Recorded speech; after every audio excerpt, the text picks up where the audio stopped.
critics on red. Mind your own business. That's right. Gotta run red lights. Now watch me fly. Got an angel to my left, devil to my right. We're going down.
Target acquired. Eagle 1, first strike. You have permission to engage the target.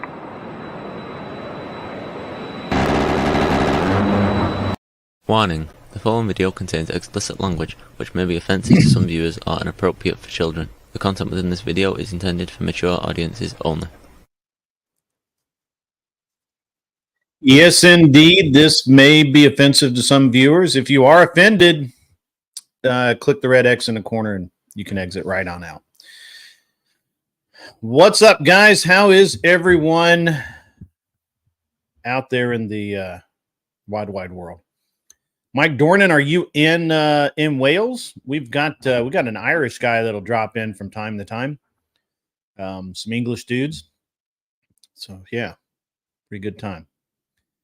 I did a little bit of rally, and a bunch of my workers actually did rally. So,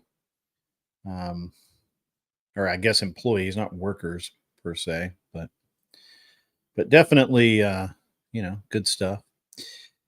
How is everyone today?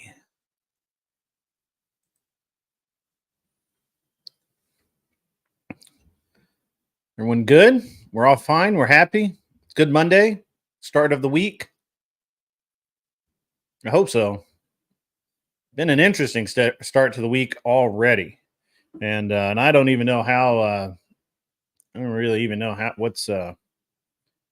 what we have going on here, but we are going to get into it today. Canada Day. They let you guys have a whole day? My goodness. What has the world come to? It seemed to be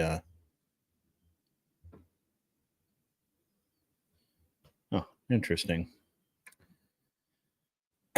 Having some technical difficulties. Temps lower than 85 degrees for first time in a month. That's right. Apparently, it all went to Georgia, and Kat is very unhappy about that. So I don't know what to say about it, but sometimes it sucks to be a cat. That's all I can say. All right, guys, I'm having a little bit of software trouble here. Just bear with me. Bear with me. Terribly amateurish of me, but I've got a malfunctioning piece of equipment, and so I have to fix that. So let's see if we can get this rolling in the right direction. No, apparently not. Well, let's see what we got. There we go. All right. See if it had to hit reset. Again, terribly amateurish of me, but it's having a little bit of issue here. There we go. Let's see if we can make this work. There we go. All right. Now, let's see. How do we do this? Hopefully this doesn't glitch out. If it does, I'll be right back.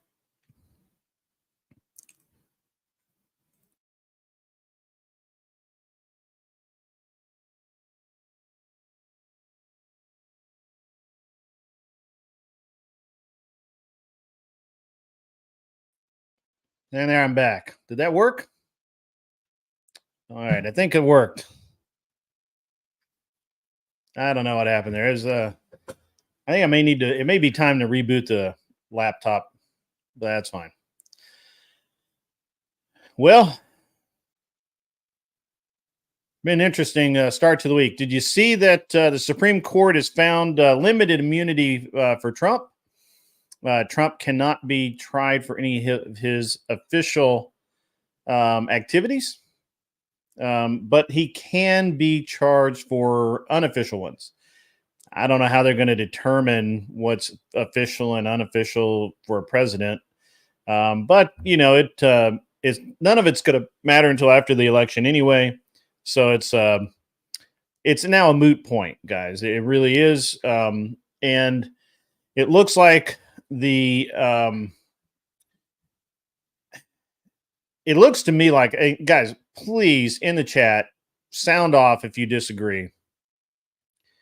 It looks to me like that his appeals are going to be forced through like super fast, like absolutely just rammed through, which is great for him because that means that he can actually kind of go into, he can start this last phase of the campaign on an upswell, even more than normal. So it would be really great if they do actually have the appeals process for New York, the New York State stuff. If they can ram that through in the next probably 2 to 3 weeks, that'd be great for everybody. And it looks like that might happen. If you guys have seen something different, please, post up. I do not see everything. I'm not all know as I know that it seems so, but I am not all knowing. You disagree, Anson? Okay. What have you seen? Because it looks like to me that his lawyers have the appeals ready to ram through, and it looks like the judges are on their side. Is that? Have you seen something? You seen something different? You are all knowing? Of course you are. You're from Alabama. Why wouldn't you be? Why would you not be? So, in other news, it seems like that we seem to be in this very strange phase of politics right now, where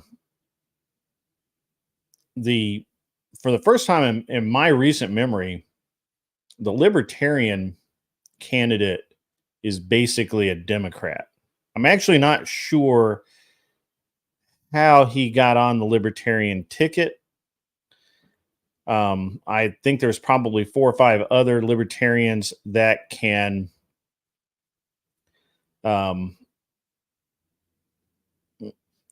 do a better job. I just don't understand how. I don't understand how Chase Oliver got on the Libertarian ticket. He is a leftist. He should be running as a Democrat. So I'm very interested in that. If somebody has an opinion, I'm certainly type it out and I'll read it off. And believe in yourself. We all know he's going to win on appeals. It's when. See, here's the thing: if they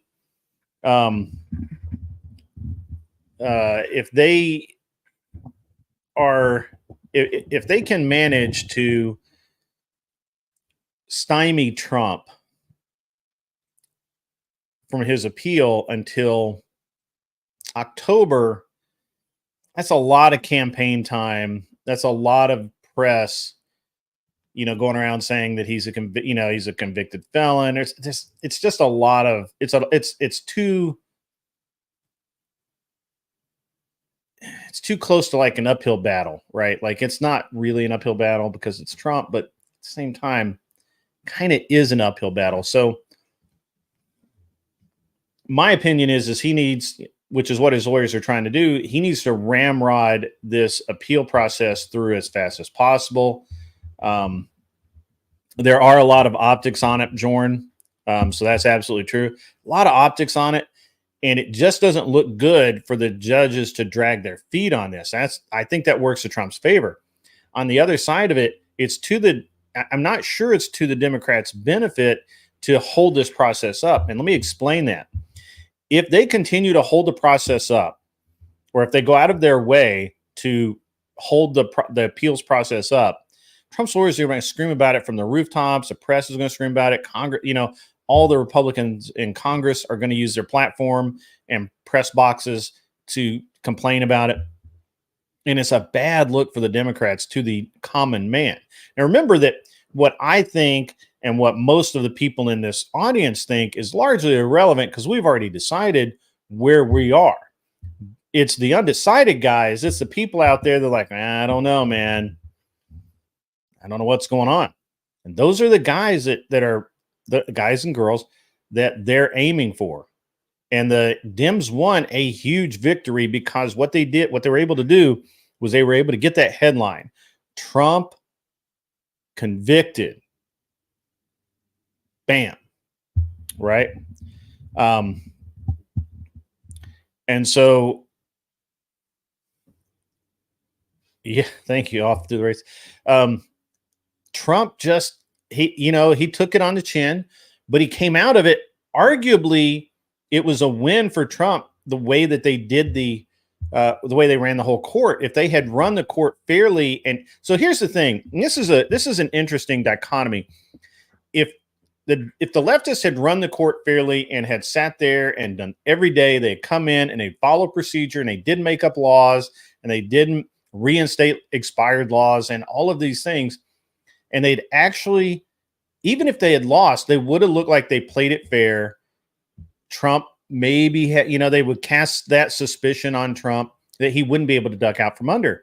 But the way they've played it, in my opinion, is very stupid, because to the common man, the guy on the street who's not a Republican, he's not a Democrat, he's not a leftist, he's not not even a centrist, right? He's just a guy or a girl that's just doesn't know anything, but they're going to vote. They're going to vote because their dad voted and their mom told them to vote, and everybody votes, right? And so that guy, that girl that's walking around out there, they saw all of this nonsense in the court, the gag orders, the judge basically instructing the jury to find him guilty no matter what. That, look, common people aren't stupid, and they can see this going on. Plus, thankfully for us, the leftists in charge of the media for the last 30 years have literally shown what played out to Trump as being what happens when politicians go wrong, right? Like gag orders. That's right out of a fucking movie, man. Made up laws. That's out of a movie, man. And Trump is the victim at that point, right? And I think that Anson Knowles is right. It's a good look for the Republicans to have Trump be the victim in all of this, because he has got to get those independents, and he probably wasn't going to get them any other way. He really wasn't, obviously the debate didn't help. Biden's speeches are like garbage. I mean, like they're worse than bad. And it's an interesting thing right now to see going on. I feel like that if Trump had, if the leftists had played it straight, Trump wouldn't even have a chance right now. But I think that now he does. I was kind of ambivalent, I was actually kind of in Anson Knowles' camp that there's no way for Trump to win because of the cheat and all of that. But the common man is going to decide this, and the common man is fed up with the leftist. Yes, Gavin Newsom is going to replace Biden at some point. I called that 6 months ago. I called it, very early on that Gavin Newsom was going to replace him. There's just no real alternative in the leftist world right now, at all. The media is turning on Biden more and more every day. Anson Knowles is right about that. Also, hello, Michelle. Hello, Nick. Hello, Raging Patriot and Mr. Boulay. Welcome to the show. We're having a good one today. We're going to roll through this. Going to be a little more political than maybe some of you guys are used to, but we'll roll with it. I'll change subjects here probably in the next probably 45 minutes or so. I'm just going to do this monologue on where we're at, where I feel like the country is at with this upcoming election, and some other things. The mainstream media has literally every news source that you choose to look at are running articles about how they've lost confidence in Biden, how the Democratic leadership needs to do something about this, and blah blah blah blah blah blah. It's really interesting. And not only are they worried about him not being able to win battleground states, now they're currently concerned that he can't win traditional or recently blue states like Nevada and New Mexico, because nobody wants to vote for an idiot. They're very concerned And they should be. I think they should be. But the problem is, again, if they put Newsom, this is a problem the leftists have mopped themselves into, is that if they replace Biden too early, all of Newsom's dirty laundry is going to come out, and he will have a darker shadow over him than Biden does. So that I think is a problem. I took Anson Knowles seriously the other day when he said that he felt like that there would be an Obama type just come out of the woodwork from, like Chicago or Detroit or somewhere typically union, where they could get the union back, all the union votes and all of that. I was really looking for that. I really thought that there was something to that, but I can't find any left-leaning enough personage that I feel like can pull off an Obama maneuver. I did look, Anson. I respected your opinion. I looked around. I read some stories, read some articles, did some searching. I couldn't find anything. So at this point, I believe that Trump will beat Newsom. The only question in my mind is if they can somehow prop up the Biden rhetoric and the leftist rhetoric for the next 3 months. Okay, so July, August, September. If they can make it to September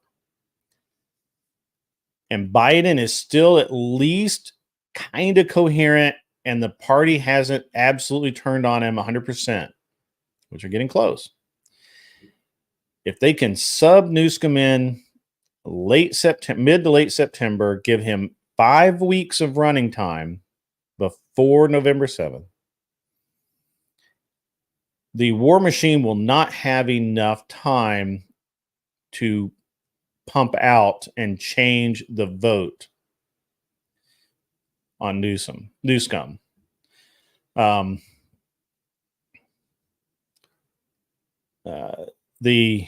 just no way of it. There's no way Kamala is even in the picture on this. No, and I think that they would have already done it.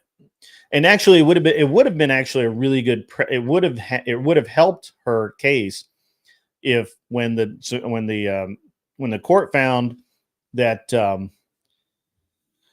Biden was not competent to stand trial, if at that point the Speaker of the House, the VP, and the other 3 officials that need to do so had met, gone to the Supreme Court and said, look, Biden is medically unable to continue as president, and we need to retire him and put Kamala and install Kamala as VP, and then they could have moved. They would have moved somebody up as into VP. Yeah, New scum. Yeah, he's a scumbag. He is a scumbag. I thought that they would do that. I think the reason is that Kamala's too tainted. It's too easy to prove. And to be honest with you, I think that if she ran for president, I think that she would probably end up going to jail in California for all kinds of fraud and all kinds of things. And I think there are people that are literally standing by with proof of that, waiting for her to be in a vulnerable position. So I would not expect, I expect Kamala to fade off into the distance. What I think is going to happen now is I think Joe's going at the DNC. I think Joe's going to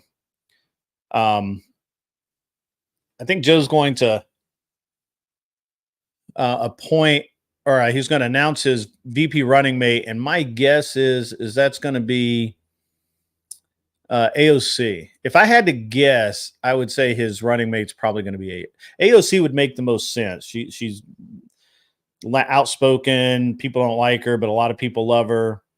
I think she makes a lot of sense. Pocahontas Cortez? No, I don't think so.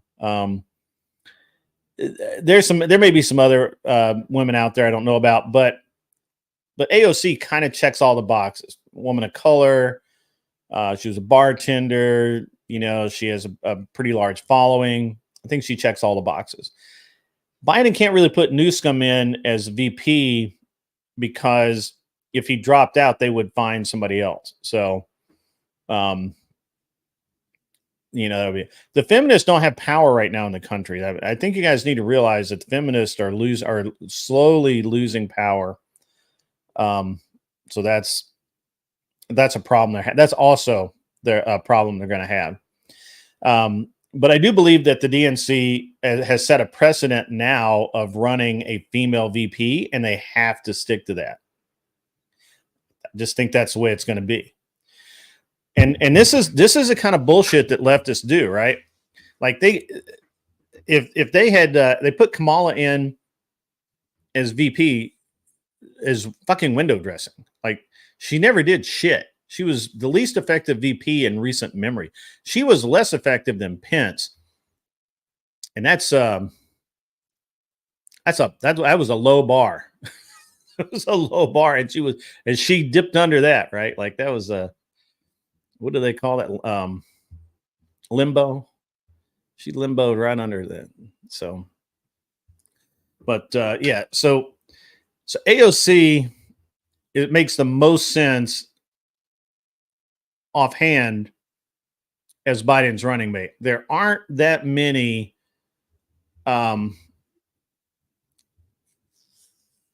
you know how low women can get. That's right. There just aren't that many women out there that make sense, right? Like, this is how else are we going to say it? Like, Ilhan Omar, no, can't put her in. That's a death pill. Yeah, Kamala, she's too Kamala's too what's the word I'm looking I can't think of the word I'm trying to look for. Discredited, I guess. AOC looks like pure driven snow compared to Kamala. I mean, she does. Yeah, Pence did actually. Yeah, Pence did a great job of undermining Trump, but he was the least effective ever. Let's see who else. You can't heels up Harris. That's funny.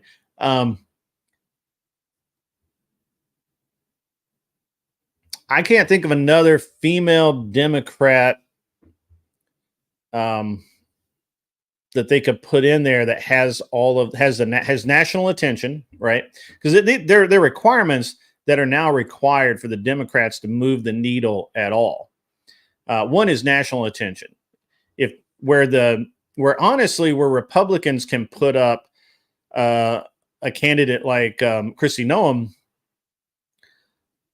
We can put up Noem, and people will go find out who she is, and Republicans generically will do a lot of research, right? Democrats are lazy. They're just going to read the headlines and that's it. So Debbie Wasserman Schultz, maybe.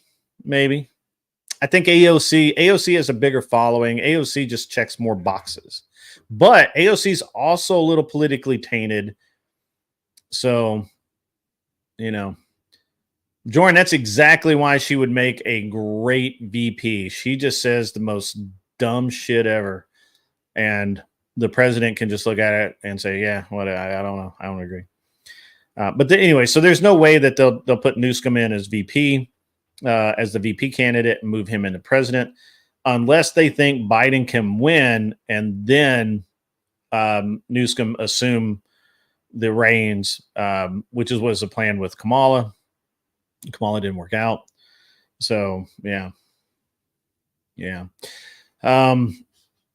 I would actually really like to see Kristi Noem as Trump's VP. I think that's a good ticket. I can't. I don't have any idea who Trump is going to pick as his VP. I'm torn between it being a woman. So here's what I think Trump needs as a VP. You guys can sound off about this. I think Trump needs either a female with military experience, preferably a pilot or an engineer, radar attack operator, or something like that. Missileer, something cool. He needs a woman, preferably with military service, preferably in some state government office somewhere. Marsha Blackburn, maybe, except for the military service. Marsha Blackburn would be good, I think, from my state. Tulsi Gabbard actually does fit the bill, and she's hated by the Democrats right now. But Tulsi Gabbard is exactly who I was thinking. I was going to go with Tulsi Gabbard. Tulsi Gabbard, I don't like, again, obviously some of the things she says and some of the votes that she's made, I don't obviously agree with, but she seems to have what word would we use? Matured up. I think she's matured up a little bit. And I think that,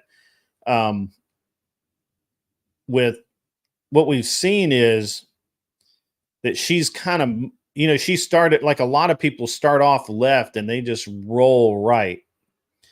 And as she's rolled right, she's really rolled right. And I got to be honest, I don't dislike Tulsi, especially for VP. She'll bring a lot of middle road Democrats, which is, I think, the thing that I liked about some of the other candidate possibilities was that they bring those what we consider a Kennedy Democrat or a middle of the road Democrat or even a conservative Democrat over to Trump's side, whereas the true leftists are never going to do that. So who cares? On the left side, I just keep the only one I can think of offhand is AOC. Unless somebody else has somebody else. I mean, Wasserman Schultz,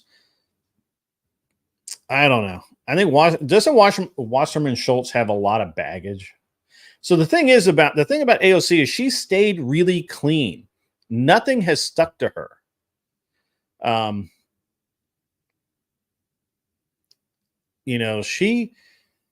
has done a really amazing job of being able to be Teflon, where I don't think Wasserman Schultz has. I could be wrong.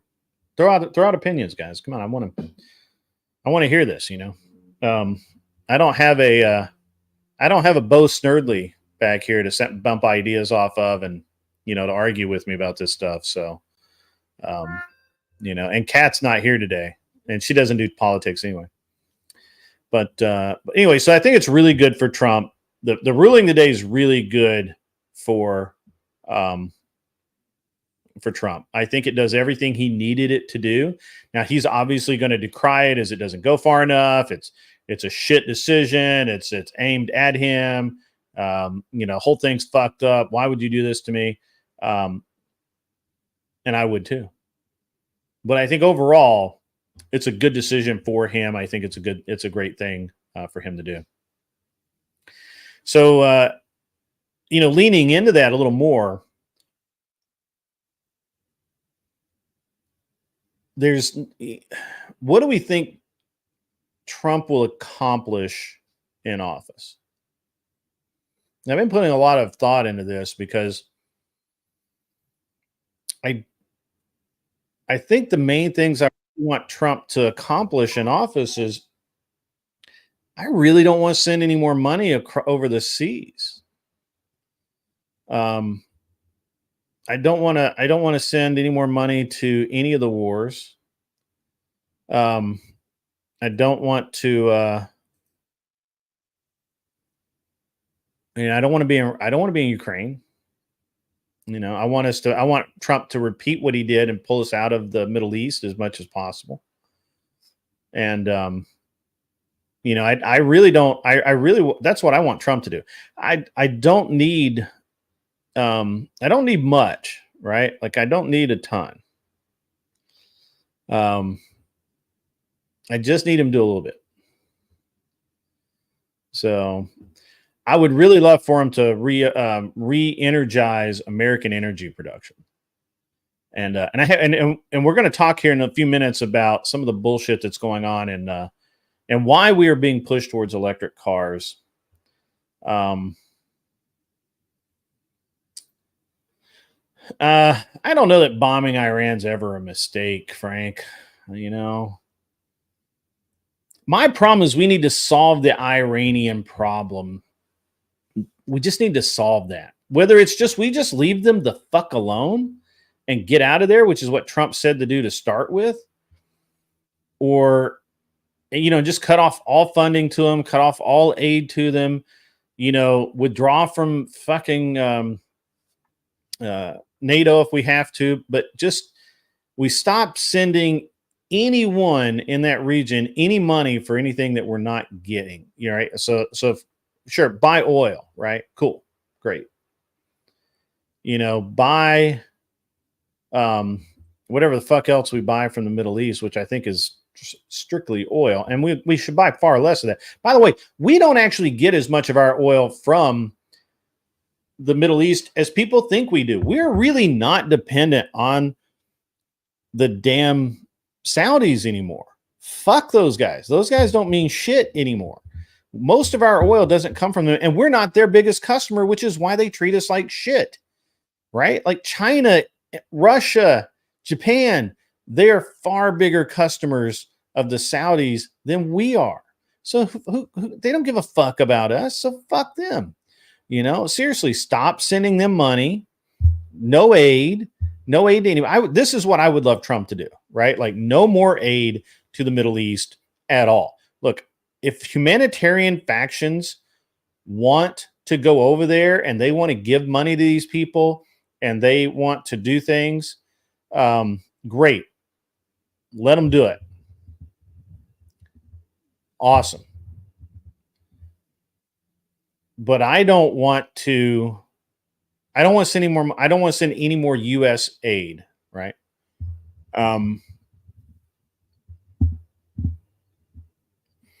So Anson, that's only partially true, man. We're literally like I think we're barely in the top 10. We're not in the top 5. I think we're barely in the top 10 customers for the Saudis. And that's why they treat us like shit. We were an oil exporter under Trump, and we should be again.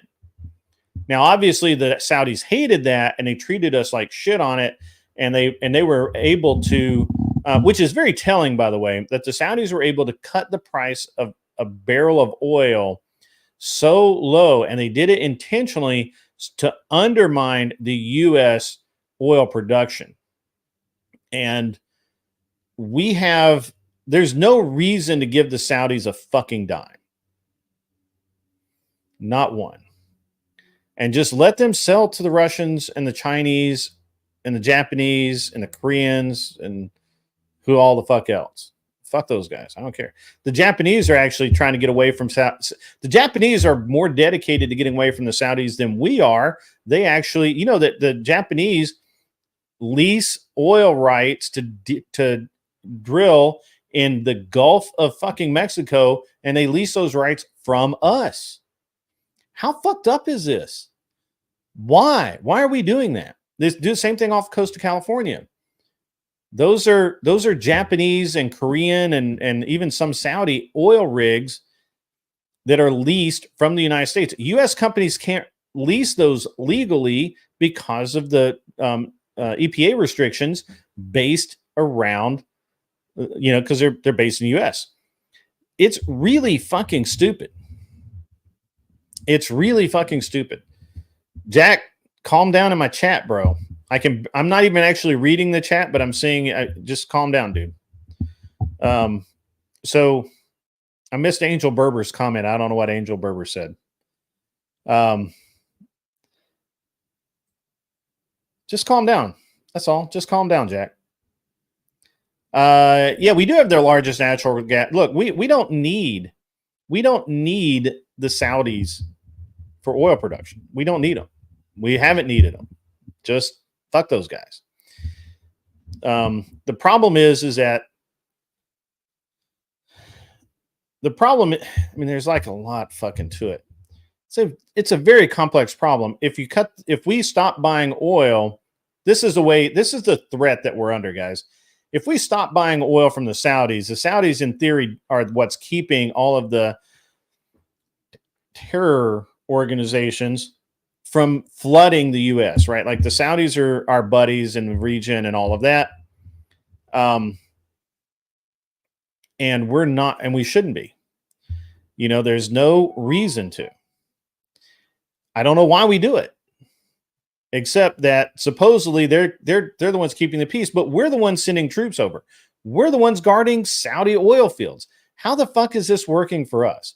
This is all political bullshit, and people are making money off of it. That's the only reason, guys. That's it. There's no other reason. We can drill here. We can get rid of we can stop leasing drilling rights to offshore and overseas companies and give those contracts, give those leases to US based companies and keep that money at home. And this is a fucked up thing that people just don't seem to care about because they don't know. First of all, I think it's very hard to understand and very hard to find all of this information. You got to track it down. You got to be a little bit dedicated, right? No, we're not bringing back Bush Jr. God damn, more dude, seriously. No more Bush Jr. No, Bush Jr.'s up. But what I hope that Trump gets in the office and settles this shit hardcore, right? Like I really, really, right. When Bush was in office, Canada had a great time. Of course he did. Why would he not? But it's an interesting thing. We keep talking about all these geopolitical things and how complex they are, but the reality is it's really simple. As a nation, we should be shutting down all foreign investment that could and should go to US companies first. That's it, right? We need to all right, I'm gonna look at chat for a little bit, guys. It's a lot easier if we do the super chat stuff and that sort of thing, but it's cool. Why did Biden sell all of our oil surplus that Trump gained when he was in office? I loved. Sorry. So here's the thing. This is what I'm telling you guys. Okay. Biden shut down the pipeline, right? The Keystone pipeline. He did that day one. That caused some problems. That's pretty stupid. He also stopped fracking and oil shale production. Oil shale production, pretty good shit.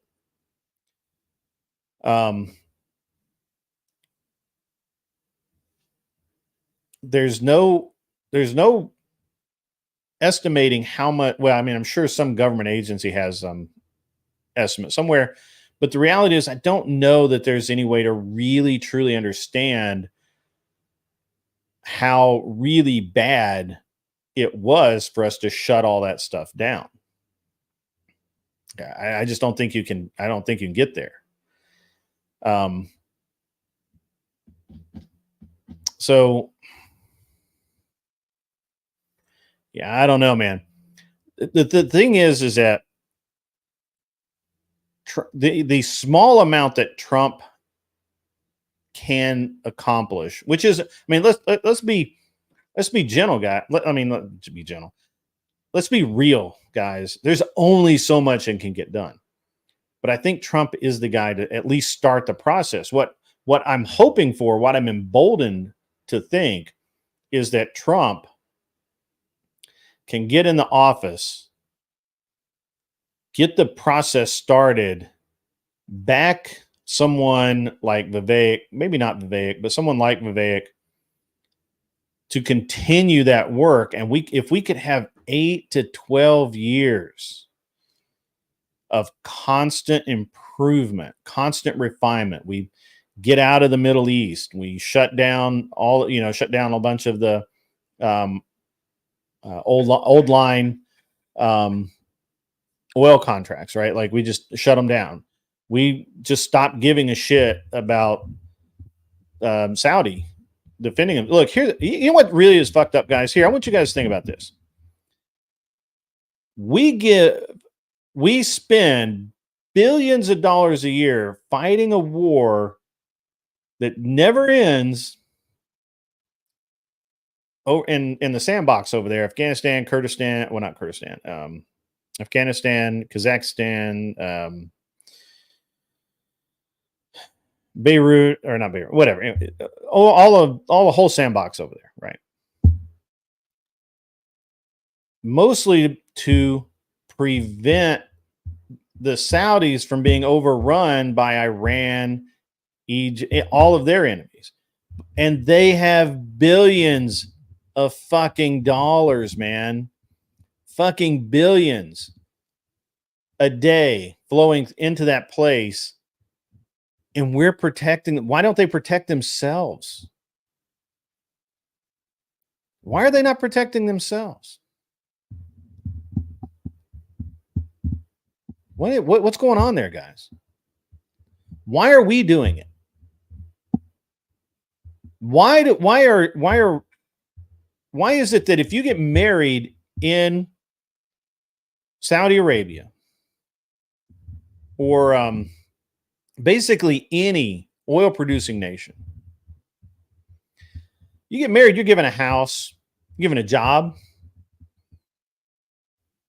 You're not really allowed to be poor there because the government will help you out of not the government themselves, but they have organizations, mosque and whatnot, that will help you, get you money. But you're entitled to a house when you get married if you're a citizen there. Think about that. They have enough money to do that. Do you know why? Because they're not paying for their own fucking war. We're paying for it. And we pay for the gas, and we pay for the oil, and we pay for all of the shit. Why? Why is that? It's a simple question. Why the fuck?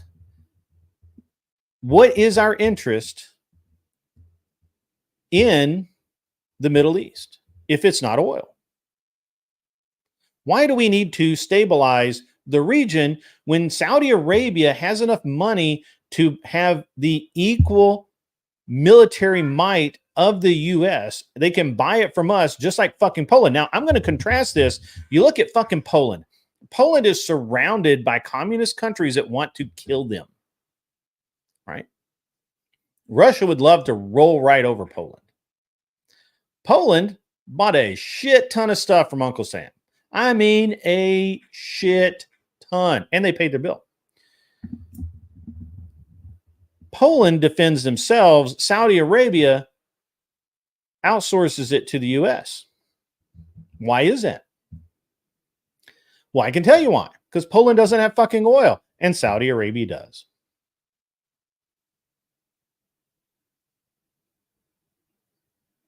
Think about that. Seriously. Think about why that is. Why do we need to do that? We make money off of Poland. We lose money on Saudi Arabia. We need to stop that shit. So, now I know what you're going to say. Well, when we go to electric cars, we would decrease our reliance upon oil. But the electric cars are not about reliance on oil or renewable energy. Electric cars are so manufacturers can sell more cars. So, do you know how long a car lasts now? Any idea? So this is an automaker's problem, right? And I was thinking about the math the other night. So,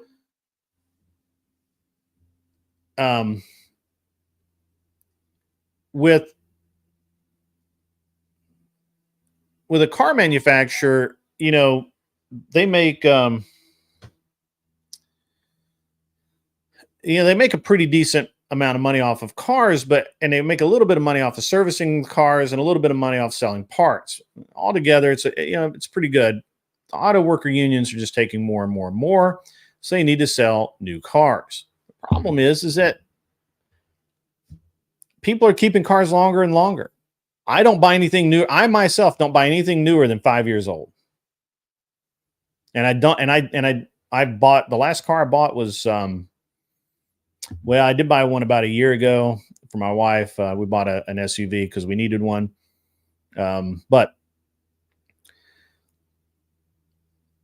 most people tend not to buy a brand new car every year. They don't need to. Why? Their Toyota Tundra is going to go 300,000 miles, right? 200,000 miles. Why would you need to buy a new car? So the automakers don't make that much money. Well, what would happen if they said, Nicholas Alarka, that's not true, man. I mean, I've got a Cayenne with 200,000 miles on it that my kid's going to get. So, there's Damien has 400,000 miles on his 02 RX, WRX. He'll probably pass, if he has kids, he'll pass it down one day. But anyway, old cars didn't last that long either. So here's the thing. In the past, if you got 10 years out of a car, that was a fucking miracle. If the engine went 100,000 miles, that was a huge accomplishment. Now, I understand the legend. The legend is that old cars were built better, but the fact is they weren't. The fact is that if an engine made it 50,000 miles without a rebuild, that was a fucking accomplishment, and you should frame that shit. If it made it 100,000 miles without a rebuild, that was you were fucking lucky as shit. That's why 100,000 miles has come this benchmark of whether or not a car is worth anything, because most of the time at 100,000 miles, a car was worthless. Now, the manufacturers were happy with that because why? Because it got to sell you a new car, because your car was shit in 5 years and you needed a new one. Well, now that's not. Now guys have 15, 20-year-old cars that look brand fucking new, man. Brand new.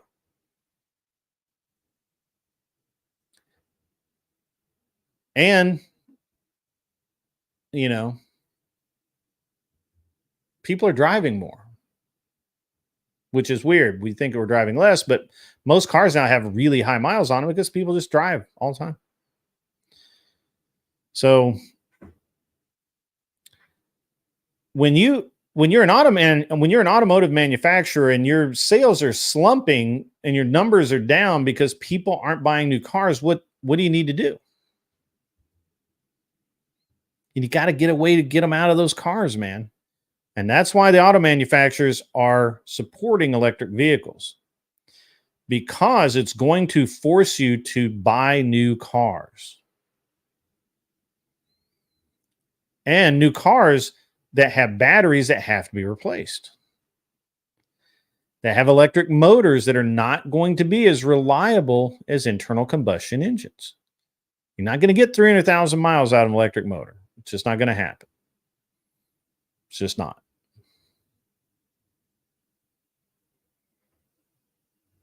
And if you do, great, but how much power is it making at that point? And this is a real problem behind, this is a real issue behind the idea of electric vehicles, alternative fuels, all of that. If you look, electric cars hate the cold. So yeah, all you guys out there saying that electric cars suck and people are going back to them, you're right. And that is correct, because people don't get the range. They get tired of getting stuck with the low battery or having to wait an hour to charge the battery. They're getting, they underestimated the cost of putting superchargers in their house and what they have to do to their houses to make those work. And there's so many used Teslas on the market right now that the price for a used Tesla literally dropped through the floor. Like, I can't even tell you how low it is. I don't know because I don't care. Yes, I also get government funding for EVs. There's a lot of reasons why the auto manufacturers are behind EVs. But the biggest one is simply that modern cars last too fucking long. Unless they're cheap. Now, if you're talking about, and this is a segment of cars that auto manufacturers don't actually sell that many of anymore, and that is the entry level $8, $10, $12, $15,000 ship box. They just don't sell that many of them anymore. Why would they? For a few thousand more on note, you get a much nicer car. And at the end of the day, it's it's just the way it is. So I think it's important to understand the push behind electric cars. There's and it's not the idea that we're running out of dead dinosaur fuel. And as a matter of fact, I wore my hat today from RAR Racing with the Sinclair dinosaur with a helmet, in tribute to the postulation that oil comes from dead dinosaurs. So, yeah. Yep. So that kind of, unless somebody has some like really interesting points to make, it kind of wraps up my diatribe on the political spectrum today. We're going to get into some other stuff.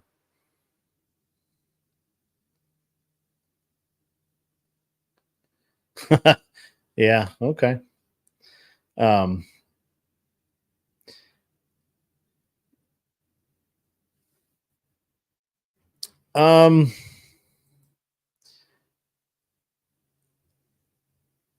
No, it's not politically. It's financially motivated. It's 100% financially motivated. The politicians don't give a shit. They only care about who's writing the check. And right now, the automakers write big ass checks. And the automakers get to say, on one hand, to the public, that public facing, they can say, oh no, this is terrible. Oh my gosh, you guys aren't going to have internal combustion engines anymore. Oh my word. Oh lordy, lordy, lordy. I can't even believe it. It's so terrible. Can you believe what we're being forced to do to you poor, unsuspecting public? Now you've got to go out and buy an $80,000 electric car that you can only drive for 2 hours at a time. Oh, the politicians are terrible, dude. The whole time they're the ones behind it motivating it. So,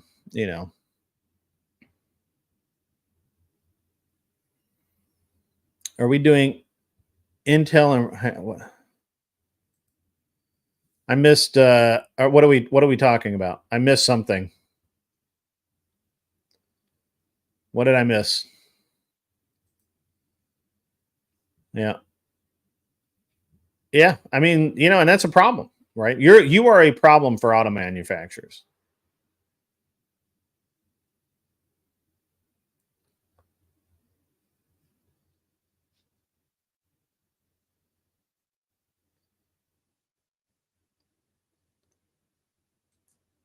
BYD. What is BYD, Alana?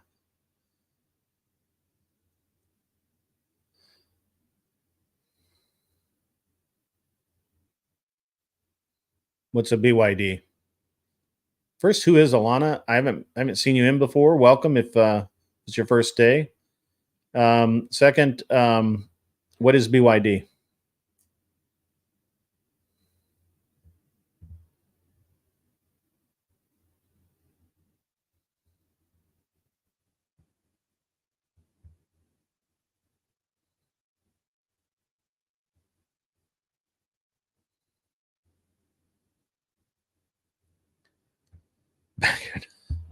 Oh, Chinese electric car. Yeah, who cares?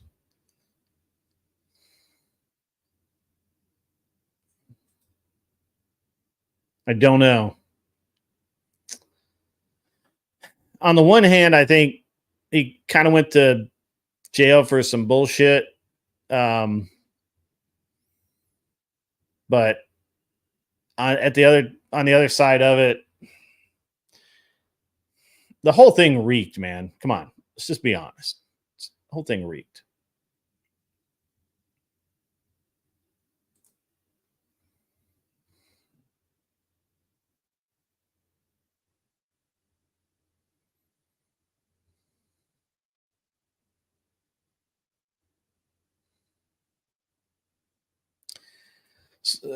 Cold truth. They're actually building drones. Let me see if I can find this thing. I'll play you a video.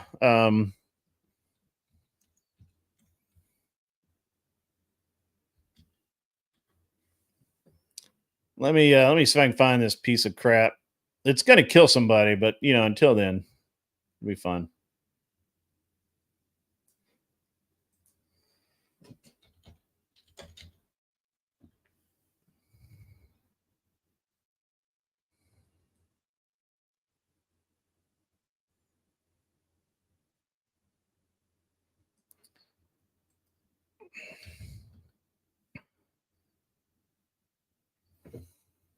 Mm-mm-mm-mm-mm.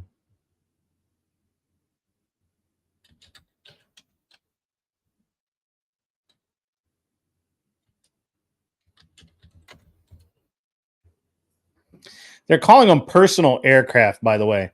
It's a very interesting thing. And they're supposed to like take off, and you're just supposed to not need a pilot's license for it, which is weird, but whatever. I can't find the video. Let me see if I can find it.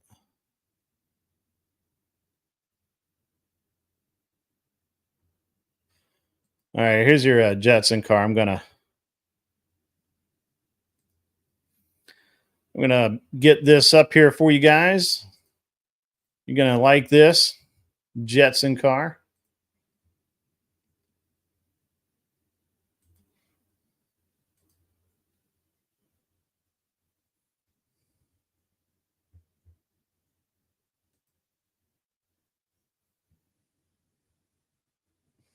Yeah, no view. Future is finally here. For so long, we've been teased with this idea of a human drone.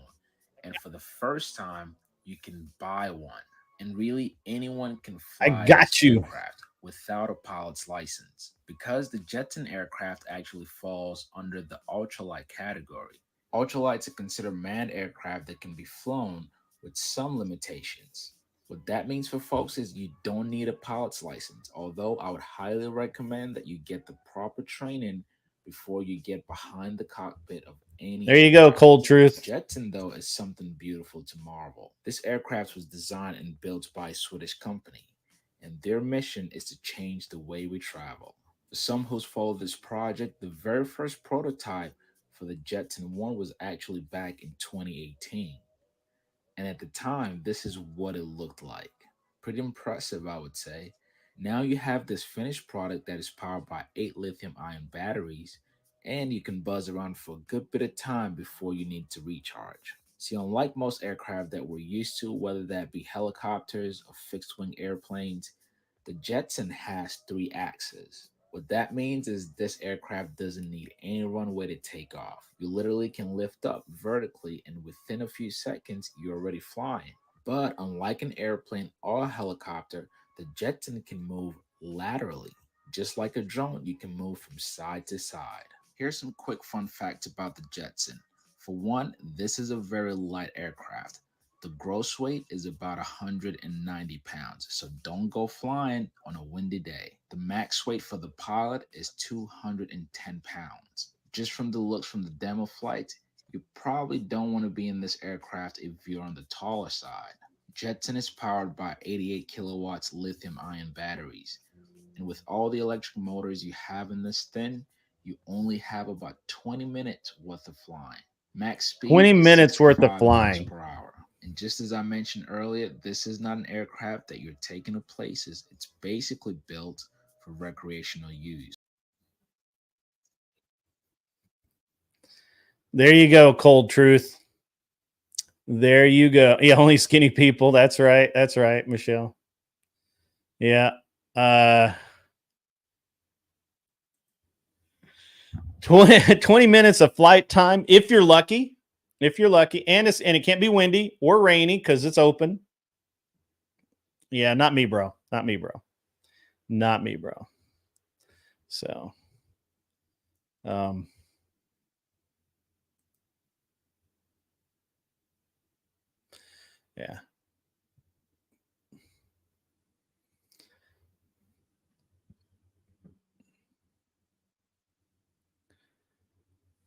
Yeah. Now that I've talked politics for a while, if we want to talk some social issues, if somebody would like to come up and has a subject that they would like to talk about, speak out to one of the mods. I'm sending them the link right now. And you can reach out to them and go find it on my Discord, or they can give it to you in another format. And we'll have a good discussion. So this would be like a call-in portion of a show. That's gross, Michelle. Don't be gross. But yeah, if you guys if someone would like to come up, that would be great. Michelle, I'd like to have another conversation with you. You're cool. Anybody else? So no, Michelle's having fun with Jack.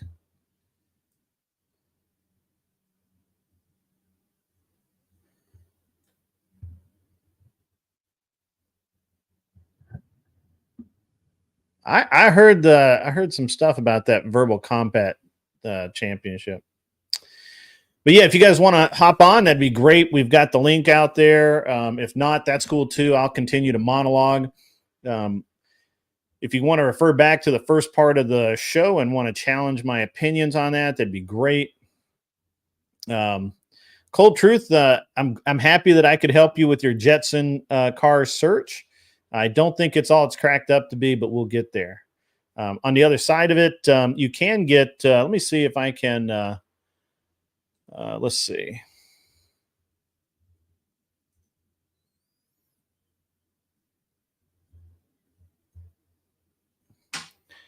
Let me see if I can get you a good, now there are these, let me pop this up here. This is gonna be good. These are what are called STOL aircraft. And they take off in an incredibly short space. And they are quite awesome. Country with all the gear you might need, but it's not enough for Don Mickey with a 138-foot takeoff. And now Jason Brown on the roll. Basically in a good parking lot and be off the ground. Colorado coming there off you go. around the 160-foot mark again. That's pretty that cool. Wind's building though, and we have that L19, that bird dog from Lake Providence. Adam yeah, okay, Plunkett Michelle, at that's the great. helm. I'm in no hurry. Adam Plunkett, over 30,000 hours of tailwheel time. So we'll see what he uses that experience for right now. That's a rarity right there, my friends. When you hear someone with 30,000 hours, usually you're talking to someone who's an airline pilot. Adam, he is not an airline pilot, and he pulls it off just over 100 feet. It could be less. I'm looking at two different markers. That left may stay down longer than I think the judges are calling for, but we'll see what happens. And what's fun to watch is look at all these judges way down the field expecting longer scores. They were wrong. So there you go. You know, you guys can, if you want to have a good trip to work, trip to and from work, that's a good way to do it. Cessna drag racing, that's funny. But yeah, it's pretty good. You know, that's a good time, right? That's pretty cool. You can actually like fly to work and back, you know. I actually have one of my airplanes will land in, I think, 500 feet as normal. And I think it takes off in about the same, but you know, it's can't park it as easily as you can a car. So, you know, it's all right. Airplanes are cool though. And there's less traffic. Just point that out there. I think Cold Truth had to go back to work. If she wants to come on, that's great. The it's pretty interesting. Well, since there's nothing about this show that has anything to do with making vaginas go one way or the other. I feel like I don't really have I don't think that's a goalpost. I don't know what your problem is. I don't know what your comment is. Actually, I don't know why anyone would say such a thing in public personally. But hey man, you do you. You're cool. Just keep on doing what you're doing. So that's my friend Mike Patey did that. He built the plane that did it. Another pilot did it. That was in Dubai. They landed it on a helipad in Dubai. That was a Red Bull stunt commercial, and it is fucking awesome. It's really cool. It not only took it off, landed it there. They took it back off. It was great. Yeah, the short answer is probably. I'm not really sure, really, what where we're at there.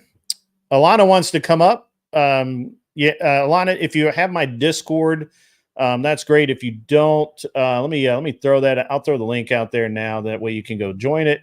If you don't have Discord, you've got to work with the mods to get the link. I don't generally post it publicly like other people do. That's my own weirdness. That's not has no reflection on anyone. It's just me.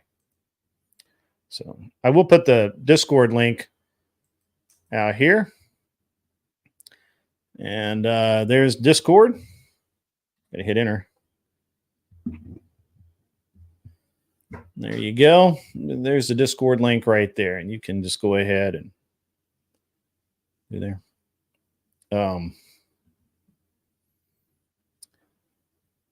You don't really have to have Discord, Alana. You can just click the link and it'll should take you to the shed.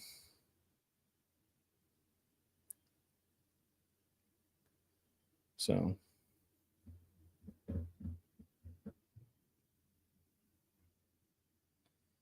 Glenn was what? No. Yeah. I almost forgot. So stochastic decay. I don't know. The answer is I don't know. Right now, tentatively, there's some things trying to be worked out. We'll see. It probably won't be for the next if it happens, it probably won't be for the next couple of weeks. I will be maybe. I don't know. I shouldn't say anything. I don't know.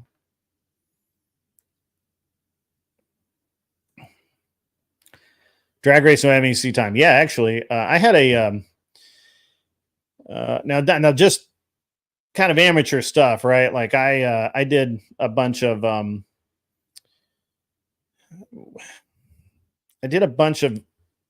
time trial type drag racing where we're it's lowest DT, but they're pretty slow cars. You know what I mean? So you're not running like 7, 8, 9-second cars. You're looking at 11s, maybe 12s, sometimes down in the 10s.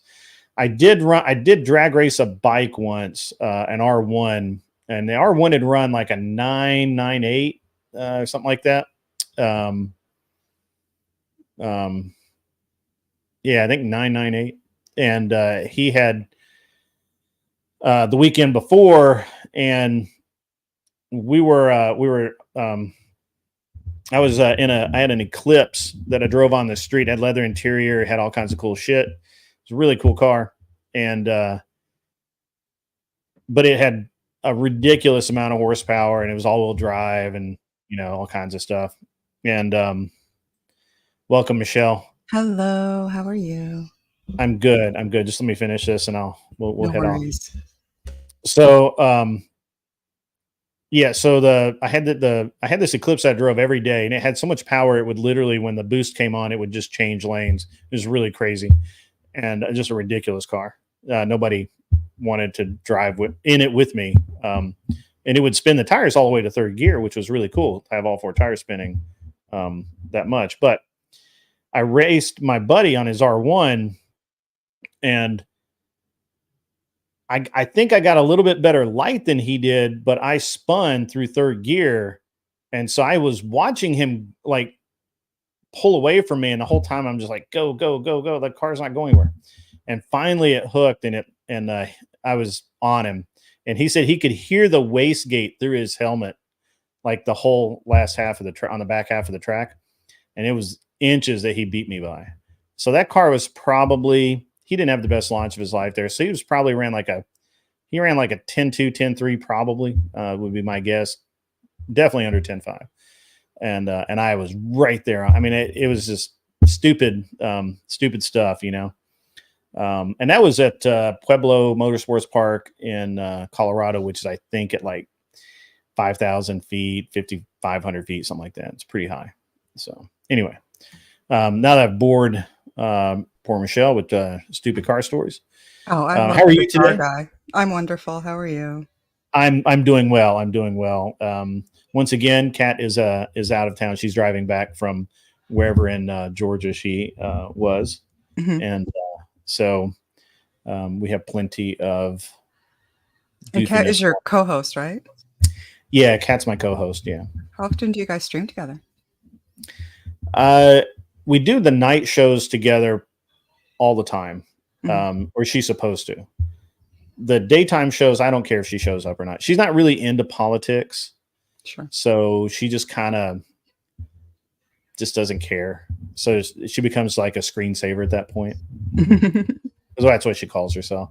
Yeah. So, you know, when we start talking about, especially feminine issues or relationships or demons, right? Yeah. Everybody's like demons. Yeah.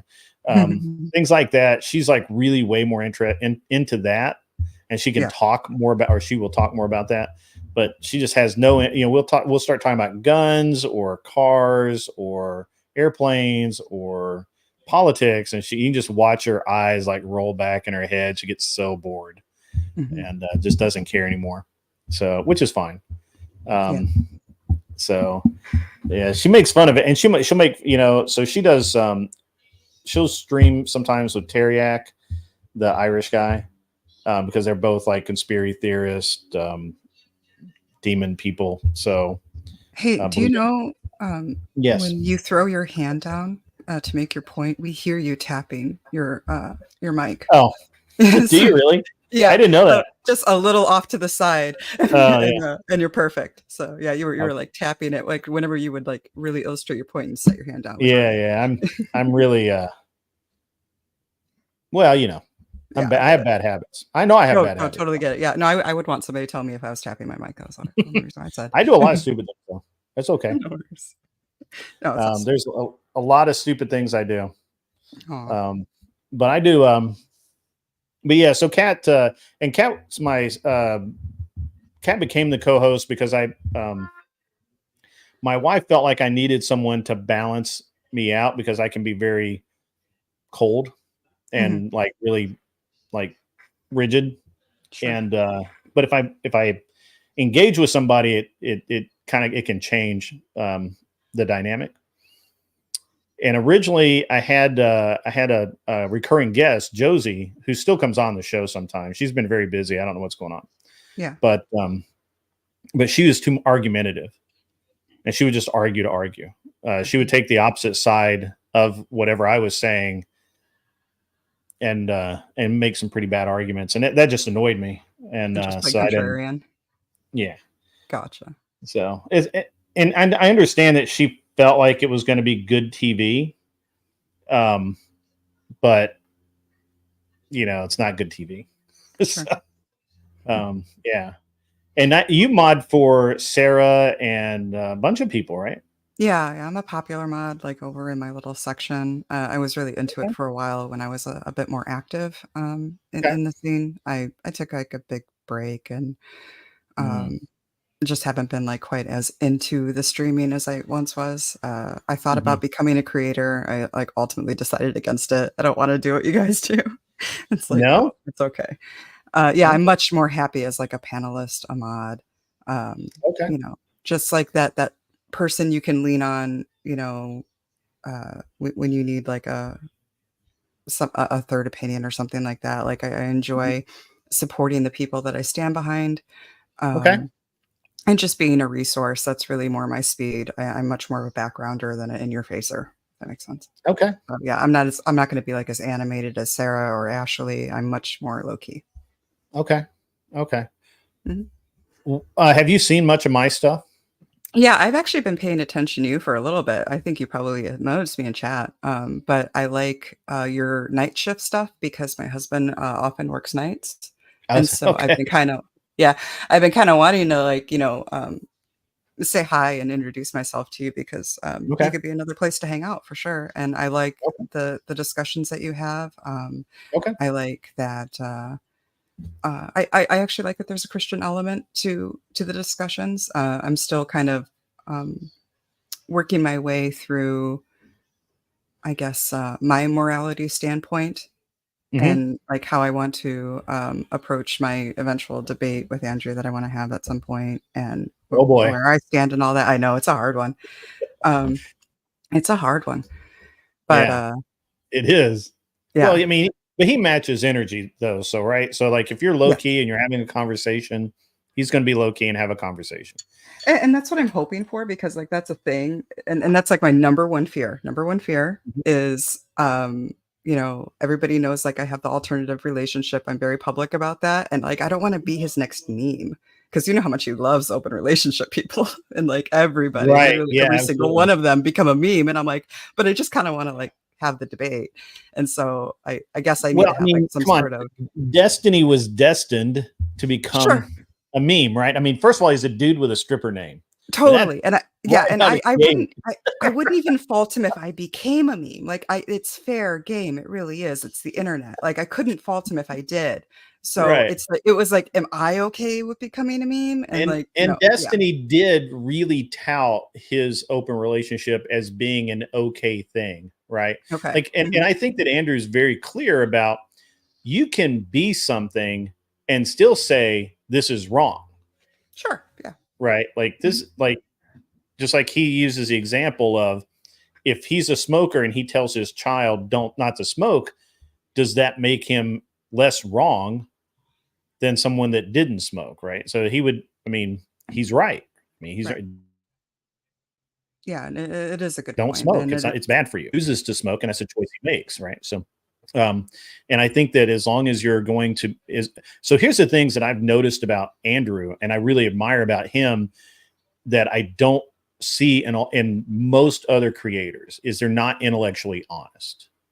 Like if you're going to make an argument, at least be intellectually honest about it. And when you are wrong, just say, I know that I'm doing wrong. However, that doesn't change my point that this is the right way to do it. Okay. And so I think that if you're having a good faith argument and you have said you don't recommend your specific lifestyle, that's just how your life has ended up. That's very different than what Destiny said, which is what Destiny said is you should live this way.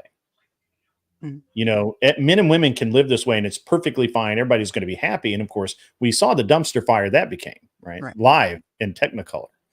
And so you have to kind of live and die by the sword that you choose. Right. So, and again, Andrew is Andrew's just very good at matching energy, and he'll just have a great conversation with you. And now obviously he's not going to agree with you and he'll make some cutting remarks. Yes. And I hope you've got thick skin. Totally. Which you didn't get mad the other day. And I commented on it in another, somewhere else when I was online that I had, you didn't get angry the other day that I, told you that, or when I commented that, my religion gives me morals, and to me, you living your lifestyle, well, you're going to hell. That doesn't bother me, right? That's for you. That's, I would rather you not, but hey, I can't dictate morality to you, right? There's no way to do that. And so it's a really good, you seem to have a very not accepting. That's not really the right word. you just have a very thick skin and a very resilient mannerism, I guess. So that's good. Thank you. I really appreciate that. Yeah, I definitely take it on the chin, and I have like ever since I've been here. I don't know if you like know anything about like the past, but like I recently lost a lot of weight, and so when I came here, I was much bigger, and I revealed and all that, but like I had my head put on cows and all sorts of shit, and yeah, so I came with a thick skin, and then having the open relationship was just was more fodder for everybody to go after, and it doesn't bother me. I don't care. I live how I want to. It really doesn't. Well, I mean, you know, I actually I've made no bones about that. You know, I hurt myself a little over a year ago, about a year and a half now, and I didn't take care of it right away, and because I hurt my knee and hip. I twisted my hip and strained my knee. I didn't really, you know, of course I was a big tough guy. Who cares? You know, whatever. But I got to the point where I couldn't really work out. I couldn't move in specific ways.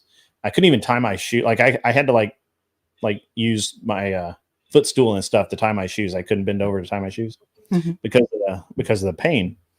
And eventually I went to the orthopedist and I got it all taken care of. And I've been doing all my stretches and everything. But I put on like 30 pounds over the year. That's a lot for me. It is. You know, that's a big chunk. So I've been, and it goes on easy. It comes off at my age very hard. Yes. Very difficult.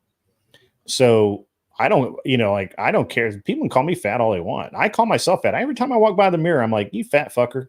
Yes, you know, back in the gym or whatever, you know, like, I mean, I'm 4 times harder than anybody else is ever going to be on me. Right. So, you know, that's the truth of it. Right. Yeah. And I think it's important to kind of have your own like constitution and don't let people, you know, affect how you treat others. You know, like obviously they are going to have an effect if somebody treats you shitty. Then you look at them like, what a fucking asshole. But it doesn't mean that like, yeah. But that like really doesn't actually mean anything about you. It means that they're being an asshole, and you don't really have to internalize that or make that mean a dang thing about you.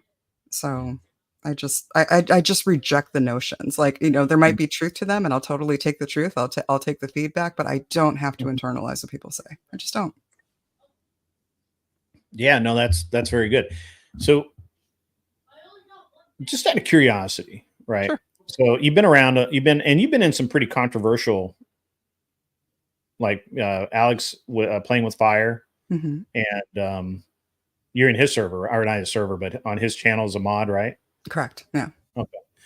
And he can be pretty controversial, right? Yes, very much. And you get to watch all of that, and obviously Sarah's had a lot of drama lately. Yep. You know, you've seen all of that. Are you like basically trying to be Switzerland in all of this? Are you neutral? Or are you just like, I'm not picking sides. You guys do what you do. I'm just here to keep order. How are you handling that? I mean, it's all entertainment to me. Like this is all YouTube. So if I, you know, if I come on and talk to you, like I guess I am kind of being like playing with like one side, but this is all just fun for me.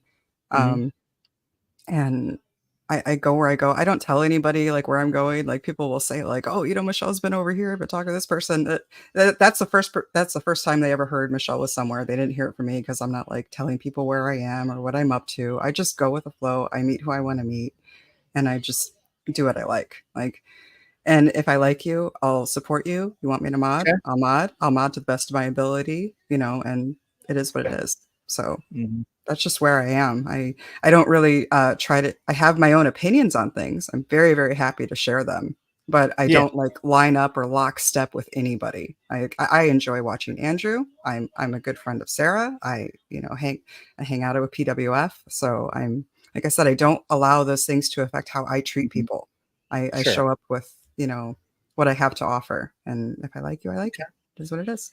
Yeah, I think it's and I can see that. I mean, I can see that point of view. For me, like, I guess I don't have a problem with anybody myself, but I have that maleness of if you go after my friend, that's the same as coming after me, right? That's just that's just a masculine trait. right? You can't go after my buddy for no, unless I'm like, well, you know what, he kind of deserved it. So go, but you can't do that. And I think that as men, sometimes we form lines based on that, right? I don't know that women really do that. I think women are much more fluid, I guess. You know what I mean? Does that sound pretty accurate? Yeah, it can be. And also, like, women will have like those complicated relationships in which, like, we'll have friends that aren't really our friends, or like we're not really close to, but you know what I mean? So like we are much better at kind of like playing that chameleon, and whereas men are a bit more straightforward. If you attack their friend, then you're a shitbag, and it is what it is. Right. Yeah. In general, with most men, pretty much where you stand. And if you don't, you can ask them and they should tell you as men, I just don't like you. Right. I tell people that all the time. Like, I'm happy to hang out with you. We'll do stuff together, but I really don't like you that much. So yeah, that's the way it is. Yeah, I understand. Yeah. I guess in some way, I definitely do play a little bit of social chameleon out in this space. But like I said, it's not for anything super serious or anything I feel like I need to take a stand on. This is entertainment. So yeah, it's all entertainment. And I think that, I think a lot of people get really wrapped up in it, right? Like, and I'm going to use not really purposely, I've kind of put the whole based Oracle thing to rest, right? As far as I'm concerned, who cares?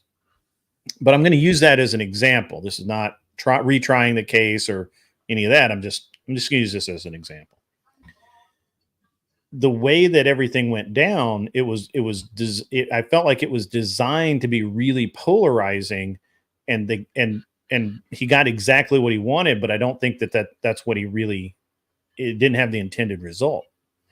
So I try not to be specifically polarizing unless it's literally like, it's like the nuclear option, right? Like that's like we keep that way back in the back, that's the last resort. And I really think that because this is, YouTube, it's a creator space, I treat this like a talk show, which is the way I want to do it. The people that help me, I will help out. The people that don't help me, I don't care one way or the other. I don't have to look at you guys at all. So that kind of works out that way. And I see exactly where you're coming from. But I do see where people will take things that are very small and blow them up into huge, gigantic, like, battles, a lot of drama. And I'm scratching my head going, what are you talking about? What's going on here? Well, I think at that point, especially here in YouTube world, it's kind of like what Andrew says, is like you represent your position. And so all of that animosity isn't even necessarily towards that person, but more or less their position and all of the projection that they have behind the people of that position get reflected into that interaction. So it's like, taking a magnifying glass to the sun's rays and concentrating there. So, yeah. Well, and I mean, we've all heard Andrew. I believe that we've probably all heard Andrew say pretty clearly that even if it's a position that he disagrees with, if he's been given a position to take, he's going down on that's the ship he's going down on. That's the hill he's dying on. Yeah. And that's his job as when he's being in a debater, but he takes it, none of it's personal. And I'm that same way. Like, I don't really care.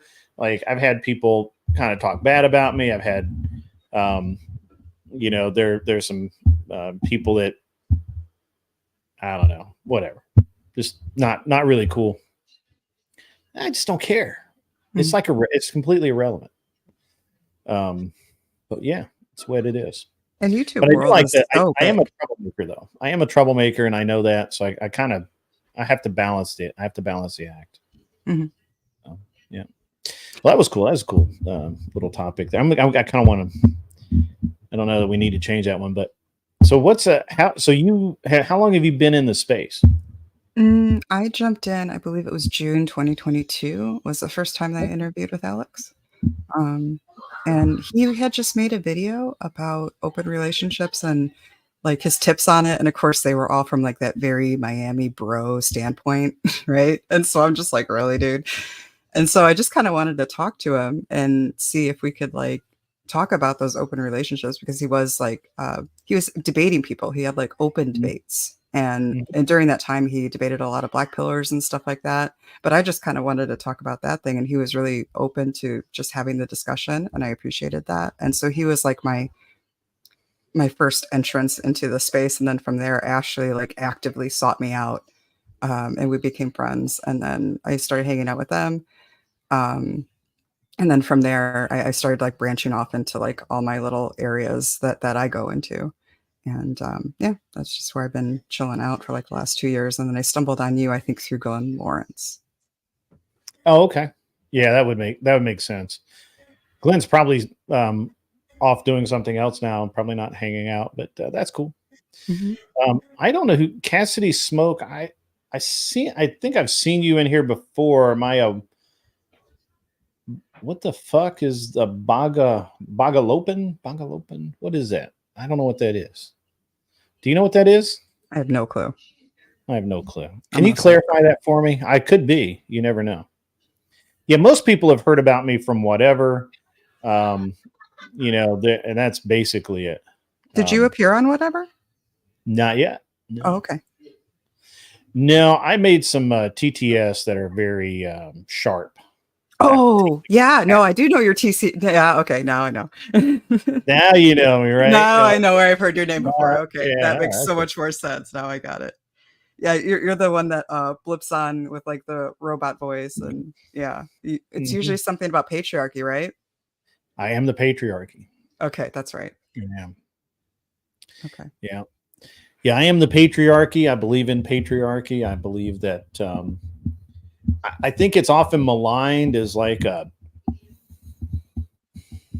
as a detraction from women being able to be women. And I think that that's false. I think it enables women to be women. And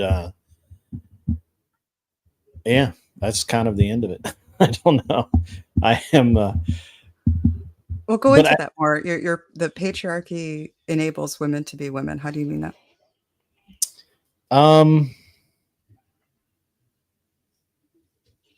So let me start off with what is your conception of the patriarchy? My conception of the patriarchy? What's your conception of the patriarchy?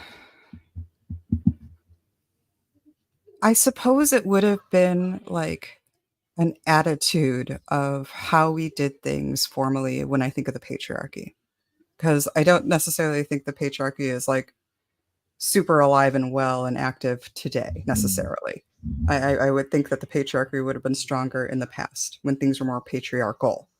And so when I think of patriarchy, I think of men passing down estates and wealth to other men, men and their family. I think of legacies. I think of, things like that. It also kind of takes my brain to a more old time of elitism where you have like your lords and your betters and stuff like that. So like all those like attitudes and stuff come into play when I think of patriarchy. And then I think because like there's no actual organization of patriarchy, but there's like an attitude of like the men being in charge. It get passed down to the sons rather than somebody being elected in that attitude, right? So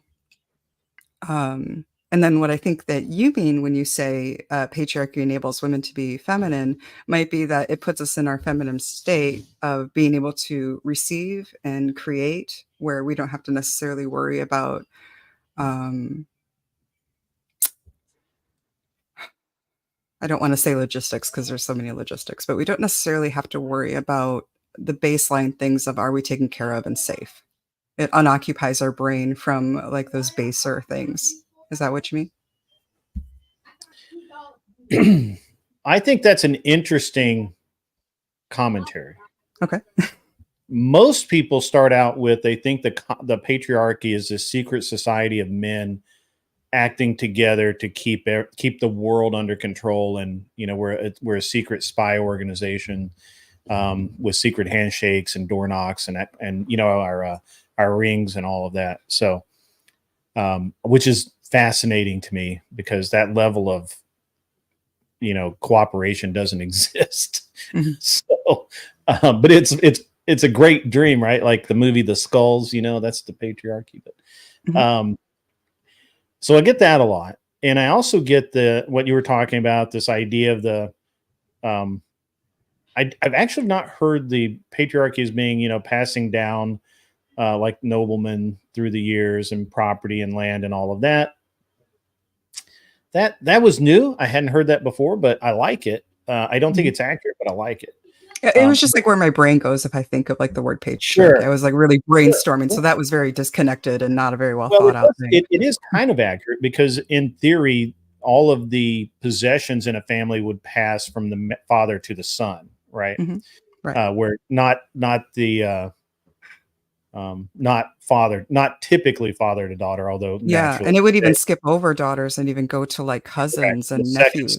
Yes, right. Yeah. So it'd be the second son, so if a man had two sons, if he had a son, a daughter, a son, if his first son passed, was killed in a war, whatever, the family home would go not to the daughter who was born ahead of the second son. It would go to the second son.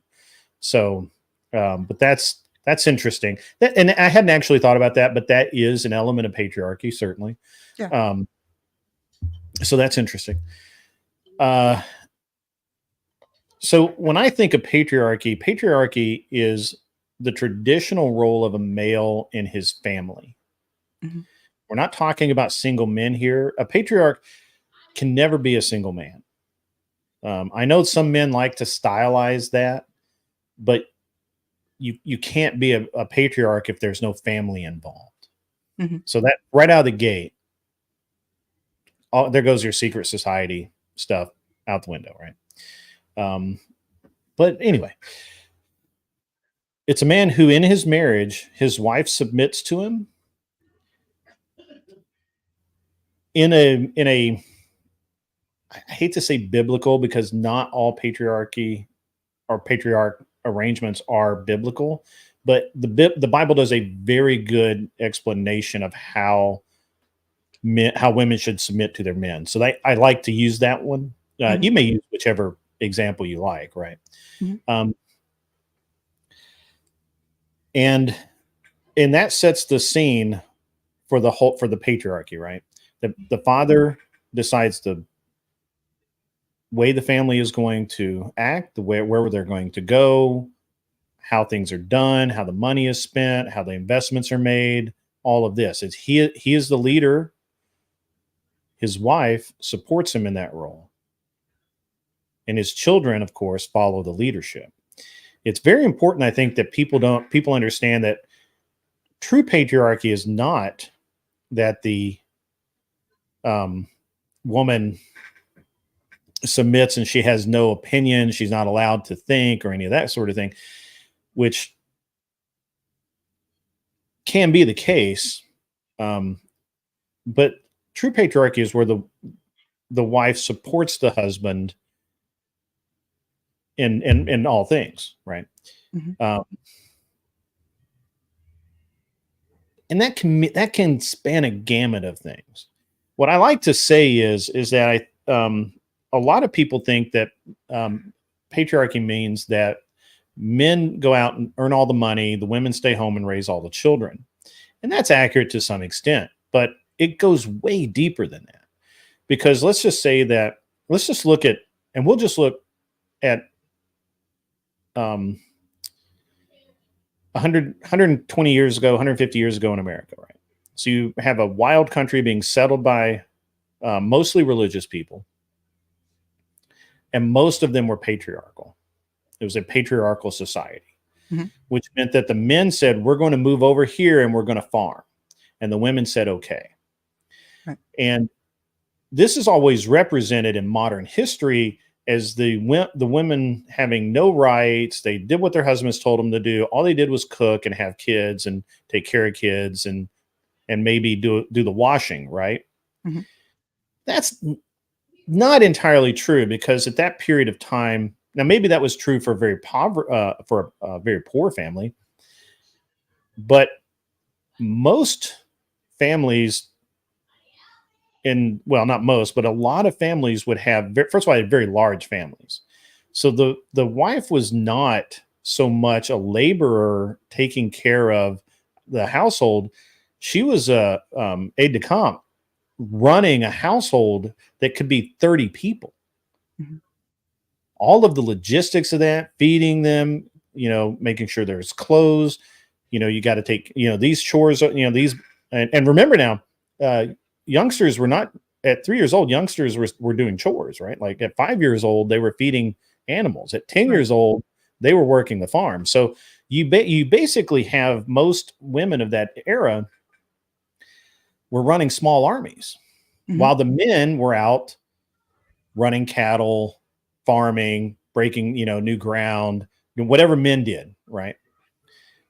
Whatever her husband did as a vocation, he had to go out and do that every single day, hour upon hour, back-breaking work, and he needed to come home to a home that was a home. It was very important that wife be up to the task. Okay. And so when I really hate this picture that is drawn of patriarchy as the man going out, doing whatever the fuck he wants, fucking as many women as he wants, making all the money, he decides everything, and the wife stays at home and raises 2.5 kids and a dog. I hate that. I hate that picture. I mean, that's a wrong picture. It's exactly the wrong picture, because the true picture really paints women as very strong characters, as they should be. My wife, I've been married 19 years. Mm-hmm. My wife, actually now of course I'm retired, but now she makes more money than I did when I had my shops. I mean, obviously the economy is different, and, right. And I'm not working, but she makes more money than I did. She will work because she desires to work, and she's very good at it. And why not? Why would I not let her do that? It's very important that, one of us be the leader, and my wife knows she's not the leader. Okay. Mm-hmm. She's an excellent human being, but she's not the leader. I am the leader. I'm the one that says we're going to move here. I'm the one that says we're going to move there. We're going to have this. We're going to do this. Next year this is our project for next year. Mm-hmm. That's how this is supposed to work. It's not as it's portrayed, and it never has been. What's the ridiculous thing is the propaganda that it's a man going out and doing whatever he wants and coming home to a barefoot and pregnant woman that's ridiculous. This is absolutely ridiculous. Mm-hmm. So, and that's and at the end of the day, we can view marriage as a partnership, and I think we should. But in every partnership, there has to be a senior partner. There has to be the person that makes the decisions. Anytime you start saying that, well, we have equal authority, you have no authority, because the other person can just cancel it out. Right. One person has to be in charge. Has to be. Women, if they're honest with themselves, understand that most women, not all of it, my wife certainly qualifies as a very highly intelligent, high earning, driven woman, but she's also highly emotional. That's why typically women need to submit to their men, because they will make most of their decisions out of emotion, which is generally the wrong way to make a decision. Mm-hmm. Not always. I'm not dismissing any outliers. I'm not saying that this is a one size fits all for every person and every couple out there. I don't really, I'm not trying to push that agenda in that way. What I'm saying is that if you're having trouble in your relationship and you can't make a relationship work because men run away from you because you're bossy, they call you they call you bossy, they call you bitchy, they call you whatever, complaining or whatever. maybe it's you. And maybe you need to step back and understand that no man is going to no man worth having is going to deal with that at all. Right. And I think we can agree on that, right? Like absolutely. You've seen Yeah. The only reason why I can have as many relationships with men as I do is because I know not to be a pain in the ass. And like that, it works out to my advantage a lot. Is sure, just by holding the type of influence that I hold and not trying to hold influence that I don't hold, and utilizing that. Sure. Alana, why use the word submit? Well, first of all, it's in the Bible. It's pretty clear, and you have to submit. It's the same thing as when I go to work for someone else, I submit to their policies, right? I do, which is why I don't work for anybody else. But that's a whole other story. There's not really a better term for it. I don't think. Do you have a comment on that, Michelle? I don't know. On the word submit, I mean, I agree. You submit at your job. You submit to a lot of things. You submit to the rules of the road when you get your license. So I don't necessarily think submit is a bad word.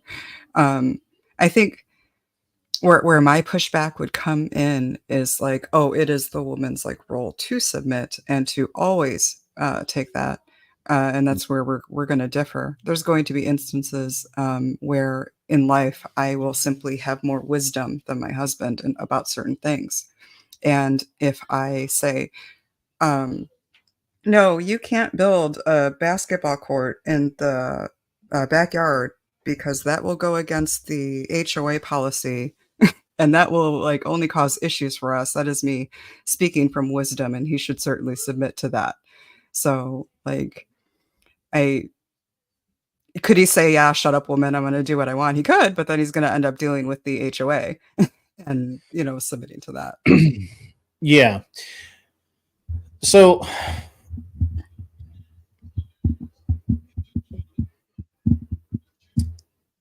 I don't necessarily think that you're not submitting at that point. You're just actually helping, right? Like you're like, hey, you can still do it, but you're going to have to face the consequences. So it's giving advice, but not submitting would be. Oh no, I would have said you may not. You may not go purchase the asphalt and go build that thing. You can't do it. Or if you were like, if you had a job, right, and you said all this money is going in my checking account, and you don't have access to it, that's not submitting, right? That's clearly that's a clear violation of being a couple, in my opinion, right? And I understand how people do that. And they try and make that work. Actually, what's that fellow's name? The guy on Price is Right, Steve. Price is Right. Now, what is his name? Not Price is Right. It's not Price is Right. It's Family Feud. What was his name? Oh, you're talking about. It doesn't matter. We all know who we're talking about, right? It's and Steve Harvey. Steve Harvey. Thank you. Very good. So Steve Harvey, for years said, well, my wife has her bank account. I have my bank account. And we both put money into a community account and all the bills are paid out of that account. So I go do what I want. She goes and does what she wants. And we saw how that worked out for him. Even though he did everything he could to be a good Christian husband. The one thing he didn't do was make his wife submit to him and he be in charge of the entire household. And she had an affair. She left him. And that's how that works. Whoops, I hit the mic again. Sorry about that. And it's just how that works out. And it's going to work out most of the time that way, I think.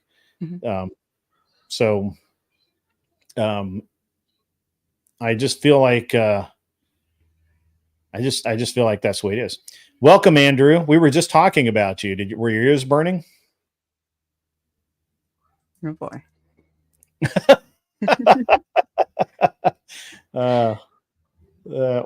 What's the oh boy? No, it's fine. Andrew's a good guy. At least you don't. He is a lovable guy. I do love Andrew. I'm a fan. I'm a member. He knows it. Kat will when Andrew is on, Kat like locks up. She's so, I mean, I don't know if she's actually afraid of him, but she definitely is not comfortable when Andrew is on. I think he scares her a little bit. It can be intimidating when Andrew comes on panel. Yeah, definitely. Nobody wants to get like smacked down by Andrew and have that get clipped. Like, that's right. Yeah, it's so bad. It sucks. Angel Berber has a great comment here. Most people in the West, especially, have lost the concepts of duty, loyalty, honor, and courage, and don't have or understand the qualities you need to have to exercise those concepts. It's pretty spot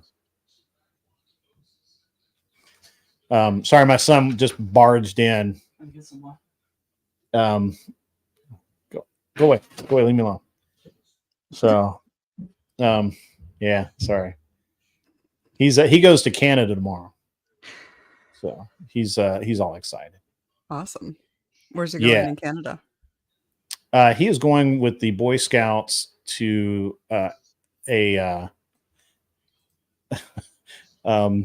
he's going to it's kind of a camping trip, but it's not, it's a canoe trip in the furthest north that they go in Canada. It's so far out that the only way to get there and back is by like helicopter. Oh wow. Like there's like they have they have to have satellite radios, they have to have, you know, all of this stuff, because there's literally no way anybody's going to get to them if they have a problem. So it's they call it the Northern Tier. The exact it's called Camp Atikokan, but it's not a camp. It's just they pick a river that they're going to go down, right? So it's anyway. Is he like at the Eagle Scout level or? No, he's just like a second class or whatever. Okay. He's still young. My kid's 14. Oh, okay. Yeah, my kid's 14. He's 14, but he's like 6 foot and 180 pounds. Yeah, I got a 16-year-old who's 6'2", and yeah, I get that. Yeah, he's just a brute. He's a brute. That's awesome. That sounds so fun and so good for him. It is. It's going to be great. It's going to be a great trip for him, and he's very lucky. Last year he did a sailing trip, and it was awesome. So, but cool. Yeah, he does. He's very fortunate in that he gets to do these things because he works really hard all year, and we let him do it. So, yeah, good times. What did you think about Angel's comment? Angel Berber. Can you go back and highlight it? Yeah, I'm trying to. There it is. Most people in the West especially have lost concepts of duty, honor, courage, and don't have understanding qualities.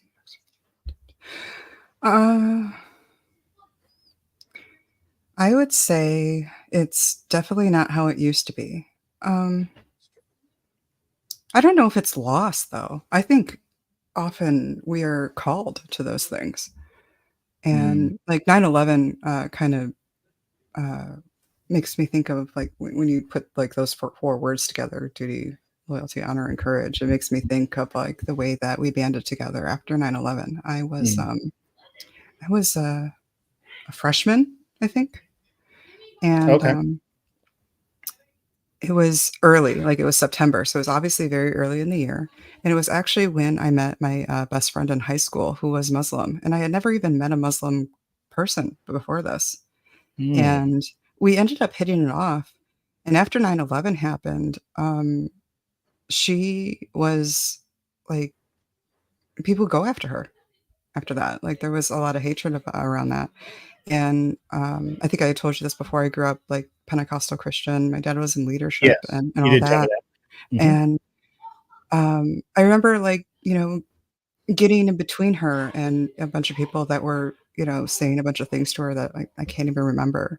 And like that whatever would have been something I would have been called to normally, you know, But in that moment, I was called to, and I think in that moment, it was my duty, and I was expressing loyalty to my friend, and I did have courage, and that we stand up to those things in a time of need. I don't think it's lost. I think we're very, very comfortable now, and we're not necessarily called to things of duty outside of exercising what is lawful.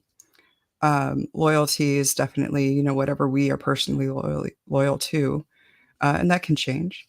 Do I think like today's teens are particularly courageous? No. I think, they sit online a lot and they don't have a lot of courage about very much. And if it really came down to things, they would probably buckle. But I do think that, again, that can change. So those are my thoughts. Okay. All right. That's very interesting.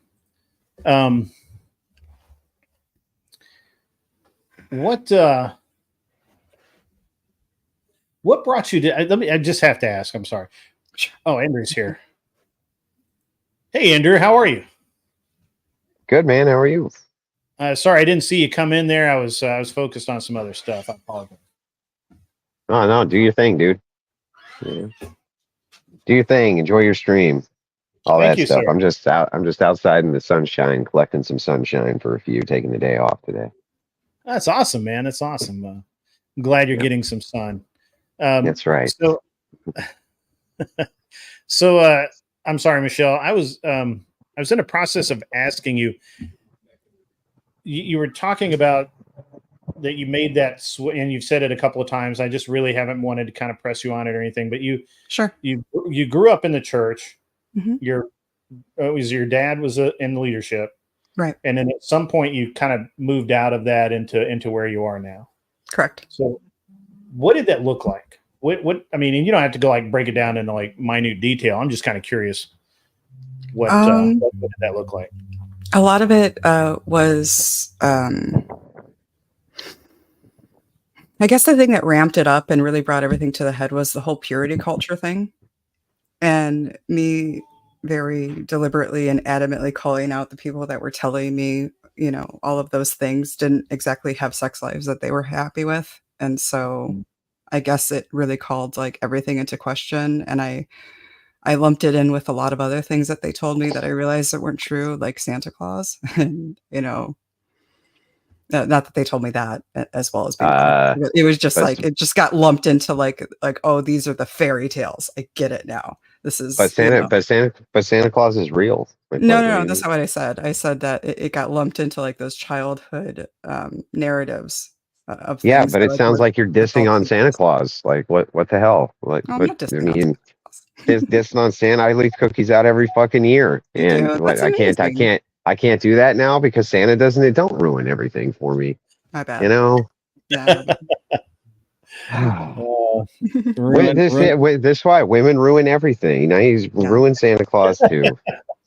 Ruining Andrew's childhood here live. Right. You're wrecking it. What do you mean that fat old guy was my dad? What the hell? Oh, that's terrible, man. That is just terrible. Okay. All right. So what I guess I don't actually understand purity culture, but maybe that's it's like a big deal in like the Pentecostal more parts of the things. And those are the nutcase, so that grid ones. They're the metalhead Christians. I've systematically gone through and broke down all of the sects, and I've kind of decided that non-denominational are like the garage sale Christians, and then you have your Baptists are like the potluck Christians, and Pentecostals are the metalhead Christians. There's always a mosh pit every altar time.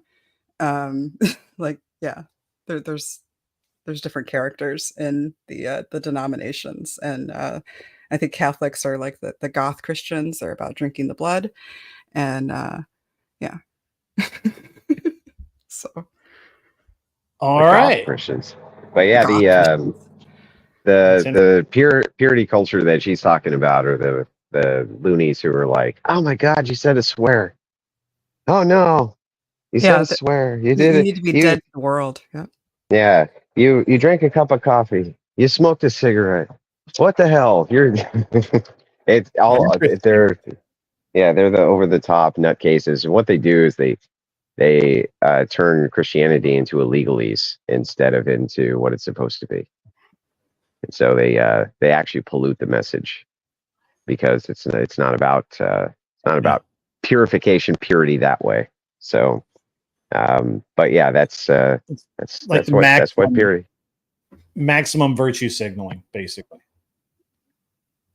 Yeah, well, in a way, I mean, some of them don't even talk about that publicly, but there's part of an institutional culture which is just like, it's bizarre. It's just like, oh, if you eat a double cheeseburger, you know what I mean? You're destroying the temple. They're just fucking weirdos. And most of this has very little to do with Christianity itself. It's always the little cults which spring up within it. So. That's interesting. I to be honest with you, I guess I've never considered that because you're not a lunatic. Yeah, I'm not a lunatic. And growing up, I grew up in a Southern Baptist church, right? I went to the same church for decades, and it wasn't unusual to see the men get together after service on Sunday and go have a beer together. And a bunch of them smoke. There'd be a whole bunch of them out there smoking, which is why I never understood anybody's problem with you smoking, Andrew. I was like, I mean, it's not like they were doing it. Well, they're just picking. They're just trying to pick something, right? Like, I guess so. What can we attack you for? There has to be something. You know what I mean? There has to be something here to attack you on. And so, kind of these prostitutes who, like I say often, they sucked 100 dicks and then reformed, and they're like, who are you to judge me? You smoke cigarettes. It's like, well, I feel like you're kind of equivocating a little bit there.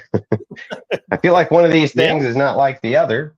Yeah. But, No, that seems accurate. Yeah, seems a little on the ridiculous side, but okay, fair enough. Having a Marlboro Red, and that's like swallowing a stranger's load, I guess. I guess that's what we're doing now. So, yeah. But that's all. It doesn't. Nobody has any legitimate criticism of it, honestly. Maybe some people who are like, I just wish you were a little healthier or something like that. But it's mainly just used as a criticism to say, well, who are you to judge me? That's really all it is. Who are you to judge me? Yeah. So what about the body is, because I hear this all the time when I kind of like, I've actually heard this in my chat when I've said, hey, I don't have a problem with Andrew. I don't have a problem with anybody smoking or drinking. I mean, it's their deal, right? None of my business. And I'll say, well, your body is the temple. And I'm what's the answer to that, Andrew? What's the what does that mean? Does that mean I can't eat it? Does that mean I can't eat a donut? Yeah. Can I eat a donut? Can I eat a double cheeseburger with bacon on it? By the way, can I breathe oxygen? Like, just the act of breathing oxygen is aging you. It's like this is the legalese portion, and it's why I hate Protestants so much, right? Well, I don't hate them, but I hate some of the shit that they believe, and not all of them even believe this, right? But the ones who do, who are insane, what they do is they kind of pick out a little legalism, right?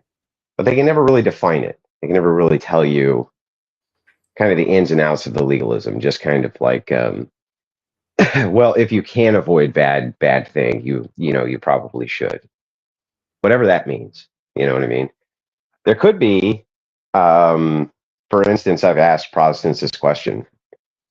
Let's assume for a second that you're in a lot of pain and you're in an area that doesn't have painkillers, is it okay to smoke crack? Right? Like, the doctor says, well, that would be the best way to keep him still while we do this surgery or something like that. Give him some crack. Is that okay to do? And they're always kind of like, well, yeah, in an extenuating circumstance, that's fine to do. And it's like, okay, well then you gotta kind of wheedle down when these things become appropriate or when they don't become appropriate. And the truth is that that's why you should always look at these things as holistic, right? So inside of orthodoxy, the belief is that sin is a sickness and the church is the treatment. That's what the church is there for, is the treatment.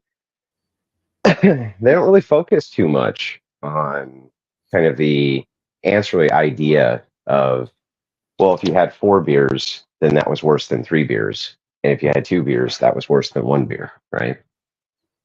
What they focus on instead is, what are the actions and movements that you're taking which are leading you to sin? Well, it's directly possible that almost everybody probably who smokes cigarettes is probably not leading them to sinful behavior, to be perfectly honest, right? But if you're smoking crack, that probably is, probably is. And so that's why you probably should avoid legalism. So it's just kind of not a good idea. And so when you kind of tangle with Protestants on this, they don't really have good answers. You know what I mean? Because they don't really understand what that means. It's not the idea is not. I've actually heard Protestants say drinking wine is sinful. I'm like, well, so Jesus was sinning. What are you talking about? What's a different kind of wine, Andrew? Come on, you're splitting hairs. Or you can get the take that, oh, you can do some of these things, but they just can't be fun. If they're fun, then it's a problem. Then you're reveling in sin or something like this. They get really knowledgeable about it too, like about the whole drink, turning water into wine, and they would say, "Oh, Jesus only did that because it was safer to drink wine than water at the time." Yeah, right, exactly. But the thing is, when Jesus turned water into wine, it was for a party. It was for a celebration. Yep. Right? They were like, we don't have any wine for this big party, for this celebration, and we want some. He could have turned water into water. But by the way, this is really stupid too, right? Because couldn't he just have purified the water? Yes. Yes. Right? Like it seems like a big error, right? A big hole in the logic. Like he could have just purified the water. Logic failure, that is for sure. Yeah. So it's just it's stupid, and that's why I just don't care. I mostly just don't care what they say, because I don't know who falls into it. Well, I do know who falls into it, but ultimately, I just kind of laugh at them because I think it's stupid. It's just stupid. It makes no sense. So interesting stuff. We were talking originally about the patriarchy, and we had kind of got moved on into that, and I kind of forgot where we were now, because we've had so many different. We've got like a lot of stuff going on in my chat out there that apparently, I guess, Flow State had a show with your buddy getting his side of it and invited you, and I don't know what that's all about. I put it up there. I don't really care. Yeah, I have no idea what you're talking about. Well, hang on. I'll throw it back up there. Where is it? I don't know what. I don't know why it's being brought up here, but let's see. Here it is. There it is. Not really. I just heard BO's side. Andrew was welcome to do the same. I tagged them both, and it's like some back and forth going on in the chat about that. Do what? What side? The guy I don't know what side we're talking about. The fucking retard got mangled, and that's the end of it. So hard. That's the end of it, right? So Yeah. I mean, there's nothing more for me to do. Like the guy was demanding it, and I was like, fine, go ahead and make me thousands of dollars while I completely eviscerate your stupid ass. And that's exactly what he did. So I consider the matter closed. Yeah. Okay. But we had talked about how in the patriarchy, the word submit is really important. And we were kind of had some pushback on that, as always, with the idea of submission. Not from Michelle. I think Michelle kind of gets it, but some of the people in the chat we're kind of pushing back on it. And yeah, Michelle's actually been very based today. Thank you. So her takes, but yeah, Nice and I other think she takes wants are to. worth nothing. I think that eventually she wants to debate you, Andrew, but she's scared of you. So. I'm not I'm not Debate. scared of him. Debate I don't want to me. be his next open relationship meme. That's all. And I wouldn't fault him if I did become a Wait. relationship Are meme you on the in an internet. open relationship? Oh yeah, I have an open marriage. Oh, And I know gross. how much you love Why? them. I know how much you love them. Why? Why? Why? I mean, just Yeah. I want to. Okay. So is it both of you or just you? He could do whatever he wants, but it's mainly me. Ew. Yeah. So you see what Like I mean? how? Well. So I mean, come on. Let's be reasonable here. So how know, can? Now you're gonna put my head on your stickers. Yeah, but like, how can a man? This is an honest question for you. Okay, so, how the fuck could any man have self-respect if they let their chick fuck other dudes? I really don't understand how you can be a self-respecting man and allow that. They're probably not hanging their self-respect on the sex life of the woman that they're with. They're probably getting it from somewhere else. Yeah, but I think that for men, self-respect also comes from how your peers perceive you. Sure. And there's never, ever going to be a time where the poorest kind of person born in Rwanda who has a wife that is exclusive to him is not going to consider himself to be more respectable than a dude who lets his chick bang other dudes, right? I mean, like, honestly, I could never envision for a second that wouldn't be the case. I can't rationalize how, and I've tried because I've had many of these discussions, right? And I've never been able to actually rationalize how it could be that a man could have self-respect and do that. I don't get it. If I can attempt to steel man you, Sure. you're saying Yeah, I don't understand how somebody can, let their wife sleep with other people and like it because somebody else somewhere that I don't know might think that they're better than me. Well, wait, he likes it too? Oh yeah, this is like a part like this is So why I say he's a cuck? So he's a cuck? I don't recommend this. This isn't for everybody. We do have particular kinks where it makes it work for us. I don't recommend this to other people. This is our thing. We are totally weird. Totally weird. Yeah, no, I get that part, but I mean, but he's a cuck, is what you're saying. Like, definitionally a cuck. What's your definition of a cuck? So I would have, I think it's multi-definitional, but I'll give you kind of the most charitable that I can. The first is that you let dudes bang your chick. That would be a cuck. Or a person who unknowingly to them raises another man's children because they were lied to about paternity. So the one gets at the root word of it. Sure. And then the other one gets at the commons word of it. And the reason that in the comments they're calling, the reason in the comments they're saying that if you let other dudes hump your chick, the reason that would be cuckoldry is because the assumption there is you could again be unwittingly raising somebody else's child, right? That's why they would call it a cuck. So, So I believe the actual definition of a cuckold is somebody who has an adulterous wife. Adultery would be, you can define that as sex outside the marriage, but there is usually some sort of unknown factor. This is something that is very open between my husband and I, and there is no unknown factor. Before we opened our marriage, I had surgery. There are no children that are going to happen. Before this even started, I even saw the doctor and even came up with a plan of how to test and handle those things. My whole thing is reasonable people can have sex very safely and reasonably, and we have the resources to do so. As for the slang term of a cuck is somebody who is just we covered the unwittingly thing. This is somebody who just let somebody bang their wives. Well, then strictly by that slang definition, then it's okay, it is what it is. But I don't base my life off of Urban Dictionary. A cuckold. It's not. It's Merriam-Webster. So that would be Merriam-Webster cuck 202 verb to have sexual relations with a spouse or partner of someone else. Okay. That would be a cuck. So strictly, yep.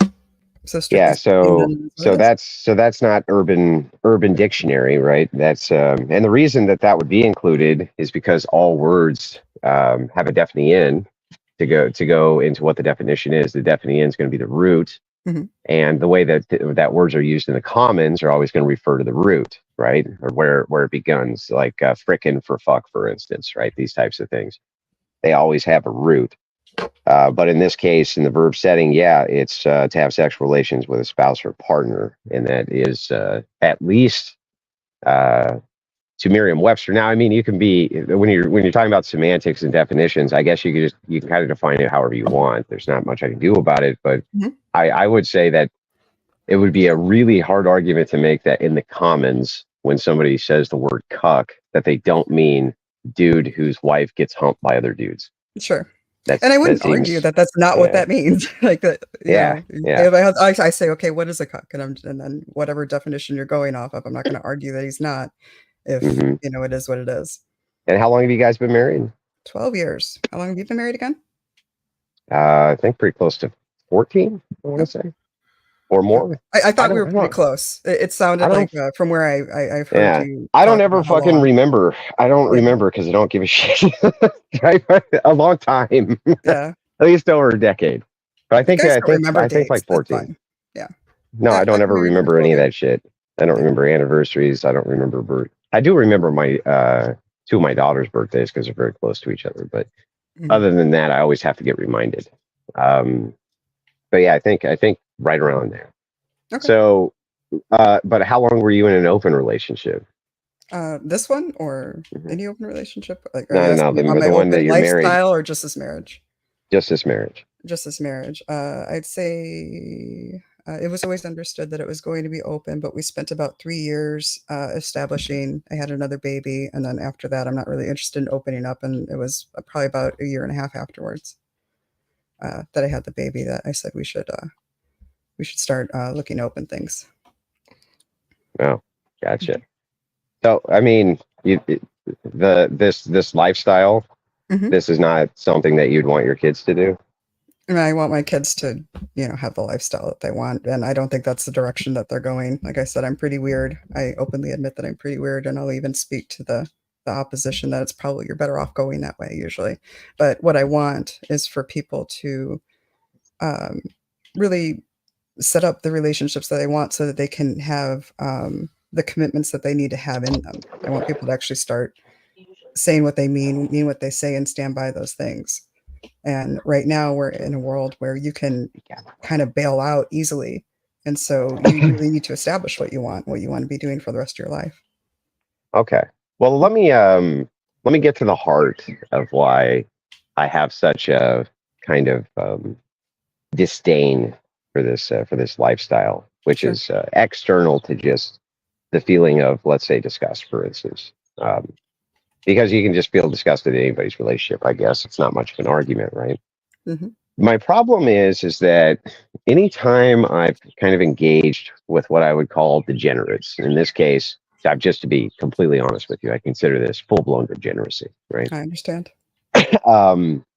Anytime that I have, what I've learned is that if I reduce this, it's always the same thing. When you say I want people to have the kind of relationships that they want to have, what that actually means is that, full stop, you literally don't give a shit about sexual morality at all. An example of this: assume for a second, I got to do it, right? But assume for a second that there was a brother and a sister, and the sister couldn't have kids. Would you have any moral objection whatsoever to them having sex with each other? I don't know. I'd have to think about it. How come everybody always has to think about it?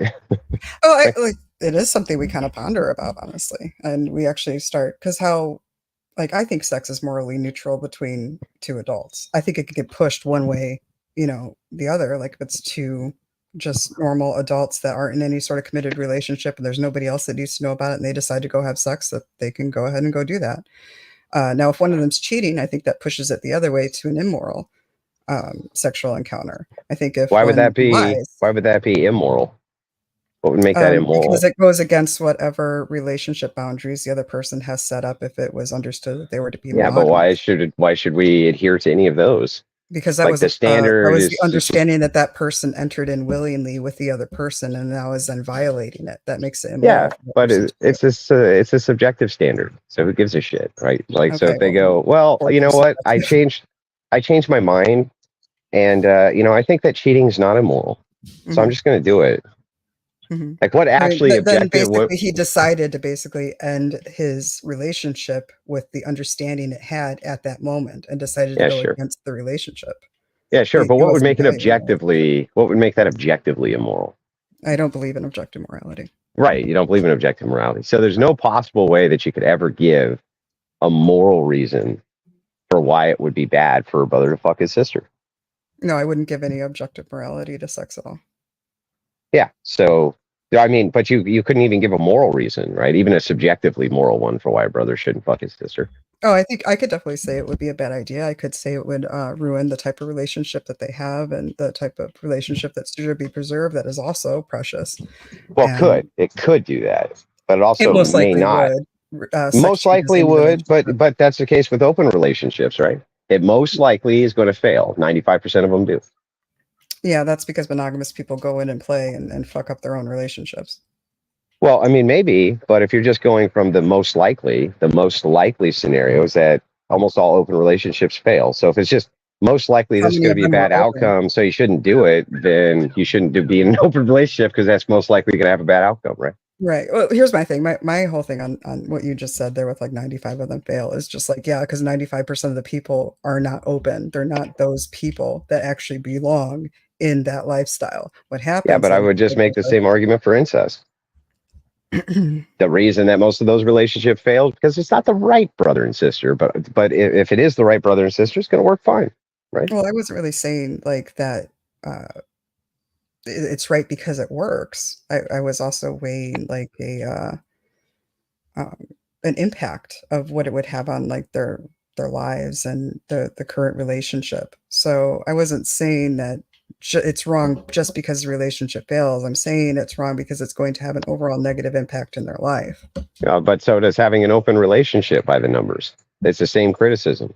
Okay. So essentially any criticism that you would levy against incestuous relationships, whether they be societal impacts, personal outcomes, or societal outcomes, you can levy the exact same criticism at open relationships, and it would actually be worse. I think likely the rates of incestuous relationships that work out might even be higher than open ones. Do you have any evidence to support that at all? Yeah, I think that the failure rate, it's hard to document, of course, right? Like it is for open relationships. To document. But yeah, it looks like the failure rate is 80%. And then for open relationships, 95%. So then that would indicate that now, mind you, right? When it comes to sociological studies, I'm going to be maximum charitable here and say, I think that our sample size distinction here is not going to be very good because the amount of people who would admit to being in an incestuous relationship versus the amount of people who would admit to being in an open relationship, definitely the stigma towards one is much higher than the other. So I think that the numbers you would get would be kind of wildly varied. But I would say that it's probably not any higher than 95. I'd say at least 5% or 3% must work out, just like in an open relationship. So the criticism would still be the same either way. But your criticism is basically you should do it because it won't work out, as in the longevity of the relationship won't proceed. No. I'm saying that brother fucking the sister is immoral, and in Andrew Wilson's society, you get put against the wall for that. Right. That's what I'm saying. Right. So in Andrew Wilson's perfect society, you get the wall. So if that's the case, right, and I'm saying it's objectively immoral and it's been divinely commanded that you do not do thing, right? You're saying, well, I don't believe in objective morality, especially when it comes to sexuality, but I don't believe you. And let me explain why I don't believe you. Do you think that it's a problem for a person to pick up roadkill off the street and have sex with it? Do I think it is a problem? I think that's gross. Yeah, I know you think it's gross, really, but is it immoral? Is it immoral? Yeah. I would say it's immoral because there's like I wouldn't want like chlamydia rabies to get released somehow. Like, I mean, it's the same reason why I don't think people should. Like, okay. So they a company creates a digital machine which can scan the body of the dead animal to determine whether or not it's going to give you a communicable disease. Okay. And you have that device. And you scan the animal. There's no communicable diseases. Is it immoral to have sex with it? I can't say it's immoral. I just have to say you can't say it's immoral. Okay, so then let me ask you. So then let me ask you this. So a guy lives alone with grandma, and they live way out on some island somewhere. Okay, and grandma dies. She croaks. Okay, and he digs up her body frequently and has sex with it. Is that immoral? Yeah, that one. Why is that? Why is that immoral? There's like a human decency aspect to that. Wait. But not to fucking your sister? There's not a human decency aspect to that? I think there is, actually, which is like kind of why I want to think about it a little bit more. Because, yeah, I would say that there's a human decency aspect to fucking your sister or roadkill or a dead body, right? Yeah, and that's why we see things as gross. Like, there's actually a mechanism in our brain that sees like people doing other things like as like repulsive and gross, and like I can actually like open relationships. The thought of somebody fucking forking your chick. Hey, nurses don't think that people vomiting next to them is gross, but I would be hurling along with them. They do think it's gross, right? I mean, they would prefer not to clean it up. That's just part of their job. They still think it's gross. You can get used to something which is gross, but you're never going to lose the fact that you think it's gross. But in this case, what's really funny about this is it's like, okay, so if we then move to, well, there's something in your brain that tells you something is disgusting and you should follow that intuition because then it becomes a moral intuition. Well, then it would still be immoral to be in an open relationship because most people objectively have an intuition that is disgusting. Okay. So like all of these roads lead to shouldn't do it, even from your worldview, right? Well, I don't necessarily think that people should do things because of my worldview. I actually think that people should do things based on their worldview. I don't think people should be policed on my sensibilities or your. So you think I should be emperor of the United? You think I should be emperor of the United? Oh, I lost you. You lost him too, Grid One, right? Yeah. Okay, good. Just want to make sure. I think he's outside, so he may have walked too far away from his house. Okay. He'll be back. That was a great. Hey, by the way, I always give Andrew when I stream. I give Andrew the link, so if he wants to come in, he can come in, and he chose to come in. So I did not set you up. No worries. No worries. No worries. All good. It was hilarious though that you said you wanted that. I kind of wanted to debate Andrew, and then there's Andrew right there. Yeah, not exactly how I wanted this to go down at all. Like I definitely want to be prepared and want to think about these questions. He's all off it's good practice, huh? Yeah, can you guys hear me now? Sorry about that. I can hear you now. I'm gonna step away from the camera for like 2 minutes, guys. Just keep going. You guys are doing great.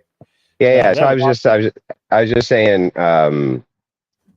like if I were to declare myself unilateral emperor of the United States, and then all sexual deviants get put against the wall, obviously you would think that was bad, right? I'd be going against the wall. Yeah. But so I mean, you would think it was bad. So I don't think that you would just say, when you kind of make the blanket statement of, I think people should just follow their own morality. I mean, obviously, if that was me following my morality, you would not be for me following my own morality. You would want me to follow something more akin to yours, right? Your morality on other people. To do that, you just had to become emperor of the world. Yeah, but what's wrong with right now as we have it? We all actually do get to follow our morality. We already have the rules in society that we need to play by, and they are. No, you don't. Need to be of age. You don't get to. No, you don't get to do. You follow your own morality. I mean, you can't be like, I'm going to go out and rob somebody because I think it's moral. Can I just finish though? Right now, we already have the rules of society that we have for sex, and they are that you need to be of age and need to be consenting, and you needs to be another human being. So we already have those set up. No, that's not true. So let me give you some additional rules that you kind of left out. If you fuck your sister, you go to prison. If you fuck your sister, you go to prison. If you fuck your father, you go to prison. No, in all states, it's illegal. Rhode Island actually decriminalized it. No. In Rhode Island, you still actually can go to jail for doing this. You can't go to jail for hiding that you're doing it, but if you make a public declaration, you can still go to jail. You know what else? Here's some other sexual morality codes. For instance, you can't marry multiple people. That would be polygamy and bigamy. So it's like kind of this idea of, well, the way that we live right now is you can sexually just kind of do whatever you want, man, and no one cares. Well, no, that's not really true. The truth is the truth. No, it's not true. You go to jail if you hump your sister. You go to jail if you hump roadkill. You go to jail if you hump dead bodies. You go to jail for all this shit. Yeah, we definitely have our rules that we already live by in society. And the thing of it is I'm not breaking any laws. Like, yeah, but if it's not immoral, until you're willing to come to my house and drag me out by my hair and sew me to death, I don't care. Yeah, I'm already following the rules. Yeah, but you're not. I think you're kind of deviating here, right? Because if none of those things from your perspective are immoral, then shouldn't we decriminalize all of them?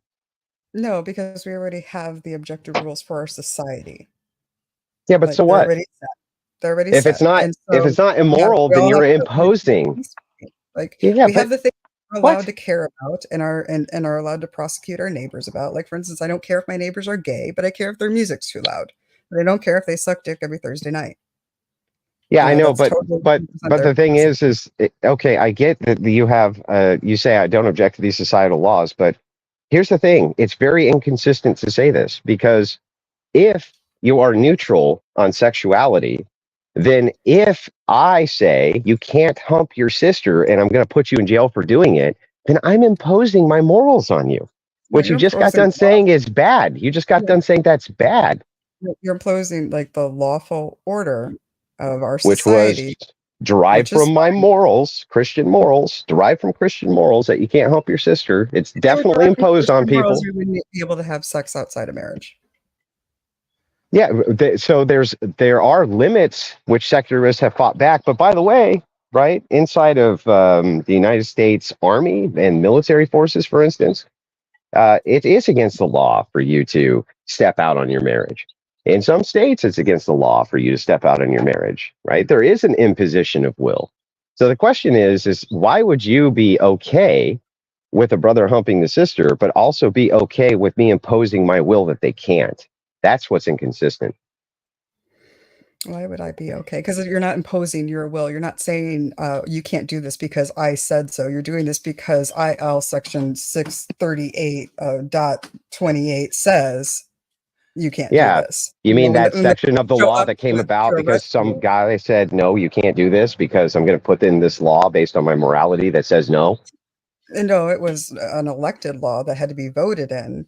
No, they weren't voted in. What do you mean? The politicians get voted in, but no. In somehow. Like, it wasn't just some Joe Schmo coming in and saying, hey, this is, nobody can do this because I say so, and we appeal to Joe Schmo. Oh, I see. So the imposition of will is fine as long as it's collective. So as long as me and Christians collectively say that you're not allowed to do bigamy, then it's okay.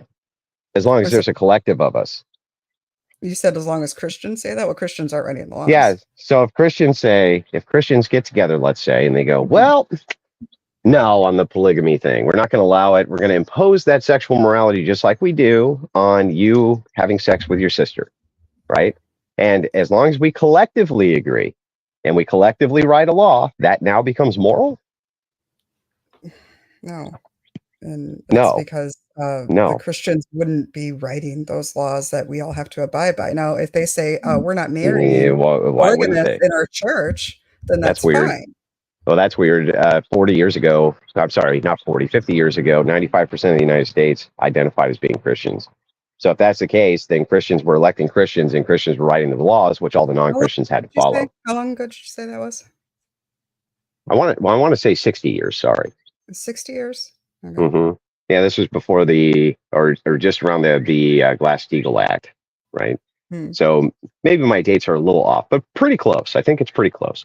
So in any case, 95% of the nation identified as being Christian. So that would be Christians who are writing. Popular.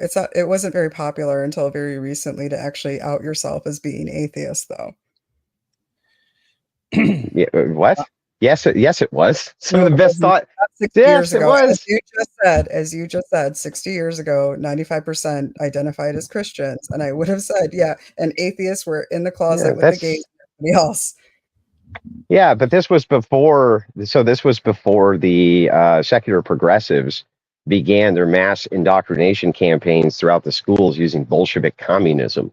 But this is, and Bolshevik communists hate the church. The very first thing they did was kill the church. They shot Tsar Nicholas, shot the entire royal family who were Orthodox Christians, murdered them all, and then imposed communism on all of the Russians. And so this was the first constitution, by the way, that actually had secularism written into it, which is that there could not be a church in the state. There couldn't be, period.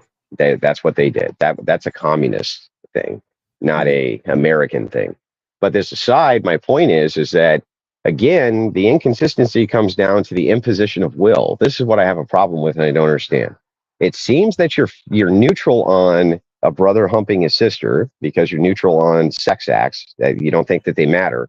And yet, on the other hand, if a collective of people want to impose that you can't have sex with your sister, you seem to have no problem with that. That's really, really weird. I'm sorry, can you repeat that one more time? Somebody just walked in. Yeah, so I'll say it again. So what's really strange to me is if you're neutral on sex acts, and yet a group of people get together and impose a law that you can't do a sexual thing, like hump your sister, you seem to be fine with that. That makes no sense to me. Why would I need to abide to the group of people that say that? Like, what do you mean? I live in Illinois. I have to follow Illinois laws. All right, I have to follow, like, the federal laws, of course. Yeah. If a bunch of Christians get around and say I can't do something, why would I care? Because they throw you in prison just like they do a brother humping the sister. Why would the Christian? No, you're saying the Christians are saying this, and I'm saying why would I care? Saying, They're not making you're not even answering to the question. This is a complete red herring diversion. So let's try this again. You agree with me that if a brother humps his sister, they go to jail. If a brother humps a sister in some states, it's based on the laws there, they go to jail. Well, which states do you think they don't go to jail in? One moment. We can see where they got decriminalized, I guess.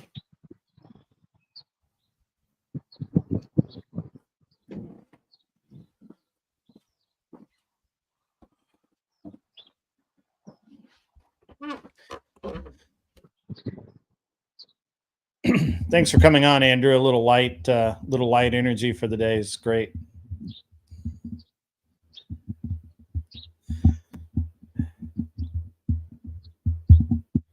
So in any case, one moment. In the states of New Jersey, Rhode Island, incest between adults is legal. However, neither permits marriage.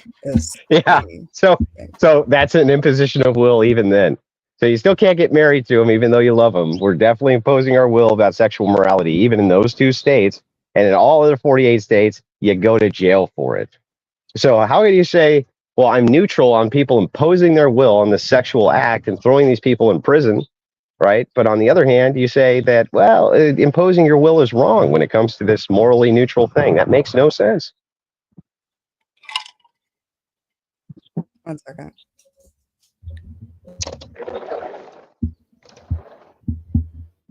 I'm sorry, I have my kids coming into my room. Just give me a minute, all right? Okay. Yeah, no worries. So, Andrew, you having a good day today? Well, yeah. I mean, starting off the morning with an incest argument is always my idea of a good time. Well, I mean,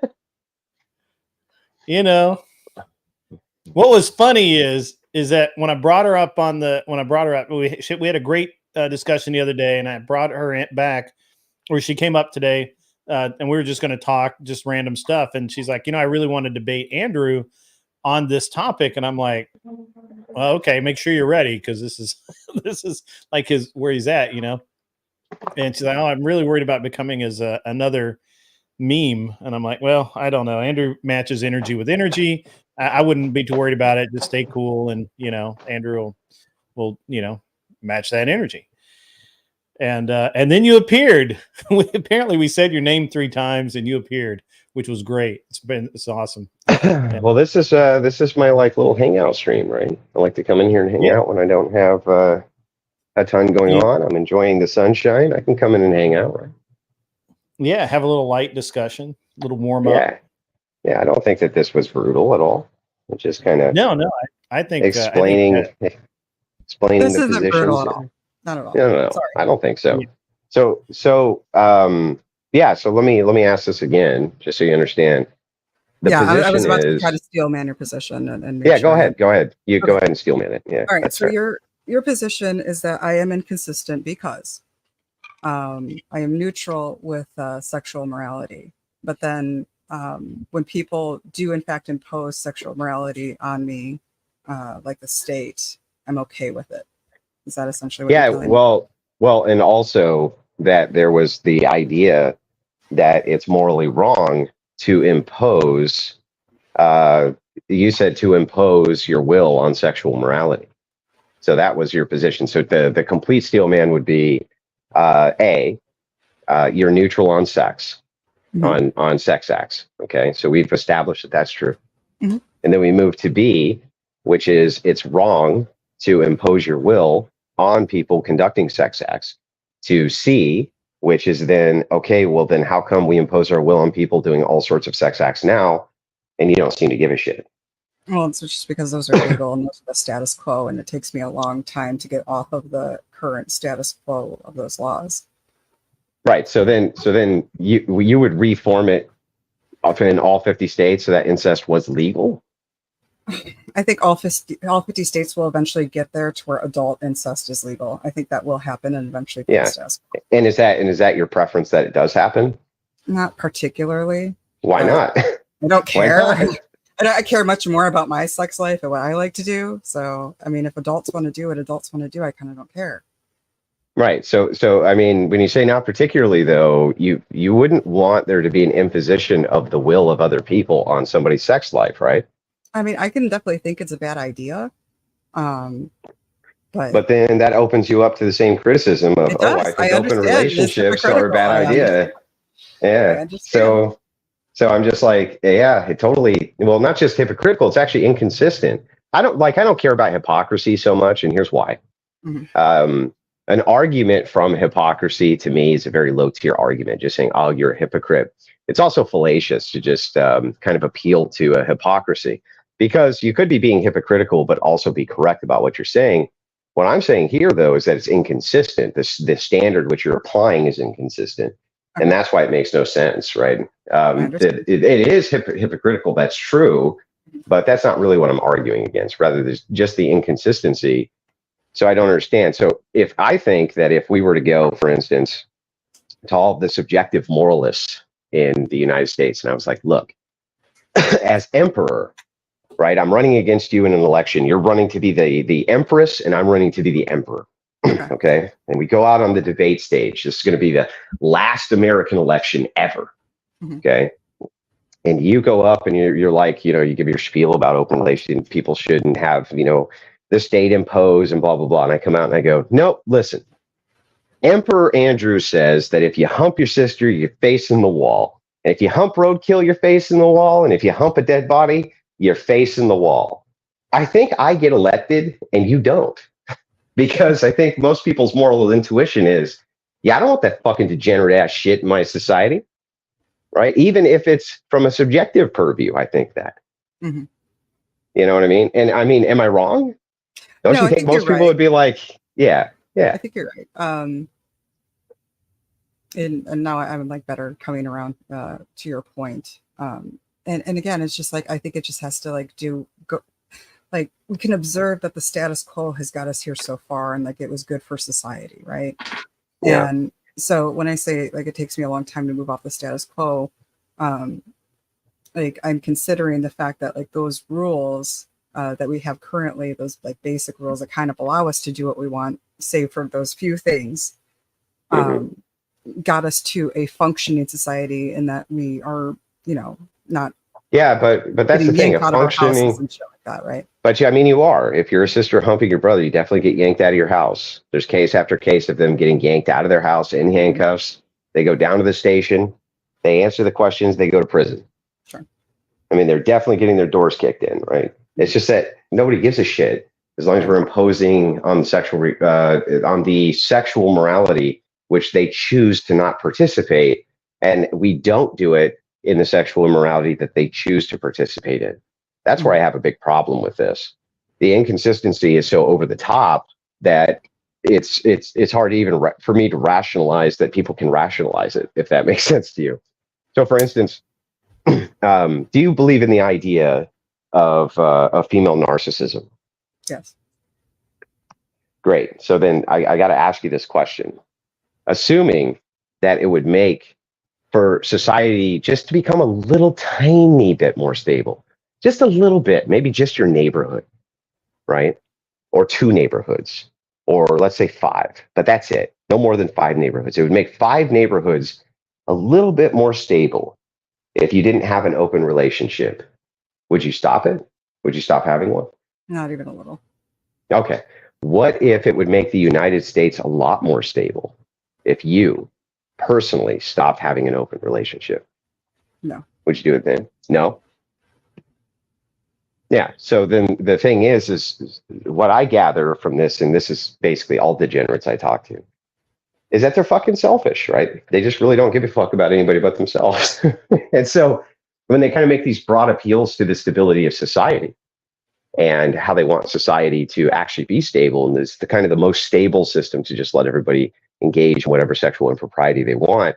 If you offer the counter that even if the opposite was true, would you then do it? They still say no, which makes me think they don't really give a fuck about the stability of society. They only care about them. No, we didn't cause the stability of society. We are a side effect of a stable society. Well, so you're the instability element?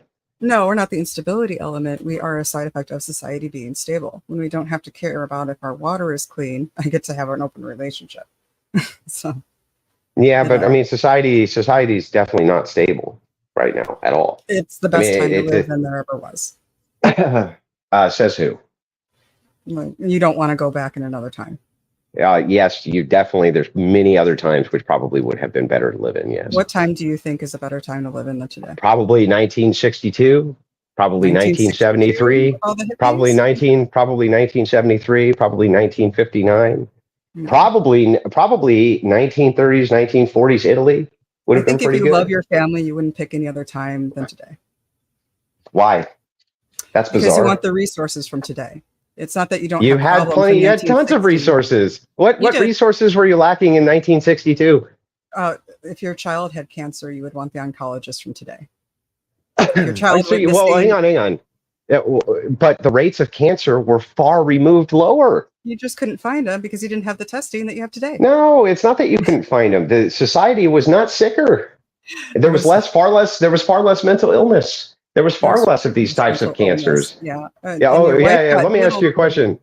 How many fat people are there today versus 1960? And is obese? We don't have our issues. I'm just saying we live in the most productive, the most leisurely, the most prosperous time in history. No, you don't. That's just made up. That's just made up liberal tripe. Any other time, and I would never trade places with any other time than right the fuck now. This is made up tripe. Like, I mean, it's just made up. It's like, okay, so the shit that matters that we. So if you're mental, if the side effect of technology is that you become a sexual degenerate and you become mentally ill and you become fucking obese and sit in your house and fap all day, and men no longer can even talk to women, but you're comfortable because you can stick your fucking Eggo waffle in the syrup pot, smear it around, and then carve it into your face. Why is that a better time to live? Because you can do that.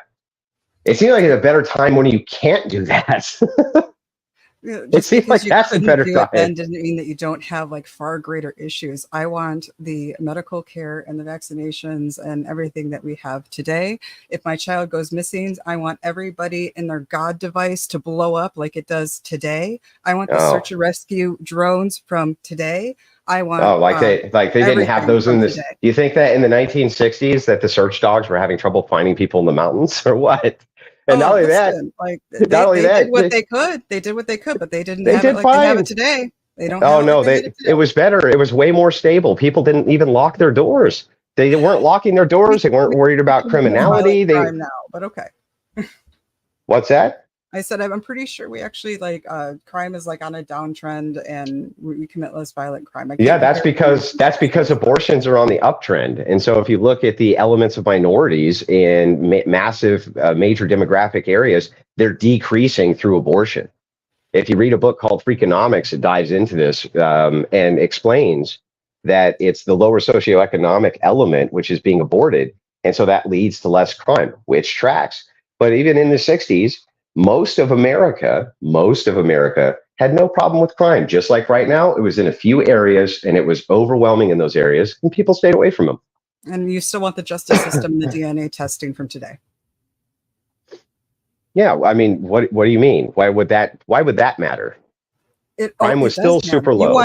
You want everything from today. I'm sorry. It's like you're spoiled, and you want to idolize a time from the past. Right. So it's just pure hedonism. Yeah. Your whole thing is like you kind of act like we must, in order to embrace modern technology, remove the stabilizing factor of the ideology pre-technology and slothing.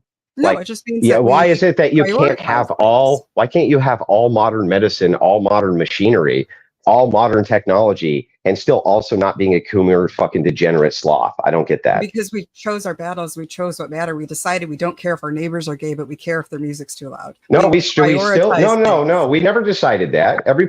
Almost every place where gay marriage was the thing which ended up on the ballot, it was voted down.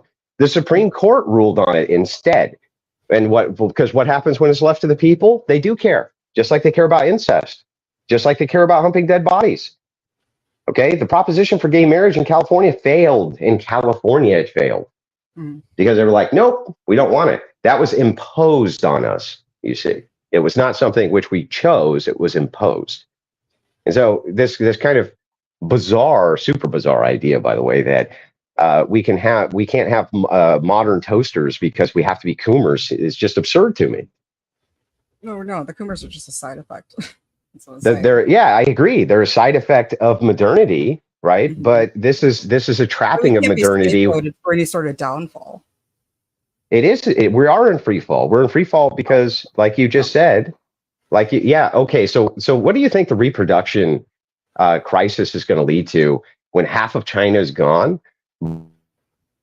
The reproduction crisis. Well, I mean, we're going to have an older class of workers, and we're going to automate more in the next 15 to 20 years. That's just going to happen. And we will. I don't know that we can automate much more. I hate to step in here, but we're in the infancy of automation. What are you talking about? Infancy. I don't know.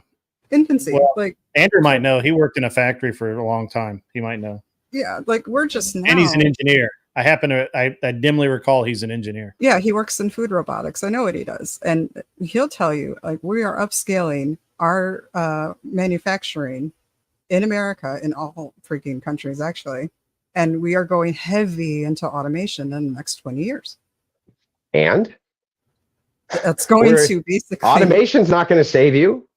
Automation is going to basically pave the way for an older working class. And no. Well, that's what the Japanese thought. They had been working on automation for the last 50 years. Unfortunately, you just can't get past that whole human problem of needing human beings around to wipe the old people's asses and give them their pills. Automate 70% of something, not you can't automate 70% in nursing. You thinking what? You think in 30 years we're going to be automating 70% of nursing?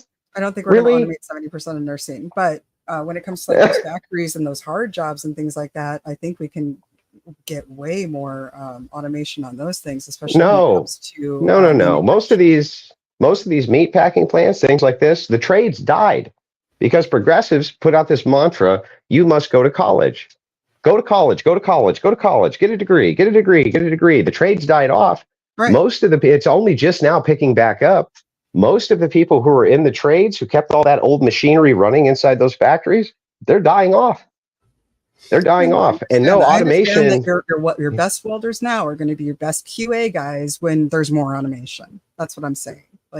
No, what I'm saying is that there's not going to be an automation the way that you think of it. It's not possible. Logistics don't account for allowing 70% of things to be automated.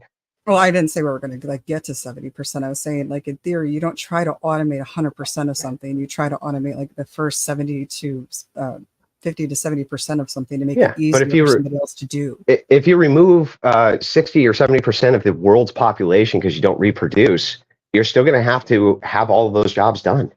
You're still going to need to have all that timber cut. So you're going to need to have all those roads paved. You're still going to need to have all of those things. And it's not scalable because what happens is when you take one person and you add another person to a labor pool, it doesn't double your work output, it quadruples it. So it's all gloom and doom because of the birth rate. All gloom and doom. Well, the cooming, it's all due to the destruction of the independent family unit. Yes, that's why the reproduction. Fear mongering when I hear it, and I don't think the world is going to collapse because the birth rate is going down. What's wrong with having I don't know like 1920? Like 1920 so much. The major fall of almost every major population on planet Earth has been due to population collapse. Almost all of them. You run out of people, and the ones who are left don't reproduce. What's that? Go ahead. I didn't hear what you said. I said population collapse is what has led to the extinction of more populations. Like, for instance, let's take the Native Americans, for instance.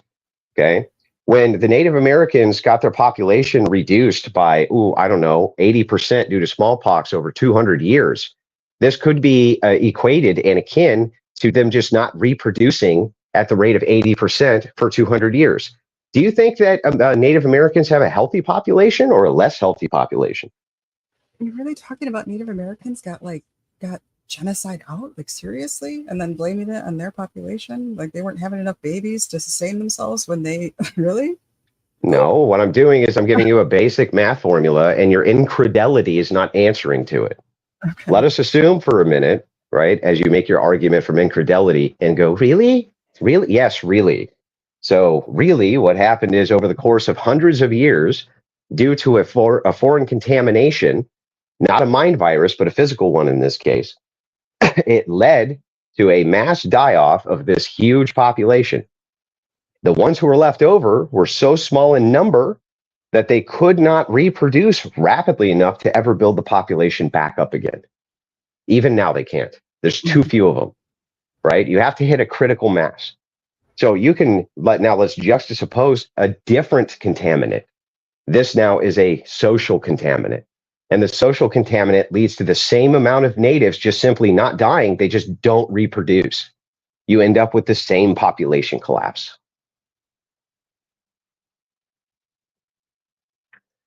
Okay, so same amount of people not having babies after a genocide. Whether it be from a contagion, whether that be a mind contagion or a natural contagion. Yeah, you can have a natural or a social contagion and end up with the same result. Okay. If you have no children and you die, okay, versus you could have had children and you die, the result is still the same thing, right? No children. Mm-hmm. Okay, so regardless of why there's no child, whether you died from a disease or whether you died because you just decide not to have the child, you're still a reproductive dead end, right? Mm-hmm. Yeah, so this would be the same exact thing here. So if a social contagion is introduced, which leads to a massive contraction of the population, you're going to hit a critical mass the other direction where there's not enough population left to reproduce itself. This happens, by the way, with animal species all over planet Earth. That's why we have endangered species. Why can't we get elephants back up to where we need elephants to be, or zebras, or any number of these different endangered species? It's because once the population gets so small, you cannot reproduce it rapidly enough in order to get it back up to, to where it needs to be to not go extinct.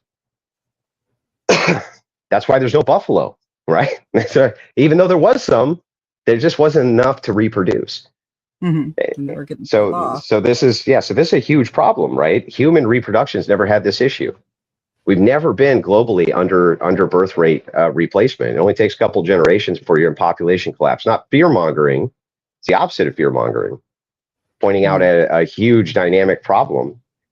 And here's why I think it's a problem that's your problem, and why it is that I have such staunch opposition to people who think like you. I'll explain. Let us assume for a second that this is going to be the last generation on planet Earth. The very last one. And then all human beings wink out of existence. Okay. And you are approached. And here's what you're told. We can either introduce a small amount of discomfort into everybody's life. Okay. And then the human species will continue. Or this is going to be the most comfortable humans will ever live again forever, but this will be the last generation of them. Which would you choose? I'm definitely taking that comfort route. You're definitely taking the comfort route, right? Mm-hmm. Yeah. And so the thing is that what it shows me again, over and over and over, is that the continuation of humanity doesn't matter. You just kind of have the mindset of give me that shit. And so the Christian ethic is to create cross-generational wealth value and create cross-generational stability. That's what we're supposed to do. We're ordered to multiply and take care of our offspring, set them up for set them up for good lives, et cetera, et cetera, et cetera, right? But our primary edict is that we're supposed to multiply and have families and continue the human species, right? Almost at any cost. Whereas yours is like, well, I don't know. If there's a slight amount of discomfort, let's just let them all fucking wink out of existence. Fuck them. It's just like, you can see from my end that is pure unadulterated evil from my perspective. Yeah, I see where you're coming from for sure. I just don't think that Christians necessarily have like the claim to morality or ethics or duty. Like, I have kids. I'm in a long-term relationship. I have no criminal record. I consider myself quite dutiful, and I say what I mean and I mean what I say, and I tend to follow through with those things. So yeah, but your worldview is also plagued with ideological inconsistencies which make no sense, all for the purpose of you being able to coom. Like, you do mental gymnastics all for the purposes of cooming. And when I point these massive inconsistencies out, how they're social plagues, what they're actually leading to when it comes to lack of reproduction, when it comes to an advancement of societal instability, you're like, yeah, but we have cancer treatment and shit. So who cares? If we're the most comfortable we've ever been and humanity goes extinct, all well, it was a good run, baby. It was a good run. I just think that you definitely live in the most privileged time, and like, we should be thankful for it. And like, I just don't buy the whole you would want to trade it. I don't think like you're a good parent if you want to move your kid back to where they can get polio. It's just dumb to me. Like, I don't understand why you bifurcate for today. It's such a bifurcation to have to imagine that I can't have a polio vaccine and also not have a degenerate society. I don't know. like the two are mutually exclusive. Well, do you really want to go back to when you were a kid had? Degeneracy has been ubiquitous all throughout history. Can you point to me a time where like there hasn't been degeneracy? Well, I can point to you a time. There was definitely some degeneracy. I can point to you a time right this second where degeneracy was definitely kept under control by the power of the state and the will of the people. Yeah, absolutely. In the 60s, being a homosexual was against the law, right? It was against the law. And the sexual revolution from a bunch of feminist lunatics who decided that a nuclear family, which was the backbone stability, are you trying to say that if the nuclear family had continued and we had the state had only promoted that instead of gays and lesbians and open relationships and all this other shit, are you saying that we would be technologically regressive? No, I'm not saying that. Yeah, of course not. It's ridiculous. So the truth is that had that been promoted, right, I think we would be even more technologically progressive and have a more stable society absent degeneracy. No, I don't think you can scapegoat the degeneracy. When we decided to not focus on gays being gays, you get revolutions of your own. And no, what revolutions? We put more of our energy. Put more of our energy into scientific, advancements, and we stop caring about if our colleagues, what religion they practice or what they do in their off time. Yeah. The scientists can work together. So yeah, our tolerance of other people and different lifestyles does help. The scientists in the 60s who were flying to the moon, yet now in modernity say, well, we lost all the technology. We can't get back there. We can't get back there. They had this society that was filled with all these oppressive, hate-filled lunatics who oppressed degeneracy, and yet made rocket ships that flew us to other planets. Oh, yeah, they That's did a fucking lot. nuts. I'm not saying they didn't. I'm just saying, Yeah, hey, when and we I'm don't sure focus that on had each other's degeneracy, we can actually accomplish more. yeah, and I'm sure that all of the elderly people who are walking around with their mouths, what the fuck happened? This place used to be great. Those people are just lunatics. We lost what you said, Andrew. Yeah, I said I'm guessing that all of those elderly people who are walking around with their mouths open going, what the fuck happened to this place? It used to be pretty nice. And then you fucking destroyed it. What's with all these gays everywhere? What's with all these feminists everywhere? What the fuck is this bullshit? Well, Those every guys were generation alive. thinks They that were about the next alive. generation, that the next generation is doing a shit job. That Yeah, goes that's back cope. forever. That's cope. And Yeah, it's means you're getting unprovable old, you cope. think that the sky is falling and that everything is going down and that, you know, the population is falling, then yeah, usually means That's you're getting old. pure cope. There's people who are alive today, who were alive then, who objectively say it was better then. Okay. Objectively. It means Like, they're getting you know, old. Everybody thinks that when they get oh, old. they're just getting old. Okay. Yeah, they're everybody just, thinks and that. once you get The old, good old you days, get, yeah. Nothing Yeah, you- speaks to the good old days but yeah. a bad memory. Isn't that like a yeah, saying? you hang on. You get dumber with age, huh? And you get smarter with youth. I think that actually is true. You do kind of lose You yourself. do? with You age. get dumber with age and smarter with youth. A bunch of 20-year-olds should you rule do. society, Like, look at and all Biden. of the. Yeah, okay, that's ancient. There's a difference between somebody who has dementia and somebody Okay. who's 63 years old who's seen a lot in their life. Okay. and You think that somebody like who is you think that 63 like clearly yeah, you think remembers. that 65 you think that 65-year-old men are less wise than 20-year-olds? Yeah, 65-year-old No, men that's are not true, dumber than but- 20-year-olds? No, Like that's what? not true. But like the time frame that you're thinking of, like my grandparents, like okay, let me think when my grandma was born. I think it was 29. She was telling me about making herself lard sandwiches for school. I give my kids Go-Gurts and Lunchables 5 days a week, and you can bet I would sign up for that shit all day long and twice on Sunday. I'm giving my kids Go-Gurt and Lunchables, and I'm not making them lard sandwiches. I'm sorry. Why I don't not? believe you. I don't think you want to. Why would Go-Gurt and a fucking processed lunch meat be better than a large sandwich? What? Hey, it is. No, it's not. Your kids eat meat every day. You don't want to go back. They don't eat fucking Go-Gurt every day. And yes, my kids eat mostly meat in their diet because I want them exactly. healthy. And you don't want to go back. You don't want to go back. What do you think lard wanna go is? back. Lard is meat. Lard is Lard meat. is fat. Lard is fat. Fat from what? It's fat. It's not meat. From It's what? not protein. What? It's Where fat. does fat come from? It come where? Fat Where is does fat. lard? It's not meat. Where does lard come from? It is fat. It's not meat. From what? It comes from an animal, but it is not meat. Yes, it comes from an It is animal. not the And what same. are animals? What are animals made out of? They're made out of lots of things. They're made out of meat. Water, and all They're made sorts out of things. meat. But you cannot pass off a lard sandwich and be just like, here, it's good for society. No. You think? No. Oh, because your grandmama had to eat a large sandwich once? Yeah, My and I God. would never give my kid a lard Yeah, sandwich. they get I'm Go-Gurt. sorry. They get processed garbage, which is why the obesity rate's 60%. Hey, you know what? My kids are fed and they didn't eat lard and they're happy. I mean, Yeah, they're fat and happy, and that's what matters, right? They're It doesn't not matter. fat. They're not fat, The degenerate. Well, I thought that's what you just said. but- No, I didn't say that. Oh, I thought you just said they're fat and happy.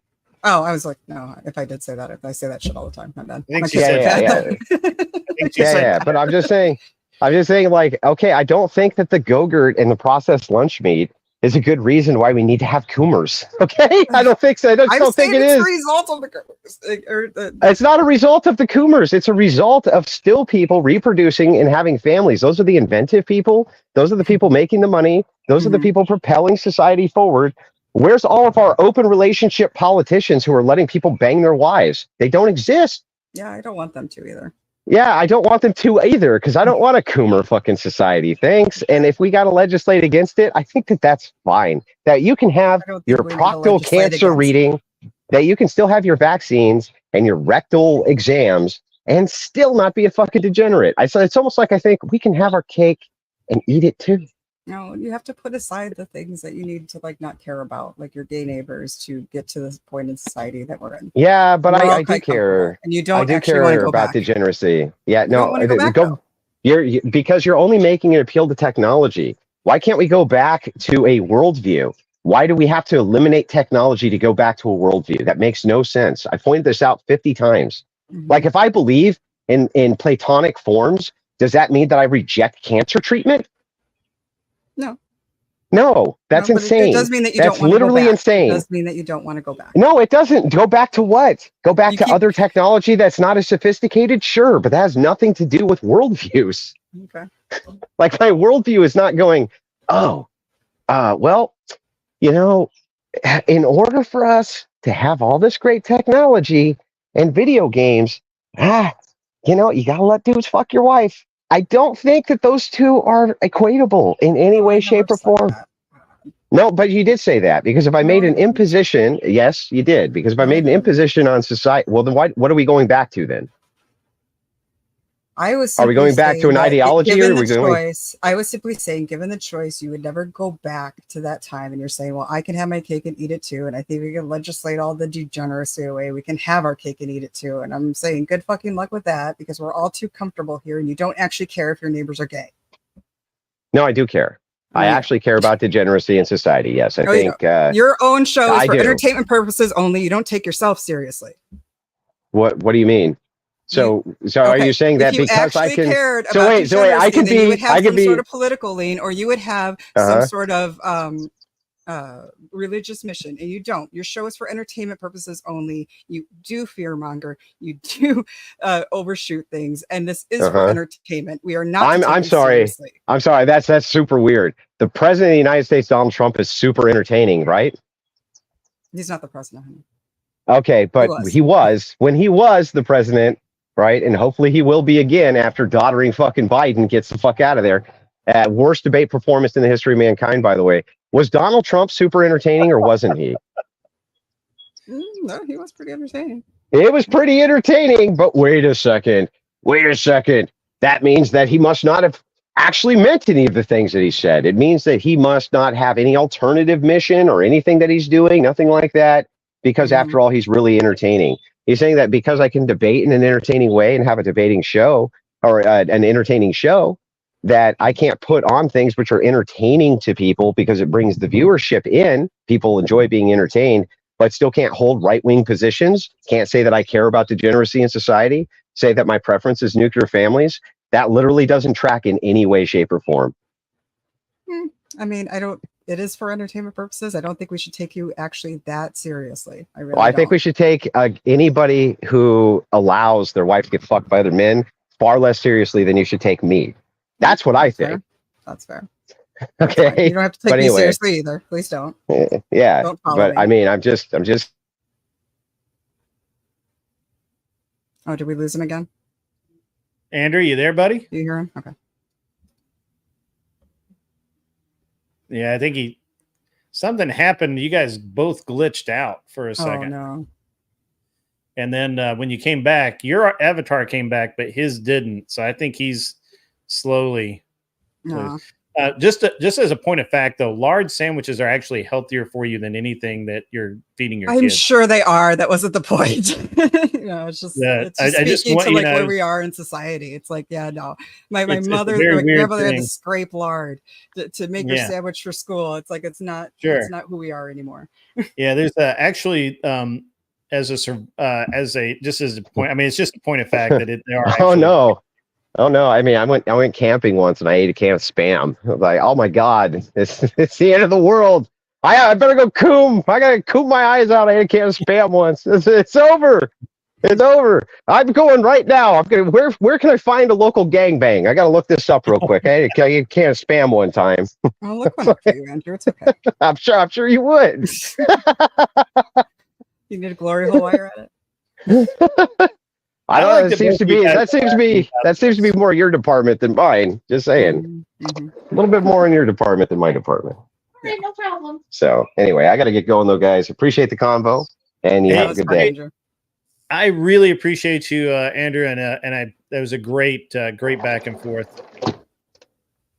All right, guys. Appreciate it. You take good care of yourself. Andrew. Yep. Bye-bye. I can't tell if he just stopped again or what. Yeah. Michelle, you're a great sport there. Thank you. Yeah. You got a little little heated at the end, but that's Did okay. He was laughing a little bit. Yeah, it sounded like it. Maybe not. Oh, okay. He was laughing a lot. So that there's something about the way Andrew laughs that just gets some people, like it ratchets them up. I don't know what it is. Well, I do think the conversation got intense, but I wasn't upset. Okay. Oh, I didn't think you were upset. I think No, I just not at all. had a little bit of extra. Yeah, it's not bad for like a Monday, afternoon. Go throw down with Andrew Wilson. Actually. It's like, holy shit. Yeah, that is actually, it was a really interesting conversation to hear both sides. So just from my point of view, and I say this all the time, I'm not picking on you. I just don't see where a man that's worth having would ever want to be put in a position where some other dude could walk over and say, "How's my dick taste?" That just seems to me to be a bad thing. And I just, I know that's kind of bad taste, but it's really, or not, it's bad. It's kind of like a little bit inflammatory, but it's just kind of the way I see it. I can't get into it. So it's just where I'm at. Yeah, I understand. Yeah. People definitely have their feelings about it. And I get it. It's fine. And while you guys were arguing, it occurred to me, I just have to ask. Now, you've been in several of these relationships, right? Yeah. Mm-hmm. Okay. Have they ever gotten intense and inflammatory and arguing and fighting and all of that sort of thing? Or have they all been really chill and you just like, whatever? I would say the relationship I have with my husband is like the most chill relationship I've ever had. And that's probably why it lasts so long, because we're both like really easygoing people. Mm-hmm. So no, I've definitely had relationships where, things, blow up, and that's how relationships end. Right. And, right. That's what happens. And it's your emotions. It's your personal relationships. Obviously you're highly invested in those things. And so they carry so much weight and obviously emotional volatility. But I think naturally I am kind of a low-key person. Like people are saying in chat, I got emotional. If I got emotional, then that's probably like the most heated you'll ever see me online. Okay. If I was. It was the reason you're so even that even just a little bit of rise. A little bit goes up a lot. Yeah. Like that's what I'm saying. It's like, I've never like cried on stream. I've never, really like screamed at anybody. Like that's never happened. So that's why I'm like, if I was. It's all good.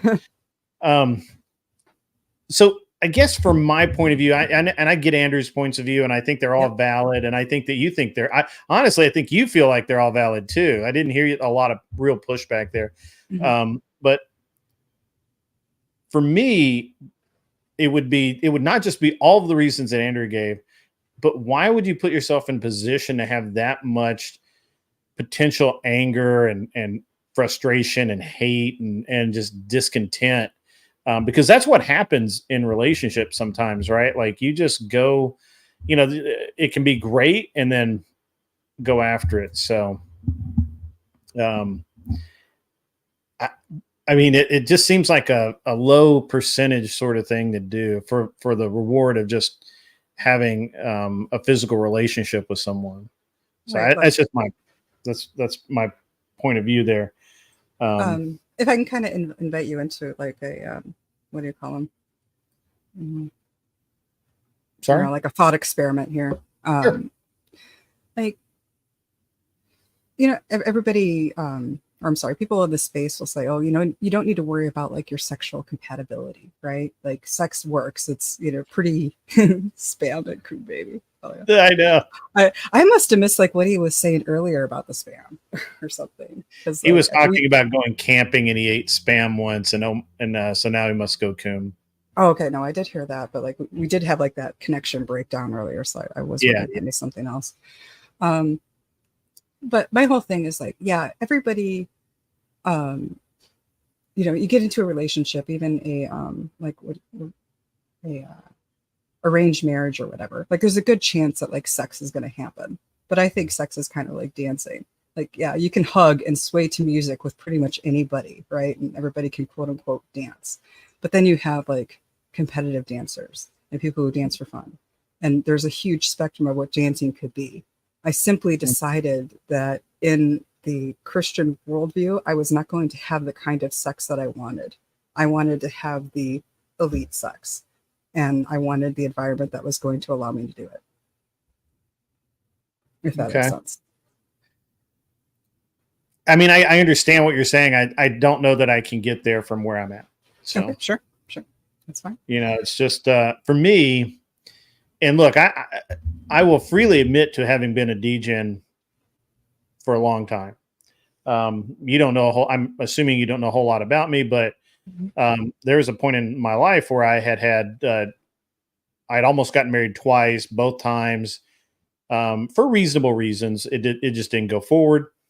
And I found myself my mid 20s, well, early 20s, 23, I think 24, somewhere along there. And I just made a decision that at that point I was not going to date for marriage, and I wasn't going to date good girls. I was not going to date marriage potential. I was going to literally date girls that I normally wouldn't. Right. Mm-hmm. And even then I barely dated. I was just too busy because I made another conscious decision that I needed to build my career. I needed to be free to move across country at the drop of a hat, which I did several times.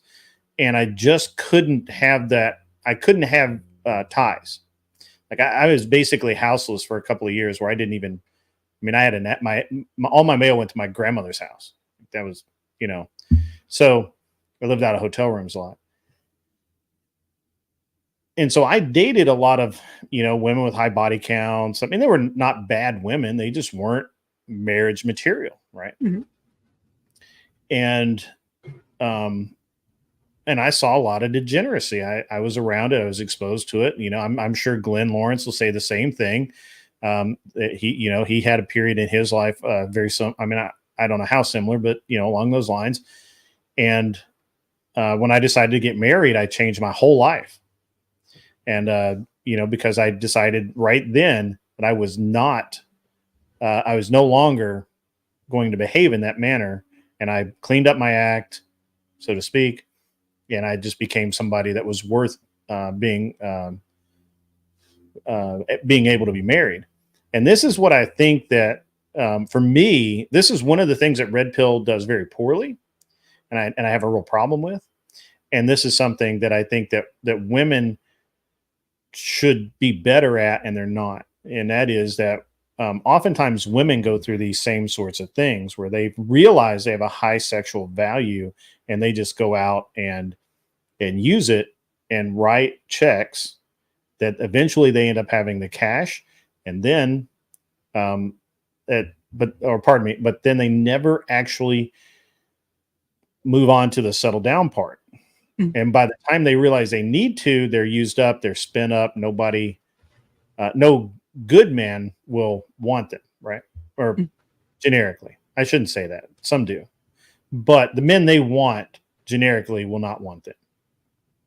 On the other side of that, men go through through a period of their life where their sexual value, their sexual marketplace value, however you want to say it, is so low that they can't even get a call back because they don't have the right job. They don't look, they're gangly. Maybe they don't know how to speak to women, whatever it is. And they have all of these little problems, right? And women will date them to get dinner, right? They will date them to go out and have a good time, but maybe they'll, have sex with them out of pity, but they're not going to marry them and they're not going to commit to them, not going to do any of that because they're looking for that big score. And I feel like that when you start rationalizing things out that far, it can get really bad. I'm assuming Michelle's yelling at her children at the moment. That's what I do when I mute my mic. It was a dog. It was a dog.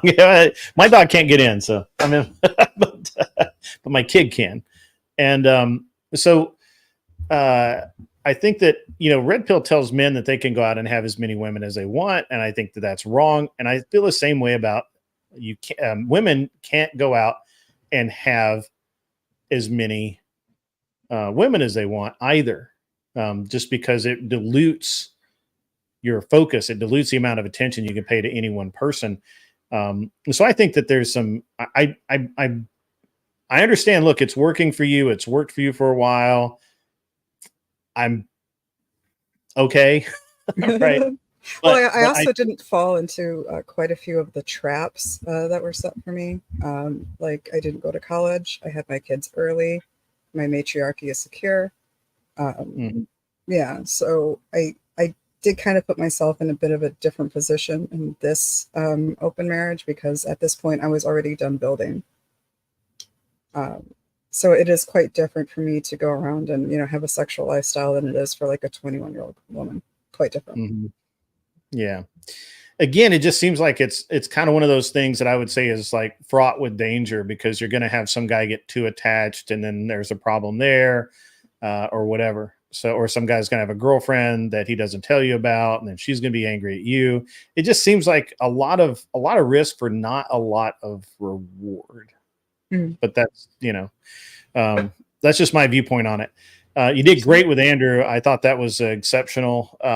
And you both, obviously Andrew always does exceptionally well, but I think you did very well. Thank you. Especially off the cuff. And that was, again, that wasn't planned. Yeah, I know. I did not. I would have loved to actually like put together my arguments a lot better and thought more about his counter arguments before he doing may, that. he's super busy, but maybe he can, send him a message and try and set something up. And that you'll have a lot of lead time because he's months busy, out. Yeah, he's a busy guy. So, but you did very, very well. Extremely well. Actually, I thought. Thank you so much. So, did Alana ever want to come? Did she get sorted out? Does she want to come up? If not, then we're going to. I'm going to wrap up here in just a little bit. Yeah, I'm hungry now that I argued with Andrew that long. Something. Took a lot out of you, huh? That's exhausting. Yeah. Yeah. All right, but yeah, I'll talk to you another time, and thank you again for having me up. And absolutely, we love to see you in the chat. And it's been really good having you up today. So thank you. All right, have a good one. Go get some food. Go enjoy your dinner. Yep. Okay. All right. Alana, did you get this? Is it Elena or Alana? I say that. Did you get sorted out? Do you want to come up and chat for a few minutes, or should I just go ahead and? She doesn't like Discord. I don't know how else to get it to you. There's got to be Discord's the easiest way. There's no real private chat on here. So I don't believe. So, yeah, it was great conversation, guys. You guys were saying a lot of stuff, and I couldn't really catch up. Lana, and no, I'm not very good in English. Okay, well, that's fine. Everyone, do make sure that when you see Michelle online, give her, give her some props, man. She did better than Based Oracle, 100%. So, yeah, the chat was rolling, guys. I couldn't, and I'm not going to scroll all the way back through to see what everybody said. It was looked like it was really going on, and really good time. So I had a great time listening to them go back and forth. It was great. So,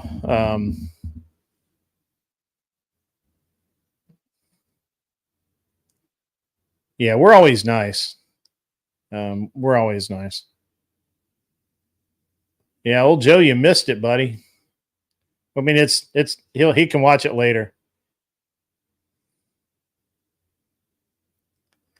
Yeah. Everyone give Michelle props. That was very impromptu. And Andrew's made these arguments a lot, so he knows. He really knows. And welcome, Joe. It is on this stream. You can go back and watch it anytime. So, yeah, it was a great time.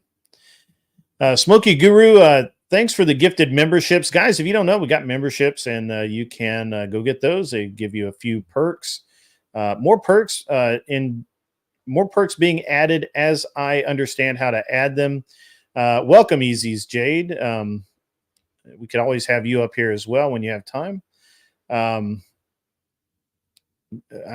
Who is James Devon Johnson? Who is that?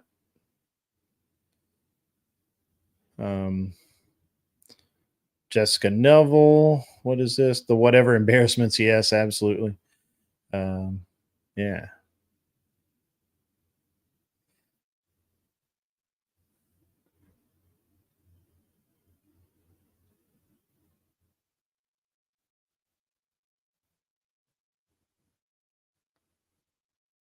Pickup artist grid. I am not a pickup artist, actually.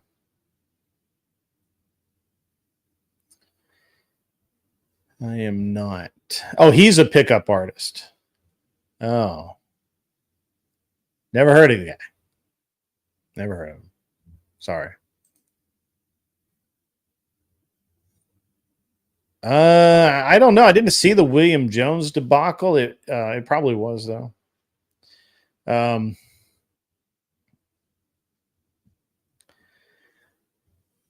I think Michelle votes conservative, which is all that really matters. So, look, again, I can't non-degener. I can't like lay hands on her or anything like that. That's not what I do. I do. Oh, is that the guy with the hair that had all the camera problems? You'd think he'd be able to like have a decent camera. His shirt costs more than his camera did, I think. So.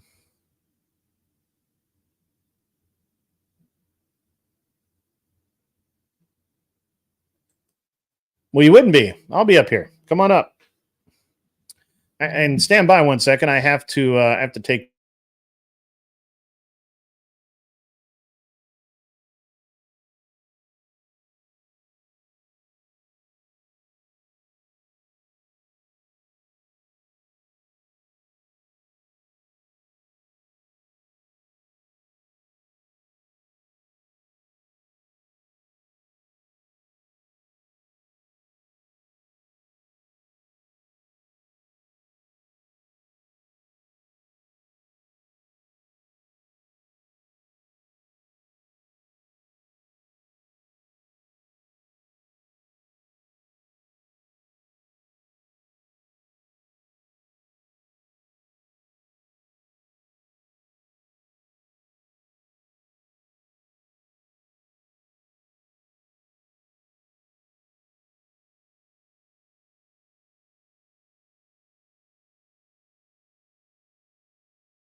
Nobody needs to read lips. I'll tell you what I was doing. I'm helping a buddy of mine, older gentleman, with some airplane work, and he needs my help, and I'm going to go help him. And we were trying to set that up probably for tomorrow. And now my mom is calling me, but she can wait. I'll call her back. I don't know why everybody calls me in the middle of my show. It's very funny. Yeah, she did do very well. Heat of the moment. That's absolutely true. So do we have anybody else that wants to you have to be invited to buy Hermes purse. Just in case you didn't know that. I now know that, whether I wanted to know that or not. So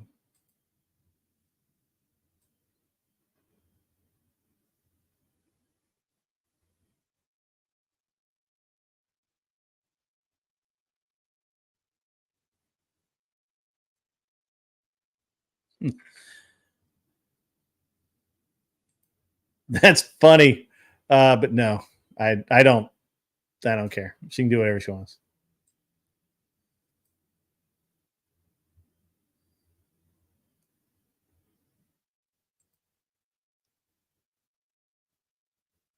I have not done. I've only done one or two downwind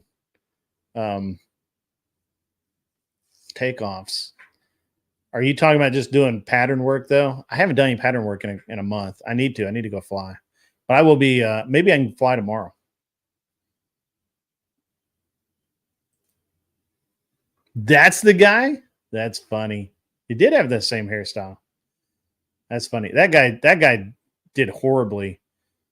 Yeah, Michelle did way better than that guy, and that guy's like, popular. Yeah, I'm part of all the secret societies. Yeah, I didn't do any. I haven't done any pattern work in a while. I need to. I need to go do. I've been working on my airplanes, not flying airplanes, which is kind of how that ends up working. I'm gonna go work on an airplane tomorrow, I think. Not my airplane. I'll work on somebody else's airplane. But maybe I can fly. He's got a grass strip. We could fly off the grass strip.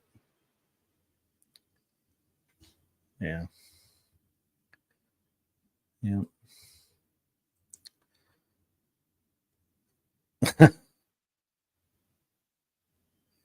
I do not stall at low altitudes. All right. So did Jessica want to come up or no?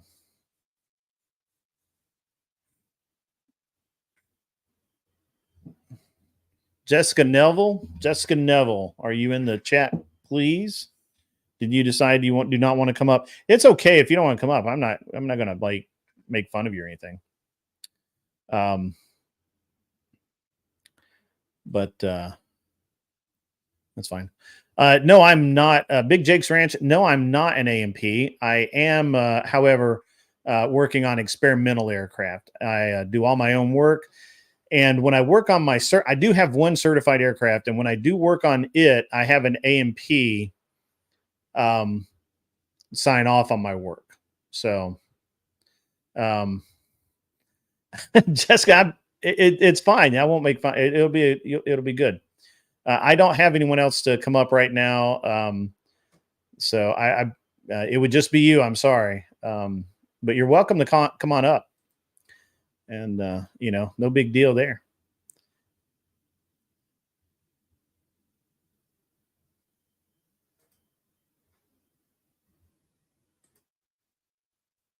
No big deal there. So you're welcome to come on.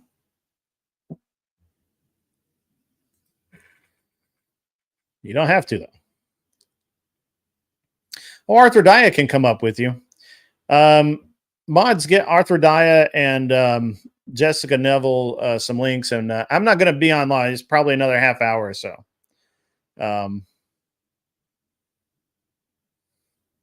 Yeah.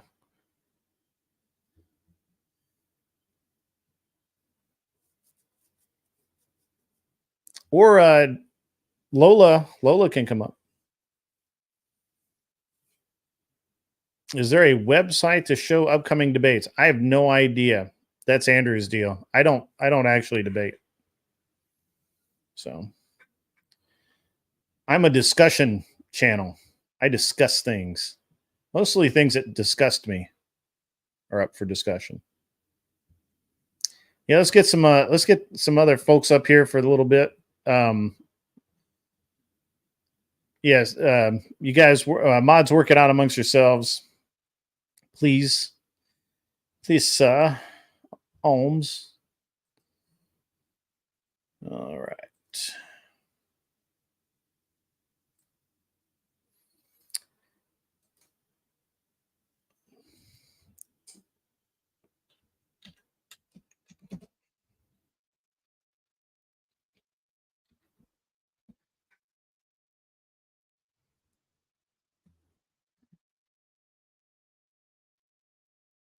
Tomato.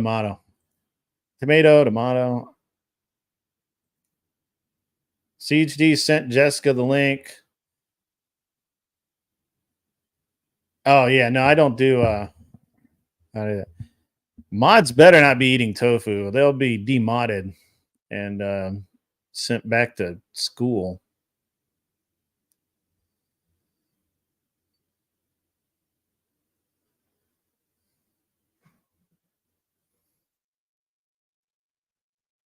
And I'm just going to chill here for a couple of minutes, guys, while everybody gets their stuff organized and, you know.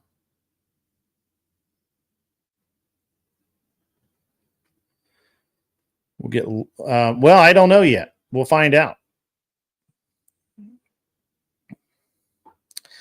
Yeah, send Lola, Arthrodia, and Jessica Neville links, and we will make some stuff. We'll make magic happen, I promise.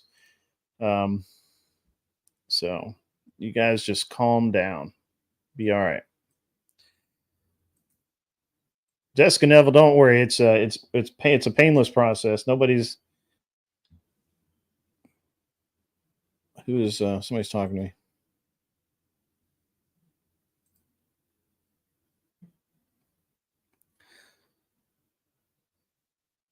Oh, is Lola not? Yeah, is Lola? Lola, are you coming up by a chance? I thought you were. Maybe you're not. Hermes all around. No. All right. Thanks, Ghost 1978 for the $5. We got some donations in. I was busy and not paying attention. But yeah.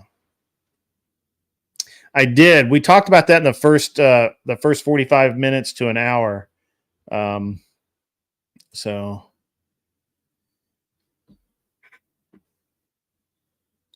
it's really good. Okay, Lola, no problem. Glad to see you there. All right.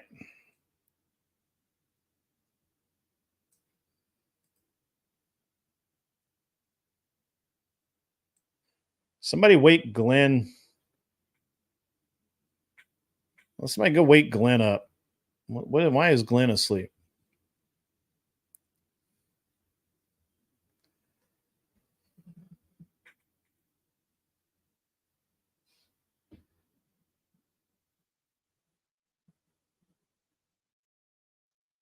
Let's see.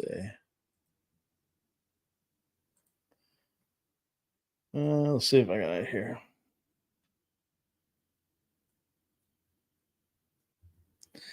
All right, Arthrodia has the link. Glenn probably is snoring.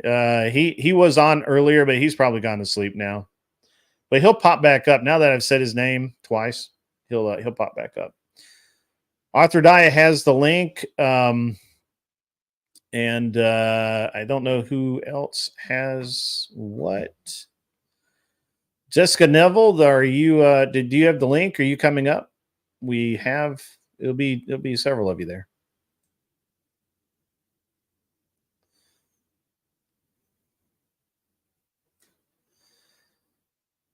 Beaten Cheeks. Where is Beaten Cheeks?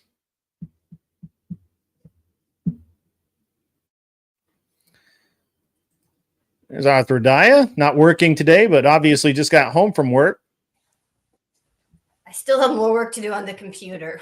Our lab not getting. Yeah. Okay. Yeah, I got the echo. Okay. Now I should just be in one place. I was saying we have all these lab results that apparently aren't getting communicated to patients in a timely fashion. And so somehow it's my job to figure out how we start doing that more effectively. So I'll be working on that all evening. Well, that sounds like fun. That sounds like almost a real job. A riot.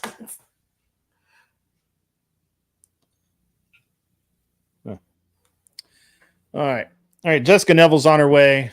What did you think of the discussion the debate between Andrew and Michelle? I got to give Michelle props for being able to articulate her position in a really calm and non-emotional fashion and being able to answer well for the views that she holds. I think that's hard to find. A lot of people have trouble without becoming overly emotional or just unable to answer in a debate. And so I thought she did very well in terms of that. Most of us give props to someone like, say, a Destiny, even if we wildly disagree with his point of view. He is able to articulate his point of view and be consistent in it. And I thought she did very well from that perspective. I can't say I agree with her, but we can work on converting her over into the fold. Seems like a very genuinely nice person that you would love to be friends with in real life. So yeah, she seems very genuine, actually. Yeah. Well, the interesting thing was, honestly, it was actually that she said that she wanted to have time to prep for it, and it just kind of out of the blue happened. Mm-hmm. So Andrew just sniffs out those debates. He knows how to find them. Well, I don't think he came in looking for a debate. He likes to come in here and just chat. And I'm sure he actually probably had a rant or something that he wanted to talk about. And this is a good place. My channel is a good place to do that, since it's a discussion channel, and we're just here to talk and, say things. So, he has some funny clips. I don't know if you caught whatever last night, but one of the women challenged Brian on Brian's position that he doesn't understand why a girl who's already not a virgin wouldn't just go ahead and sleep with him after 1, 2, or 3 dates. Mm-hmm. But his simultaneous position is that women should be more chaste and not just sleep around. Mm-hmm. And so it's like, it's good for all of them, but not when it comes to me. And she challenged him on that. Mm-hmm. And Brian wanted Andrew to defend that position. And Andrew really tried for a couple times, and he just couldn't do it. He finally is just like, yeah, I can't. Yeah, Brian asked us in the chat to defend that position, and they're really, so the only real defense of that position is that he only intends to date long term. So if he's wanting to have, if you've made it to that second or third date, then he's already locked you in as being like a long-term deal. His biggest point of contention is that, and I see what he's doing there, but it's kind of an intellectual fallacy that I believe most women just don't pick up on. And that is that from the time you were 18 till the time you were 24, you were banging dudes left and right, and you didn't care. You would have a one night stand. You would have, you'd have sex on a first date. And then all of a sudden you decide that you're not going to do that. But here I am offering you a long-term relationship, and you won't have sex with me on the first or second date. And that's really his position. I believe I've steelmanned his position pretty well. And that's a logical position, but that's not the way the girl framed the argument to him. And that's why he couldn't win. But I don't know that it's logical if someone has decided, okay, I've now reformed. I want to not just sleep around. I want to pursue a long-term relationship. You cannot possibly know after 1, 2, 3 dates that this is the person you want to spend your life with and build an empire with and submit to or provide for. There is no way after having a cup of coffee with someone you can honestly make that kind of commitment. You need longer than that. Like, I would never give all my money to a financial advisor after a cup of coffee. I'd want to learn more about them and research, investigate. I wouldn't go into a business deal with someone after meeting them a single time. I'd have several more meetings at minimum. And those are far lesser commitments than a marriage or whatever Brian's version of a long-term relationship looks like. So counter that, I did have sex with my wife on our first date, and I never dated anybody else after that. And I'm glad it worked out for you. But again, the exception, Right. Right. But I did know probably. Right? I knew that I knew I wanted a long-term I knew I wanted a relationship with her probably the second or third time that we went out, and within probably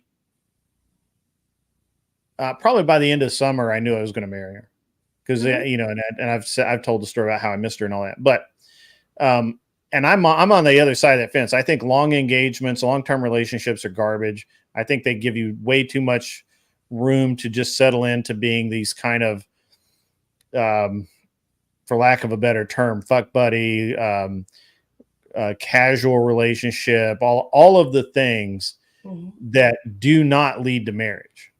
And they usually, and if they do lead to marriage, statistically, they're proven to end in, go down in flaming.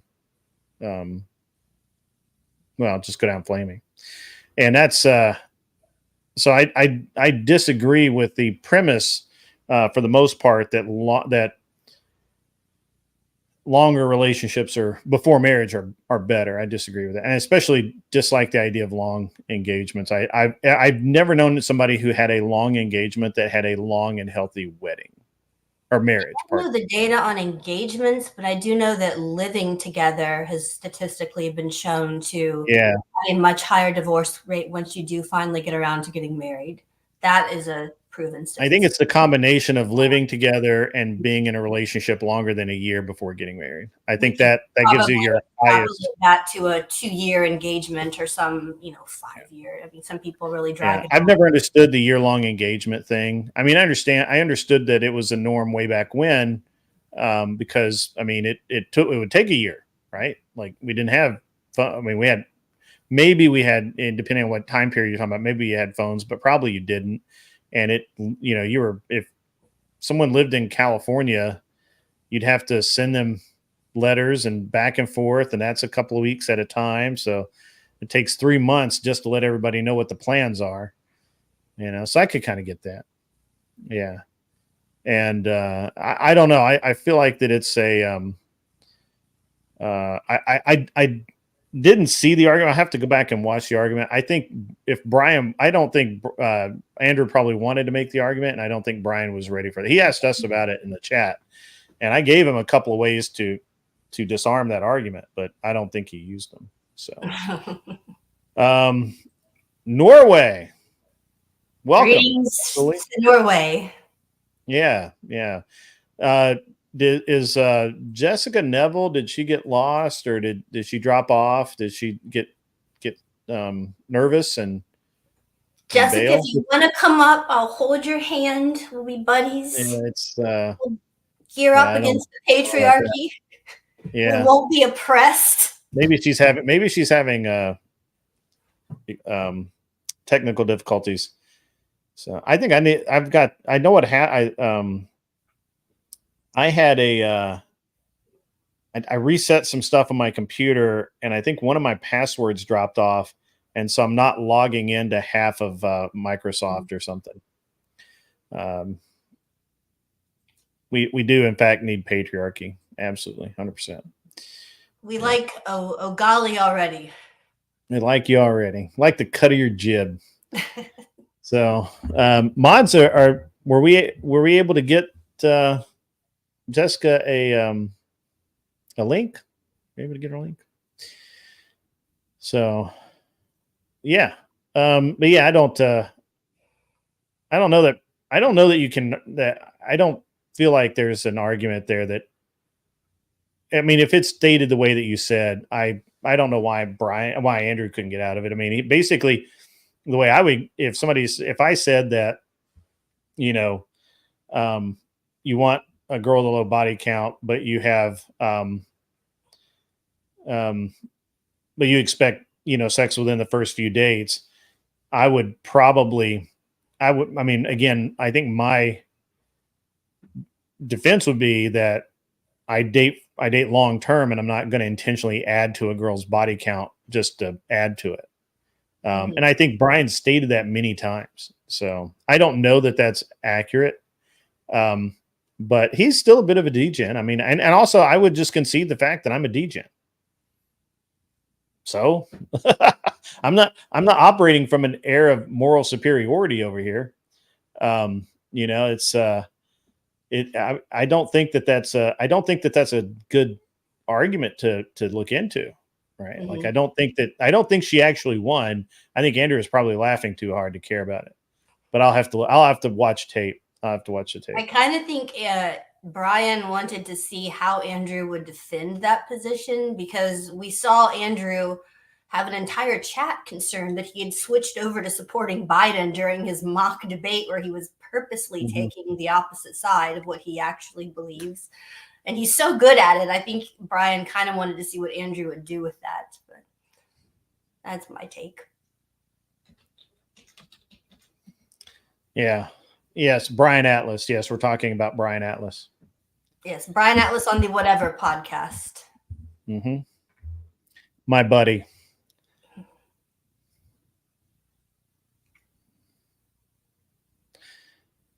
Man, I totally forgot to tell Andrew that my lake house is going to be empty. I think the end of July, so they can come out and hang out and use my lake house to find a home here in Tennessee. Is Andrew considering moving to Tennessee? Is that in his? Rachel told me that that it was one of the places that they had looked at, and she really liked it, and they were intending to come down at some point and spend some time here. And I at the time I told them that my lake house was full, and it was rented out, so I didn't want to promise something I couldn't deliver. But I got notice yesterday. I anticipate getting. I should have had 30-day notice today written that they're going to move out. And they basically, and I may get it by the end of the day. I may be in my email or something. I don't know, but I should get 30-day notice, and then they'll move out on at the end of July, and then we'll get it cleaned up, and then somebody can. I don't know if we're going to use it much. We haven't used it at all this year, so we may not use it much. So, but yeah. What we got Nashville would be, I think, a good base home for Andrew in terms of as he becomes more popular, having a major airport to fly out of, and go to California and Florida and wherever he goes for his debates. Yeah, and it makes a lot of sense for him. Bro. Yeah, I know some guys want him to move to Tampa, but Tampa's gross. Why would you move there?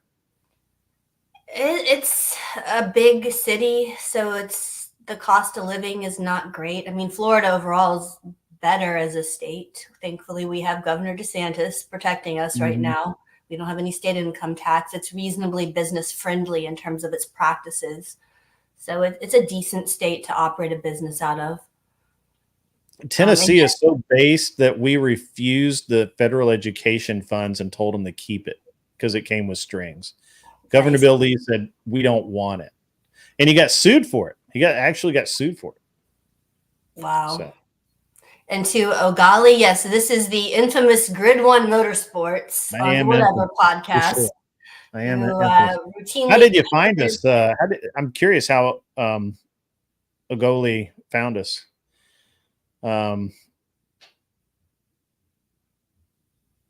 Yeah. So the other thing about Wahoo brings up a great point here. Brian doesn't believe in marriage, so he's arguing that anything against his position is kind of a weak position because he's a secularist. Now, if he does convert, that would then change the argument, but he hasn't yet. Yep, I do that. That's me. I am Grid One. That's me. And we have to acknowledge Mr. Boulay in the Department of Numismatics has a super chat here. If you were lost in the forest, who would you rather run into, Grid One or a bear? I'm definitely going with Grid One. Yeah. They should do that on the thing. On the show, they should be like, it's not a man, it's me. Exactly. So, yeah.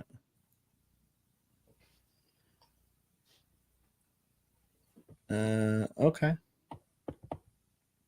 Oh, you sub on whatever in the yeah. I'm. It was just random that Ogoli found me. So cool. But I don't know how to optimize your CEO, whereas if they search Grid One Motorsports, it brings up an Unreasonable Man and somehow links that. But it does right now because the yeah, it kind of brings up both of them. Anson wants the bear because you know what? He likes bears. Anson can just fight them barehanded. Anson likes bears. Bear tastes good. But Anson, the question was to a woman. If I, as a female, ran in the woods into a bear versus a man. Yeah, thank you, Billy. Thank you. Yep. It's very funny. Yes, very good. Very good. We're glad you're here. Tell all your friends. We're going to go back through the super chats while we're waiting on Jessica Neville to come up. Oh, we have Dano here. Dano, welcome. Hey, can y'all hear me? Yeah. I can. Hang on, I'm trying to. You're getting a little feedback there, bud. Angel Berber says, bear meat is great, so is beaver. I hope you're not talking about bevo meat. Angel, bear meat's really good. I don't know about beaver. Beaver's really greasy. It's kind of, I don't know. Beaver is not. I don't know. That wouldn't be my favorite. Hey, is my sound coming through, Grid? Yeah, I can hear you now. All right, cool.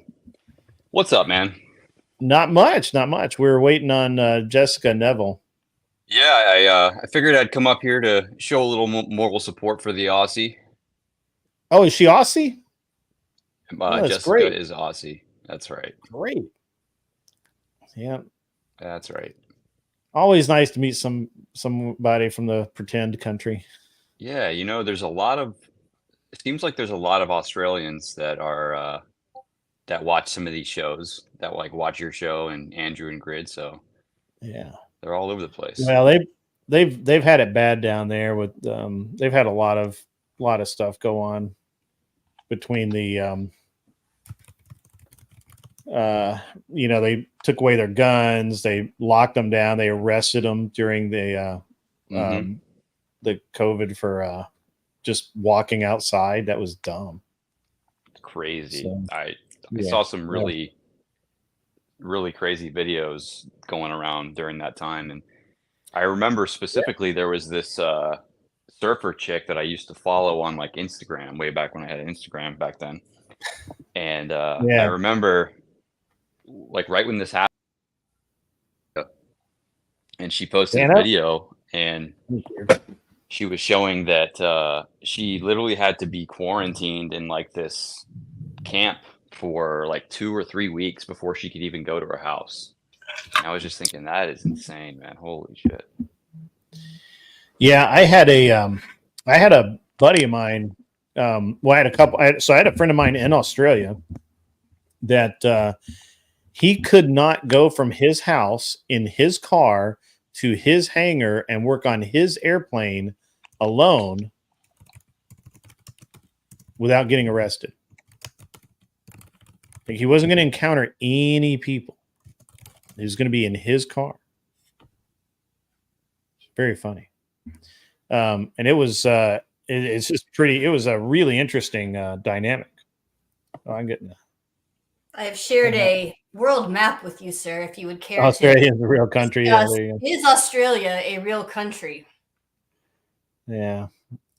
I mean, they claim it is. You know. I actually got called in from the water one time. The very short period of time that DeSantis had implemented or was going along with lockdown measures. I saw that. Hey, Jess, how are you? Yes. Hello. Good day, Mike. Somebody just happened to got an echo, I think. Jessica, you may still have YouTube playing as well as Streamlabs. I've made that mistake. Just mute the stream if you're watching it on YouTube. Hang on. I don't think it is, but I had this problem the other day as well. No, it's not.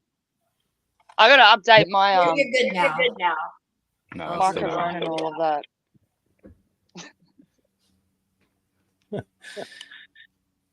Well, you could just meet us when we talk. There you go. Is that better? That is better. You can hear us though, right? Okay. All right. Cool. Yeah. So, and I had a friend of mine who was Japanese. Went back to Japan, had to rent a hotel room for 2 weeks to stay in before he could go to his house. He couldn't go to his house. He had to stay in the hotel for 2 weeks. And it's a special hotel. It was just for quarantine people from people flying in. It's crazy. I had the best COVID story though, because when it all happened, leading up to it, my wife was in China when it all started happening. She was over there visiting family and some business contacts and stuff like that. So she was actually over there, and she called me and she's like, "I don't know if they're going to let me leave, anytime soon." And I'm like, "Well, that's crazy." And so finally because there were no flights leaving China at all, none, zero flights. They finally let one plane or two planes, whatever, is the last. She got on the last flight before Trump's order went into effect. He said the plane was basically empty because if you weren't a citizen of a country outside of China, you couldn't even get on the plane. So if a Chinese businessman had business in America, he couldn't fly to America to do it because he wouldn't be able to get back any time soon anyway. So she was almost stuck in China, but that's terrible enough. Last plane in, she lands in New York and goes to, at the time we were renting a loft, and she goes to the apartment. She self-quarantined for 2 weeks. And then she quarantined again for, there we go. I got you. Then she quarantined again for another week or 2 weeks before she went back to her office. She did this all on her own. She didn't have to do it. She just did it. and then it started getting really crazy. And she calls me up one day. She's like, "Do you think I ought to just flee New York because they're talking about locking down the city and all of that?" And I'm like, "Yeah, you should probably get out of there." And so she flew down, and she didn't go back to New York for 2 years, 3 years. I ended up having to drive up, empty out the loft apartment, and bring everything back to Tennessee, which was suboptimal. I didn't leave that apartment for 3 days. Wow. Nice. So, yeah, I had all my food delivered, Now, it was interesting because there were technically mask mandates, but they weren't really being enforced yet. And so I was walking, all these people are walking around with masks and I'm not. You can't really do anything to me at that point. But at some point they started getting really bearing down on it. I will say also that while I was there, I've never seen so many U-Hauls in my life. There were so many people moving out of New York City. Yeah. So many people. And that was, it was ridiculous. And I was having my house it was a really wild time. I was having the house in Colorado prepped for sale. The house in California was being prepped for sale. And they were having all of these problems getting materials and getting laborers to actually do the work. It was crazy. It was a crazy few months. So, yeah, and terrible. All those people leaving New York, where you think they were headed? Florida. Mostly, I think a lot of them went to Virginia and Florida. But yeah, from what I understand, New York. We were open in Florida, aside from a small, I think, couple weeks of closure, which hurt people significantly here. But we were allowed to open back up after that, and we had beaches and national parks open where you could go fishing. Mm-hmm. Yeah, I remember when it was real bad there for like never a shut week or down. 2 weeks here. I went out to surf, and I knew that we weren't supposed to be out there, so I kind of parked my car somewhere like hidden, and I kind of snuck out there. But I kind of knew that I was going against the grain, but I was just like, this is such bullcrap. This doesn't make any sense. I don't really care. And it was wild. There was not a soul in the water or on the beach.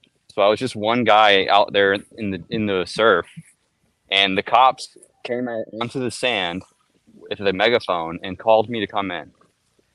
I mean, just think about that logic for a minute. Like with the whole, distancing and all this kind of stuff going on, it made zero sense. They actually had to come in contact with me in order to make that happen. And it's like, that's supposed to be what we're avoiding, right? So, right. It was so stupid. It was crazy. The whole thing was crazy. Ogoli sends in 50 kroner. Yeah. And unvaccinated COVID. I think it means as an unvaccinated COVID, I am enemy, bad person. I never been sin. I think I understand what you mean. Thank you very much for the 50 kroner. I don't know what the exchange rate is today, but that's cool. It's awesome. But yeah, we so that's actually when we built this building, was during COVID, because my wife was trying to work remotely, and during that time we also I guess she was pregnant with Alex, and then when he was born, there was no peace in the house. So to do any work, she needed a place to do work. So I built this for her. And then she didn't use it anymore. So now that the other side is the airplane shed. So, or this whole thing is the airplane shed. This part of it's just an office. But it's nice. It's a nice studio now. And it is interesting the impact that virus had on the real estate business, because you saw as the weeks dragged on and this whole flatten the curve BS they pulled from 2 weeks to 4 weeks to 2 years. People started saying, well, if this is going to be a thing, I'm going to go find a nice home and move out in a more remote location where I can enjoy some sunshine, set up my home the way I like it, get my business done in my home. And it really did influence real estate sales, I think, aside from inflationary pressures with people moving.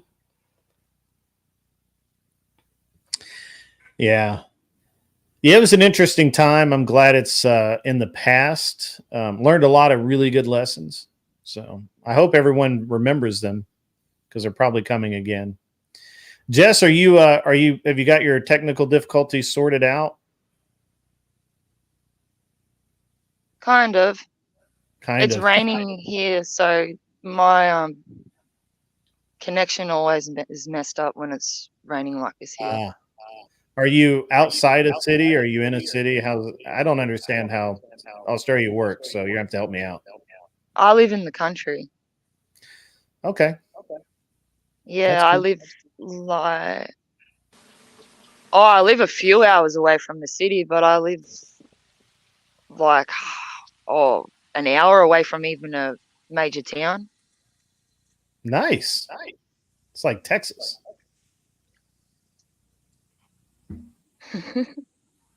Very good. We only have a post office, a small school, and a town hall in the town, and that's it. Otherwise, you have to go to the next town over, and it takes like an hour. Okay.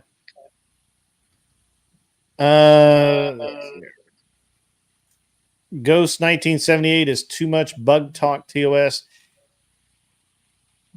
I think they relaxed the guidelines. I can't keep up with it.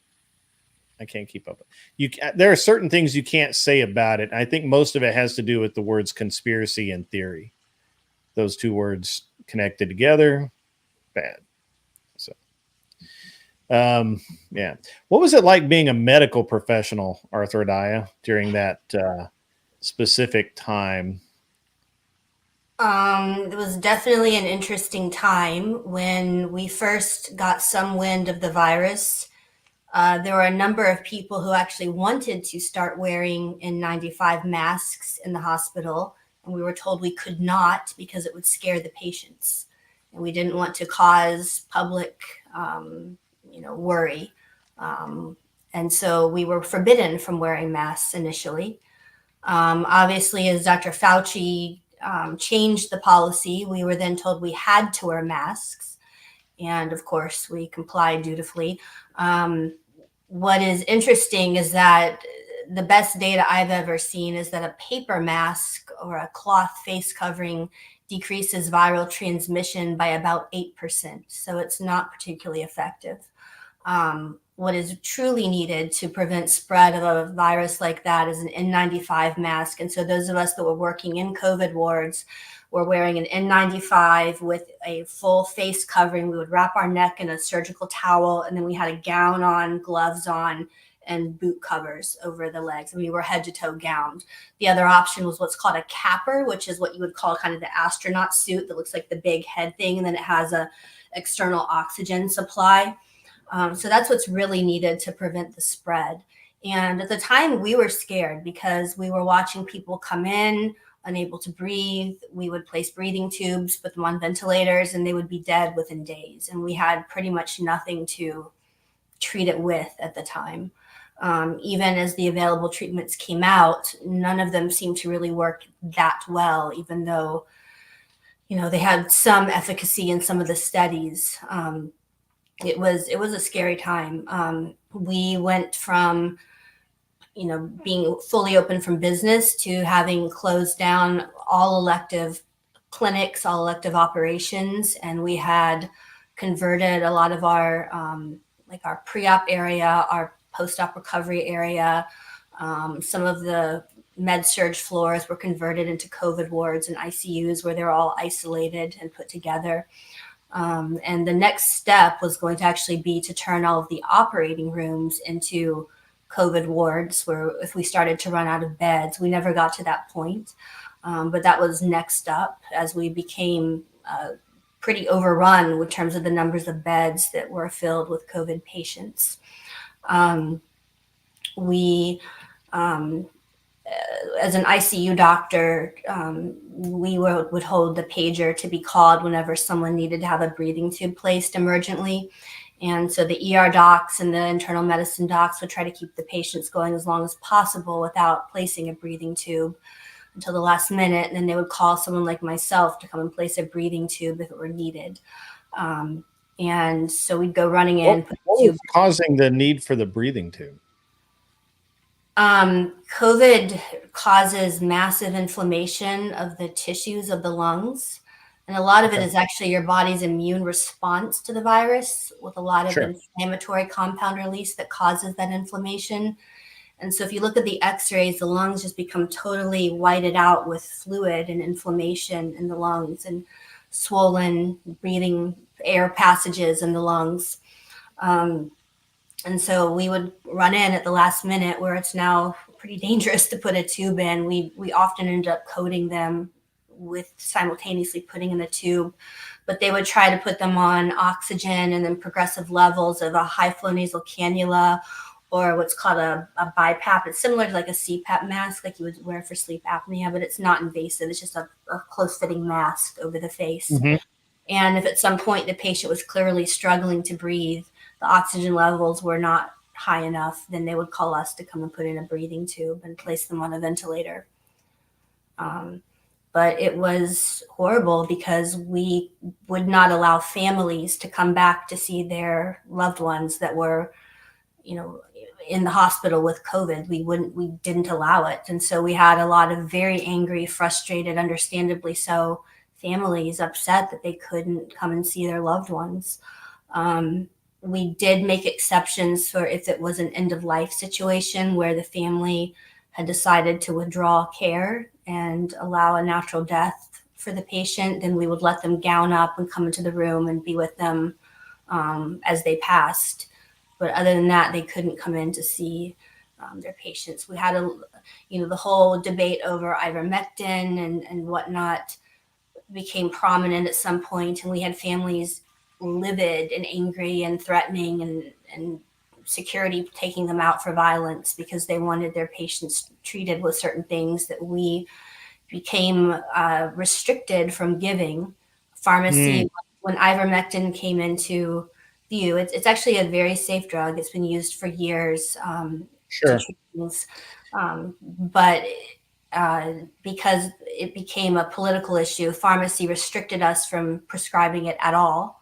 It was not available unless you could justify its use for its traditional usage. You could not use it with COVID as the indication.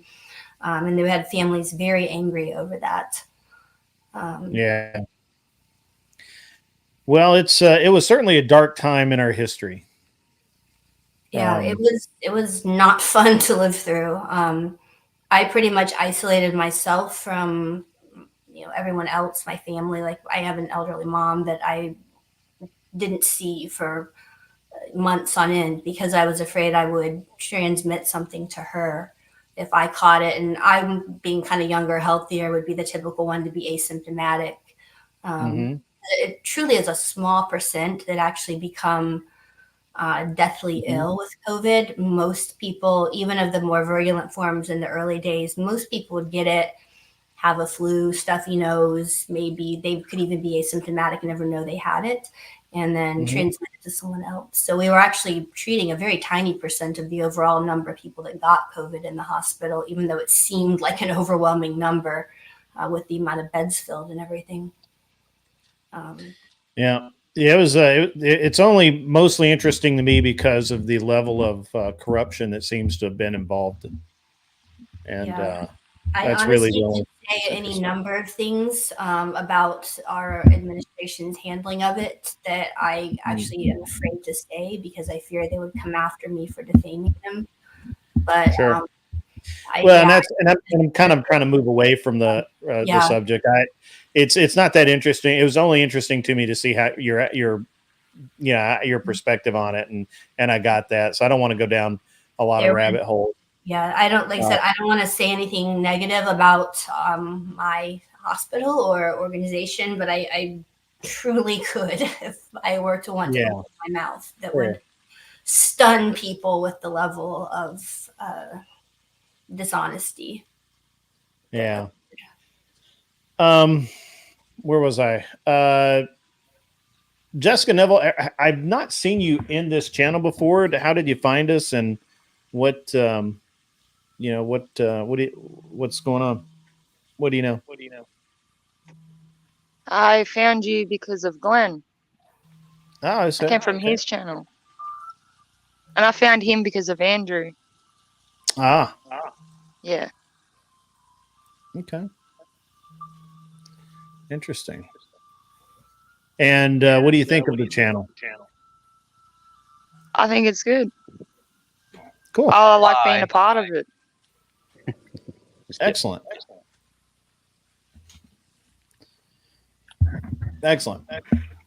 What do you do in life? I'm a stay-at-home mom. Well, not bad.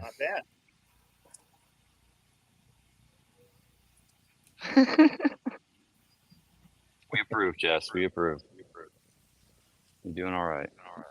Yeah. Did I talk to? Sandwiches. Is what she does.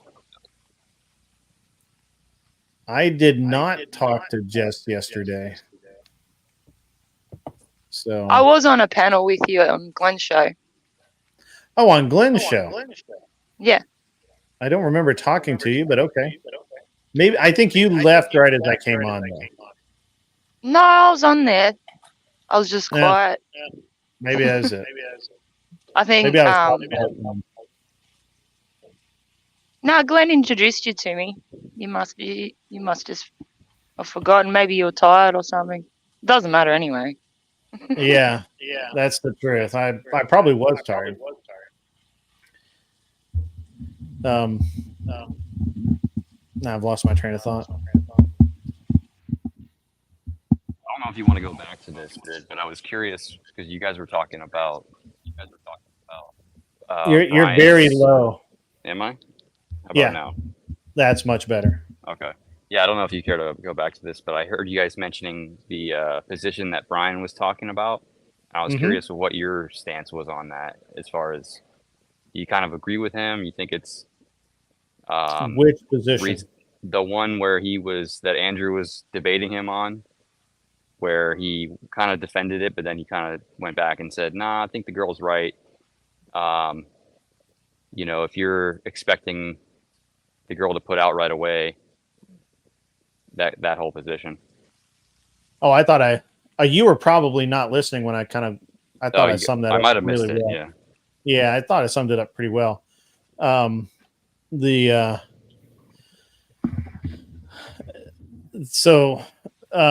Basically, there's a couple of different ways I would have addressed that to the girl.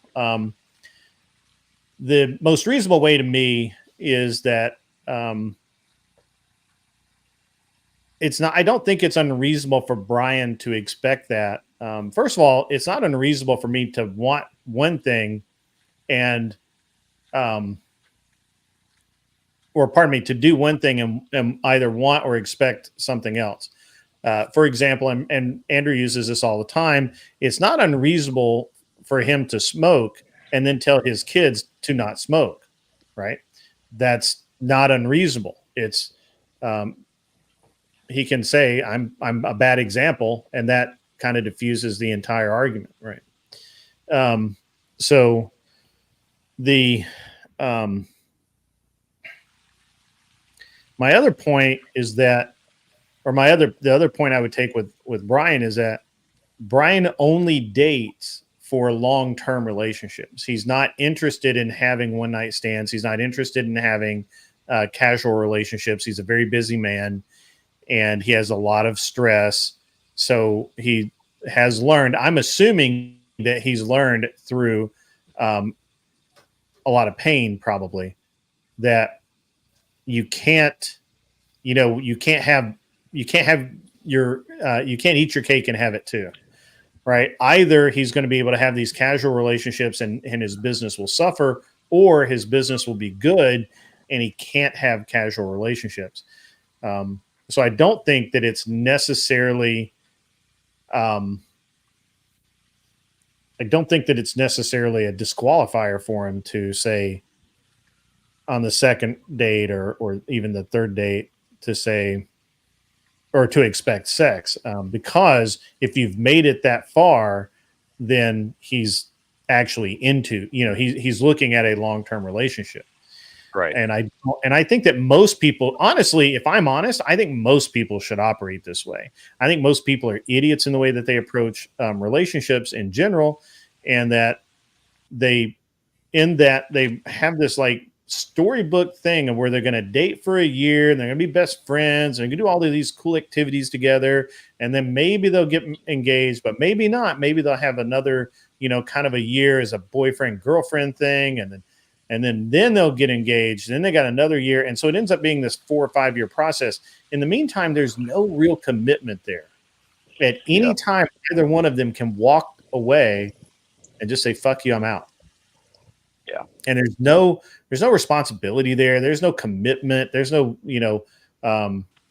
promise before God or whatever, I honestly think Brian's position is pretty fucking based.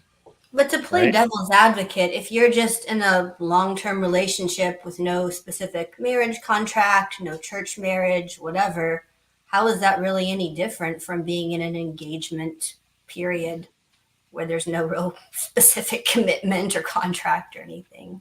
Well, I think that, again, I think that, and Brian's modified this past year. He used to say that he would never get married because he doesn't want a contract with the state. I get that. I don't necessarily agree with it, but I get it. He's now modified it to where what he says is he doesn't want to enter into a state sanctioned marriage, but he would be open to a sanctified marriage. Right. Wouldn't that necessarily entail converting to Christianity or some religion, though. Yeah, I think Brian is kind of teetering on that edge.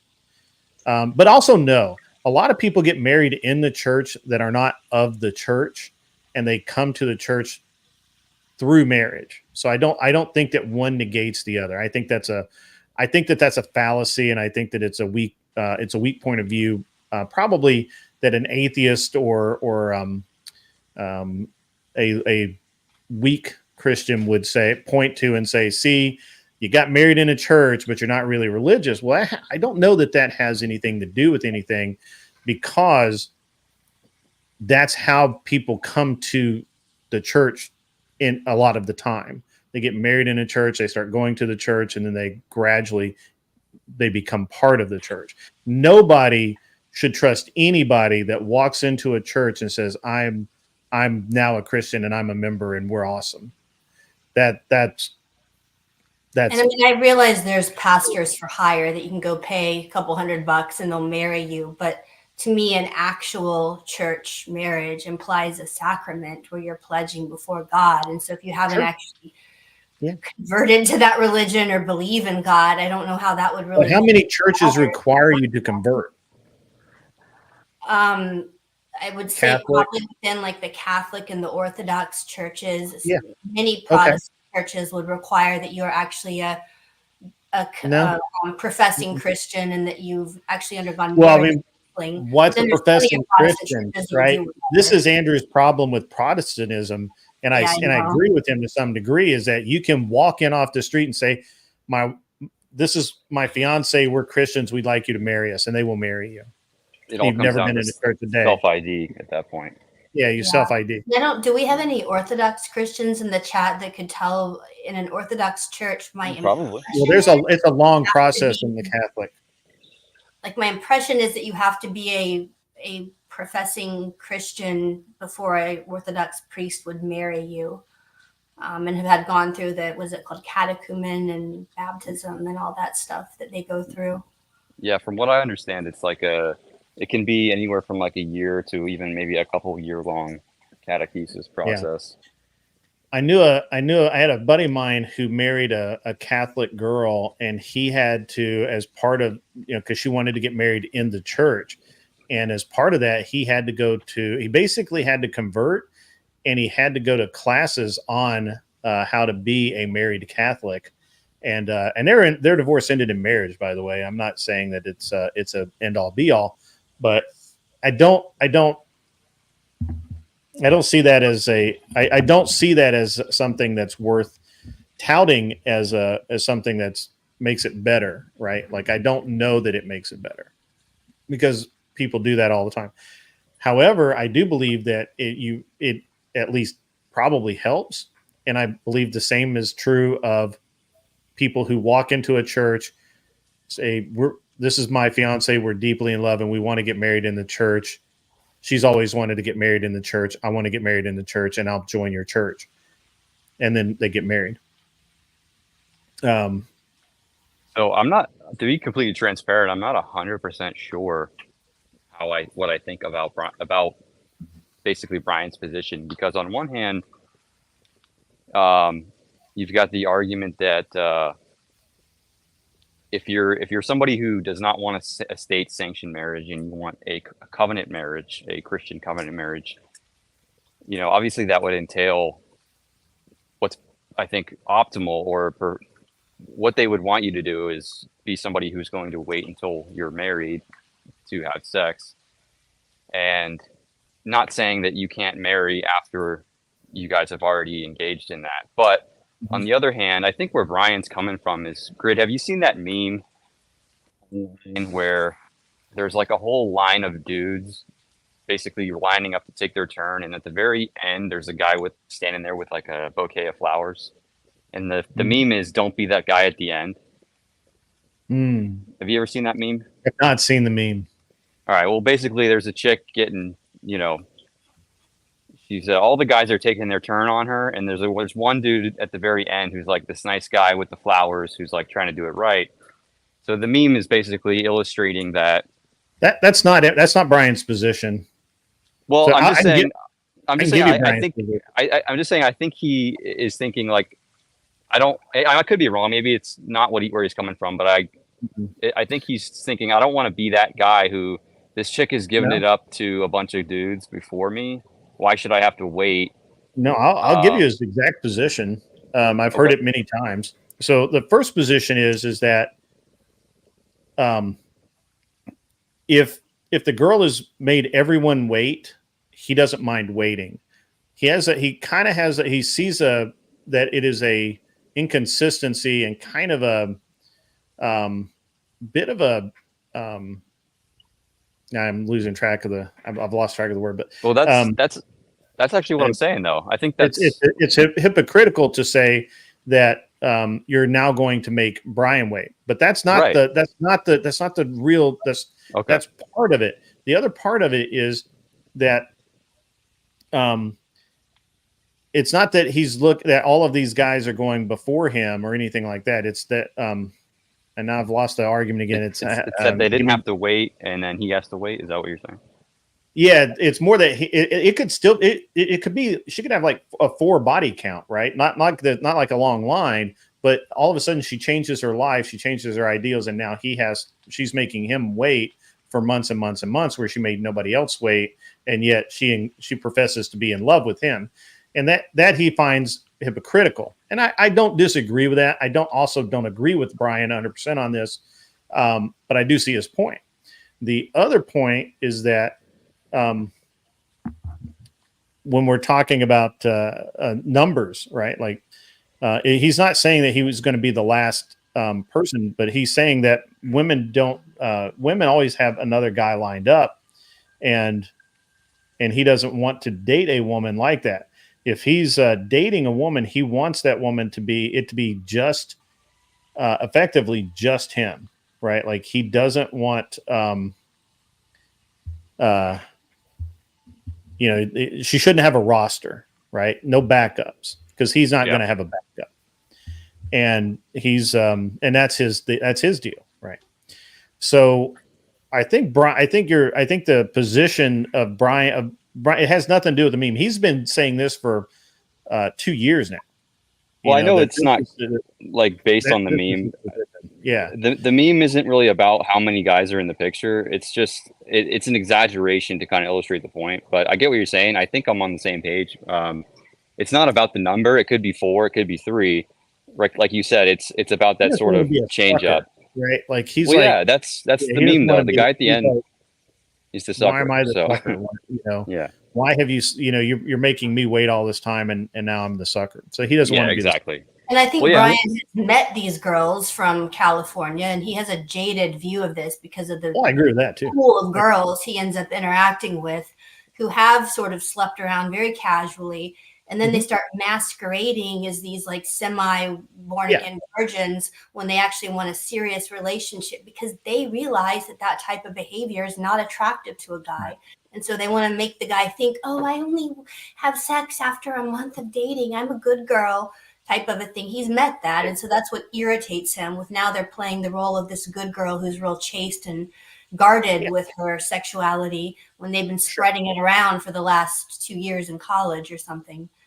So. Yeah, that is true. And I think it's highly exaggerated in cities like that. But I think this kind of thing also exists a lot of other places too, where I think it's pretty widespread. I think that it's a phenomenon where I think I don't necessarily agree with this point, right? Like I don't necessarily agree with that he should expect the girl to have sex with him on a second or third date if she's now decided that that's no longer her norm, right? Like she has done that in the past, but she's made a decision to not do that.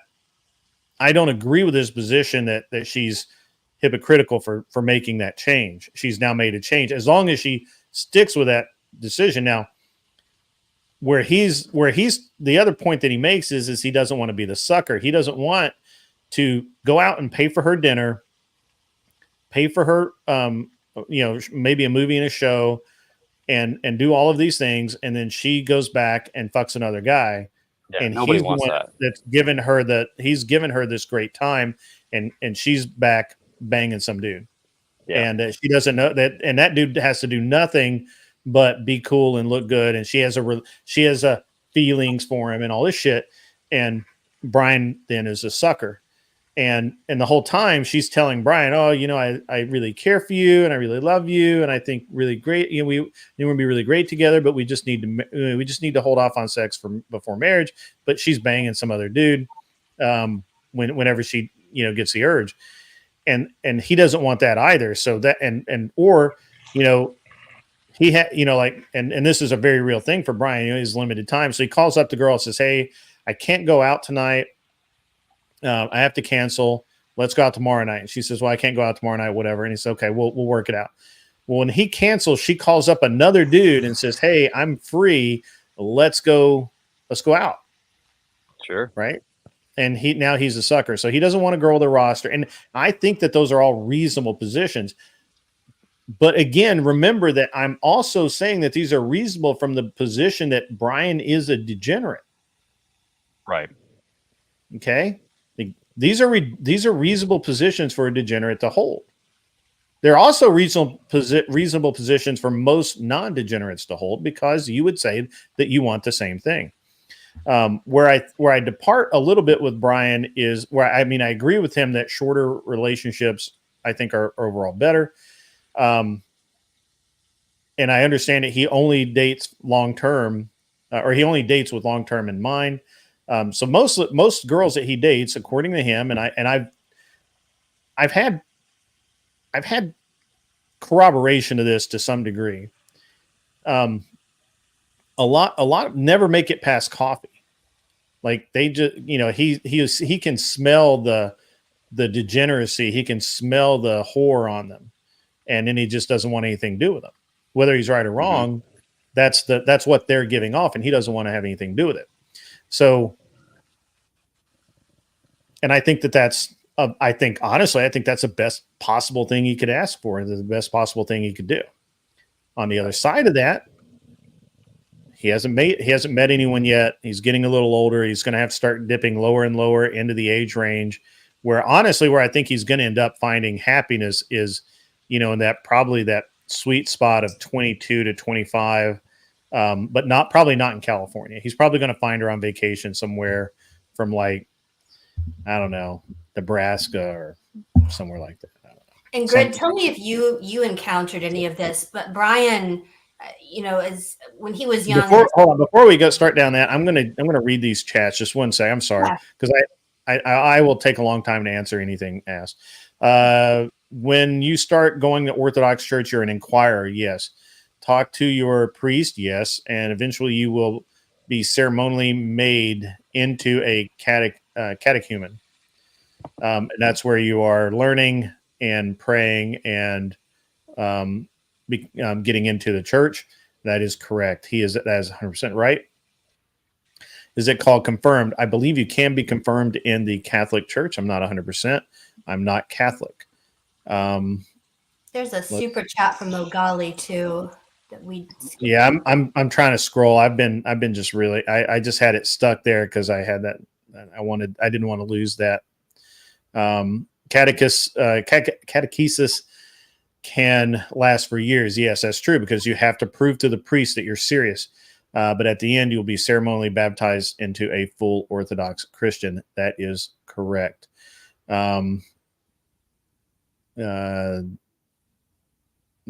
Yeah, I don't know what.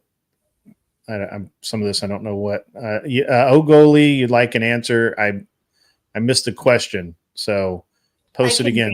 If you want me to, it says W, your values. W, what is woman's ideal man? And I think he means whatever. Like Brian is woman's ideal man, 8+ and a minimum 100K. Very depressed and that's what wants. Women. So I think he's struggling with English, right? So that's okay. I'll get down. I did see his chat come through. I'm going to grab it here. I think the gist of what he's saying there is kind of what I was going to ask you about. Is like when my values. Okay, cool. Thank you. I'm assuming that's a second W. What is woman's ideal man? I have no idea. We have two women. I bet they won't agree on an ideal man. But go ahead, ladies. So what he may have been saying is, I mean, the meme, of course, is women want the 6 foot tall guy with six pack abs and 100K salary and whatever. And it's only 2%. He says women don't have the value that men want. But what I was going to ask about is Brian, of course, when he was young, he didn't really have much and, that I know of. But he's grown into a decently successful businessman with quite a bit of status with his, it's a national podcast with a couple million subscribers. He makes good money at it, as best I can tell. And so he becomes more and more of a target for women who simply want him for his status or his money rather than actually. I think that, it's been that way. It's been that way for a while. That as you became older and more successful in business compared to when you were, 20 and didn't really have much to offer other than just yourself. I feel like it becomes harder and harder for Brian to find someone who's truly interested in him for the right reasons. So Siege D, see if Angie Girl wants to come up. She's made some comments on Brian that I think are pretty interesting. So see if she wants to come up. I've got all the super chats, guys. I have them all. I got them all. When I'm in conversation. So look, I've explained this before. I'll do it again.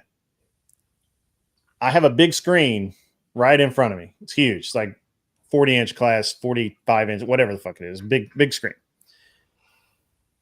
I do that so I can see the people. I have chat over here in the corner that I kind of see if I really want to, but I have to. If you see me looking here, I'm not seeing the chat over here. So I don't mean to ignore people. It's just when I'm trying to talk to the people on the screen, it's hard to talk to. It's hard to watch the chat. So, but Ogoli, I don't know what an ideal man is for women. I don't think anybody does, and I understand, man. Sometimes it's hard to get really happy or depressed or whatever. And, I hope you feel better, man. We really do it around here. At least we're really chill and we just really are. And we just like to have good conversations. You're welcome anytime, man. And so Grid, I've got a hot question for you. Okay, man, go with it. And I'm curious what the chat thinks, although I think I know what a lot of people will say. Should two people live together for a period of time before they get married? I'm sorry, repeat that again. Yeah, should two people live together for a period of time before they get married? Do you think there's any advantage in that?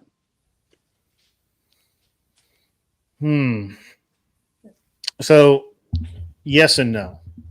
I think young people should not live together before they're married.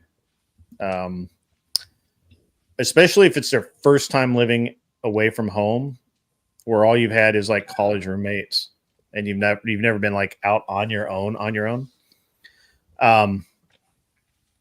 So I have a weird viewpoint on this. I know that a lot of people really think that living together prior to marriage, it's really detrimental to the marriage. And it's statistically shown that more marriages where people live together for extended periods of time before they're married, it results in divorce. And my personal opinion on that is that figure is skewed by the number of people who live together in college or right after, and they just end up living together for more out of convenience than out of any sense of commitment. You can't do that.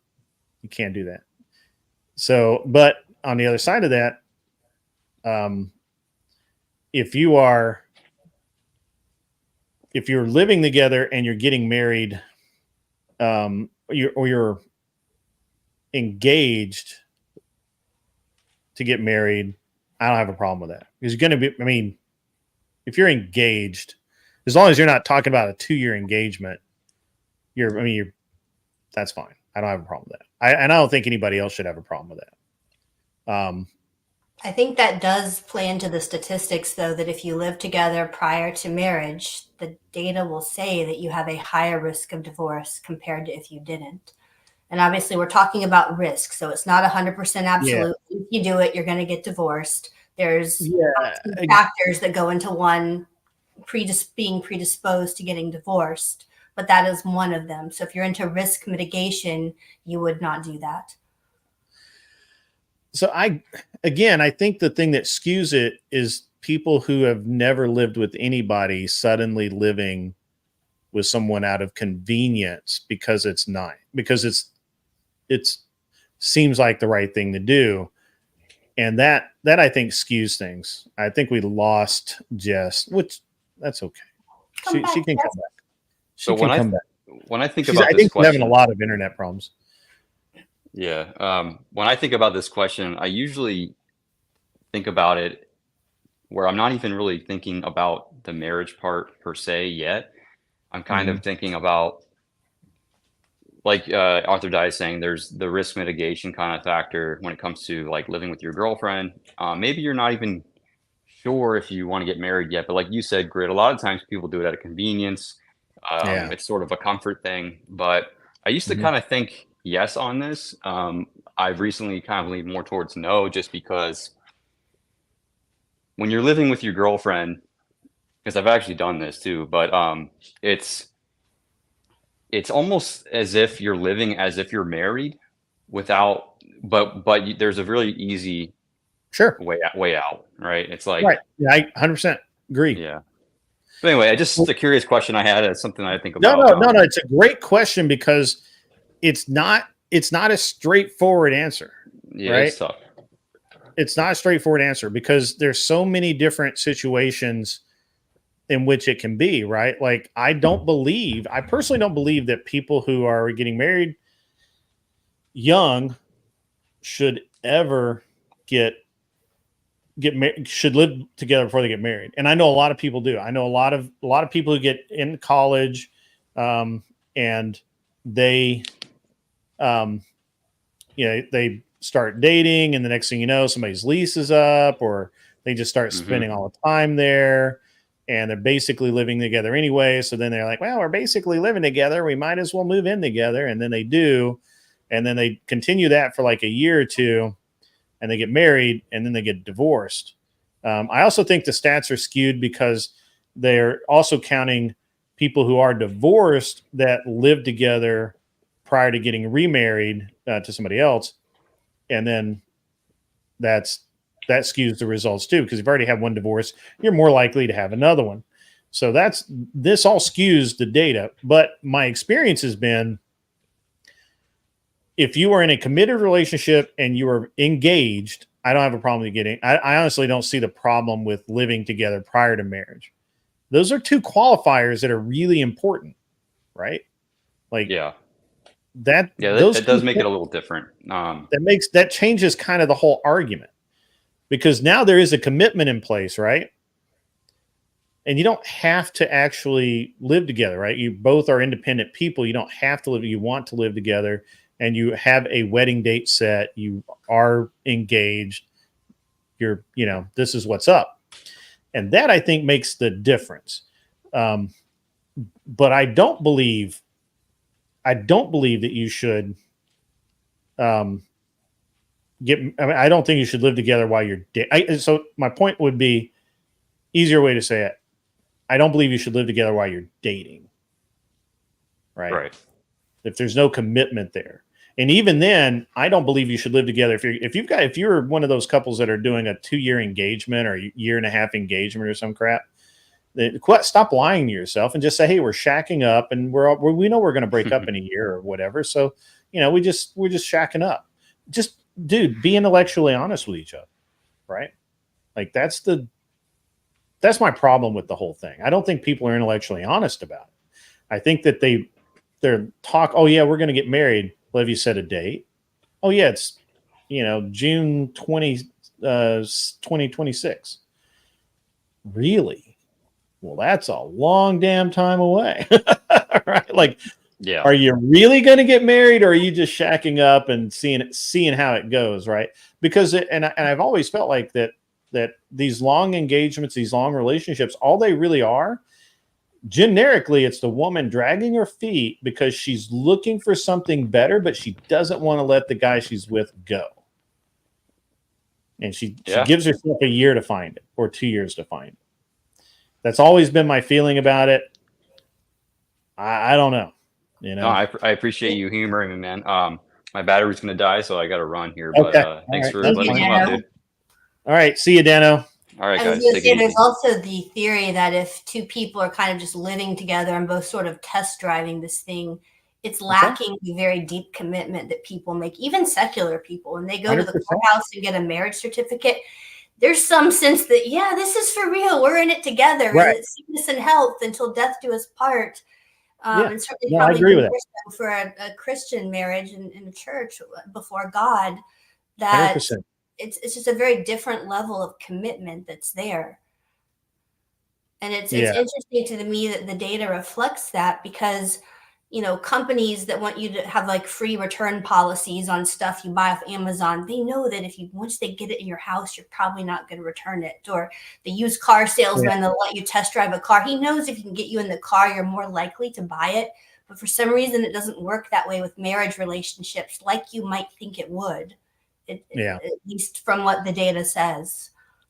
I mean, I certainly believe that absent any kind of relationship, like real relationship, you should never live together. You just shouldn't. Right. And I mean, that can take a bunch of different forms. I'm not the end all be all. I'm not the relationship guru. I'm just telling you that this is the way it rolls. Right. I've seen this happen time and time again where, you know, a guy is living with a girl, you know, he's paying the bills, she's paying her part of the bills or whatever. They roll along. And the next thing you know, she's throwing his shit out on the lawn, calling him 4 different kinds of bastard. And a week later, she has another dude living there. And I've always wondered about that. But I think the thing is that that's just a survival mechanism that females have built into them to some degree. Now, you probably don't, because you seem like you just work really hard and you nose down to the grindstone and all of that, but you are not average, right? And I'm sure that when you look around the hospital and you listen to the nurses talk, you hear this stuff going on all the time. You know, oh, I got to get rid of that guy. He's dragging me down. He's holding me back. Or, you know, as a matter of fact, the reason my lake house is coming available is because the traveling nurse who has been renting it while her house is being repaired because of a house fire, she's taken a job at another hospital, because that's what traveling nurses do. And and so, you know, no big deal. You know, she's going to move out. It's no big deal. But, you know, I'm like 90% sure that she divorced her husband so that she could shack up with some other dude. Not 100%, but 90%. Well, there's also just a very real economic pressure that if you move in with someone, it decreases your expenses, right? So that's a lot of people do it. They'd rather have it be their partner than a random roommate. That's true as well. So, and I think that does drive some of it. But then you're doing it for economic reasons, not because you really adore and love and want to commit to that person for the rest of your life. Yeah. Which is not a great reason to move in together. It ends up creating a lot of problems typically. And I commonly hear, you know, a guy like Brian is like, well, I don't want to get married because I don't want to risk the alimony or whatever. What does marriage really offer me? But when they look at the data that compares people who live together long-term versus people who are in a government contract married relationship, because that's what the government or what the studies look at. People who are legally married have a much higher correlation to better mental health, less depression, better sexual satisfaction, higher wealth, higher income for the man. I mean, there are innumerable benefits that marriage is strongly correlated to compared to people who are simply living together. Even if you want to, again, just look at the science of it all and take out any part of God or, you know, what divine command in the Bible might tell you to do about marriage or relationships. So that would be my response to Brian as to why he should get married in a committed relationship of that nature versus it benefits him. There's very strong benefits that have been shown again and again in multiple studies.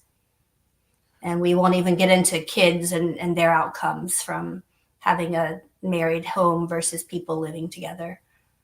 Yeah.